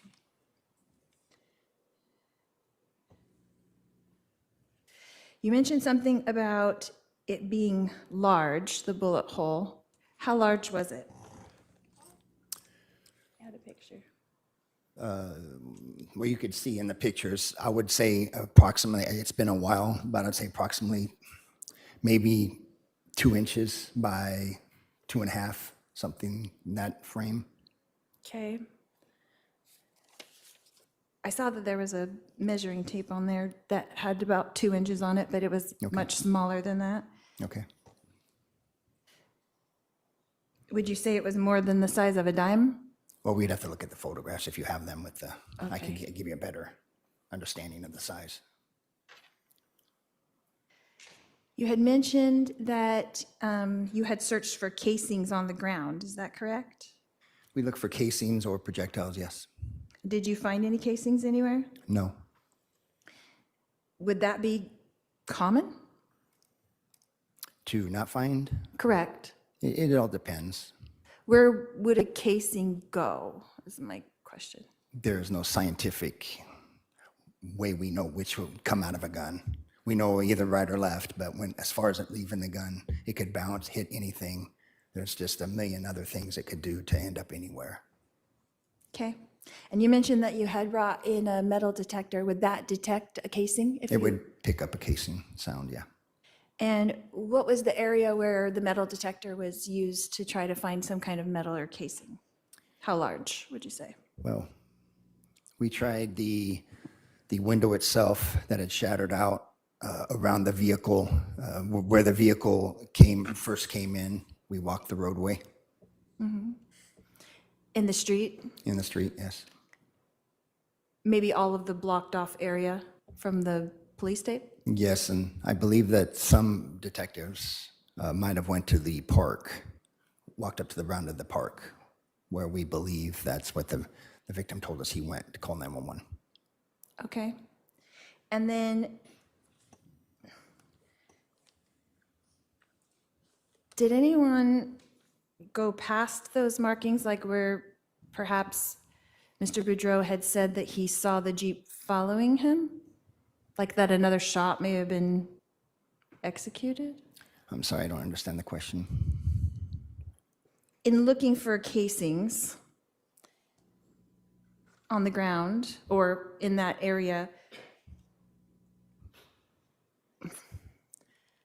was that search expanded beyond where the police tape was? Yes. So would it go all the way to where Mr. Boudreaux would have said that the Jeep passed him? Looking for further casings. I If mean. your brother was laying down in the back of the Jeep, guess none where were they went, found. Lori? None. In the Jeep. Unless you just have a couple more, we should probably break and get the jury to the jury bus. Okay, Your Honor. Do you have a couple more, or should we break? I have more than that. Okay, let's recess for the evening. Members of the jury, remember, we're going to start early tomorrow. Please be here ready to go at 9:30 a.m., 9:30 a.m. I appreciate it. Please remember the admonition. All right, well, wrap up of day one is in the books of Lori Vallow's latest trial. Right, Rachel? Common sense, right? The damn thing was probably in the Jeep, since that's where Alex was when he fired the weapon, inside of a closed Jeep. Makes perfect sense that any unspent or spent rounds are going to land in the Jeep. Ex-Antif got the vibe that that guy might have been a little nervous. I don't know if it was nervous or just he should be used to testifying, so it shouldn't be anxious about testifying, right? Maybe it's just the fact that it's going up against Lori Vallow, period. Maybe he was sickened a little bit by it. Oh my gosh. Yeah, because she's got a little more, but here's the thing. Every time Lori gets or not an expert, but a law enforcement or even CSI, anybody up there, she can only ask questions that she knows to ask, which are standard textbook stuff, chain of custody, evidence collection, the routine stuff you should ask, but she's not going to get nowhere with anything. And it's going back to that bullet too. If this, like Rachel and I were having the chit chat earlier, bullet fragments, not as easy to test as an actual spent or unspent round. Yeah. These, Lori Vallow, my goodness, lady, we've seen some stuff out of her, y'all. When we think we've seen it all, right? And I've seen a lot go down in criminal cases, and I know of another killing mother who's far more narcissist than Lori. I didn't think it was possible, but it is. It is incredibly crazy.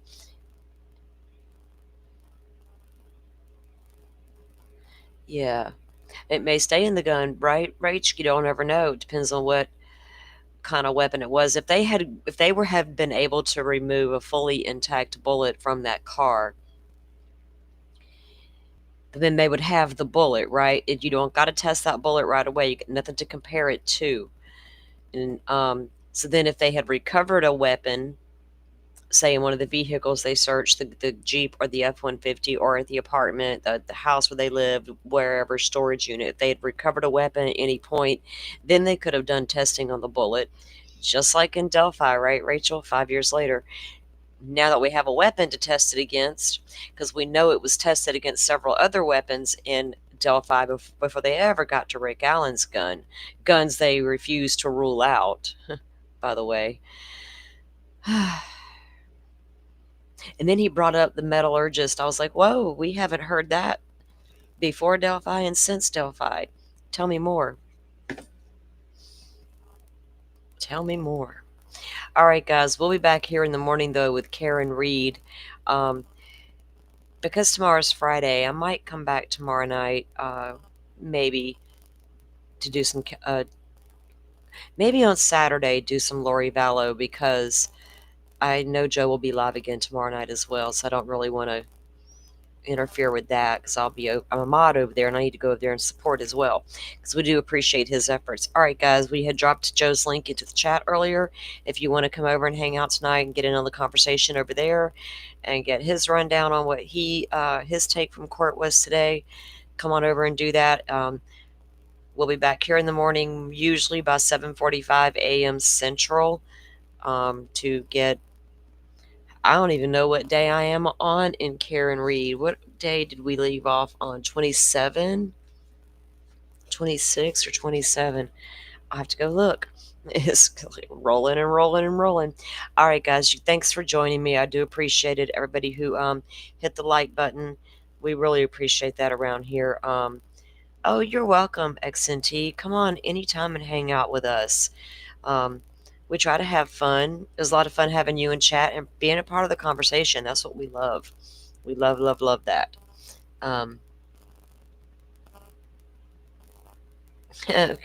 Rachel's out there getting lessons. All right, guys. I will see you back here in the morning for those of you who want to watch the Karen Reed trial with us, and maybe we'll get that wrapped up by the midweek of next week. We'll have to wait and see. All right, there's Butterfly's got the link in chat. All right, guys, you have a great evening, and I'll see you out there on these YouTube streets somewhere tonight over there at Joe's. Thank you all for watching this here video. Please like and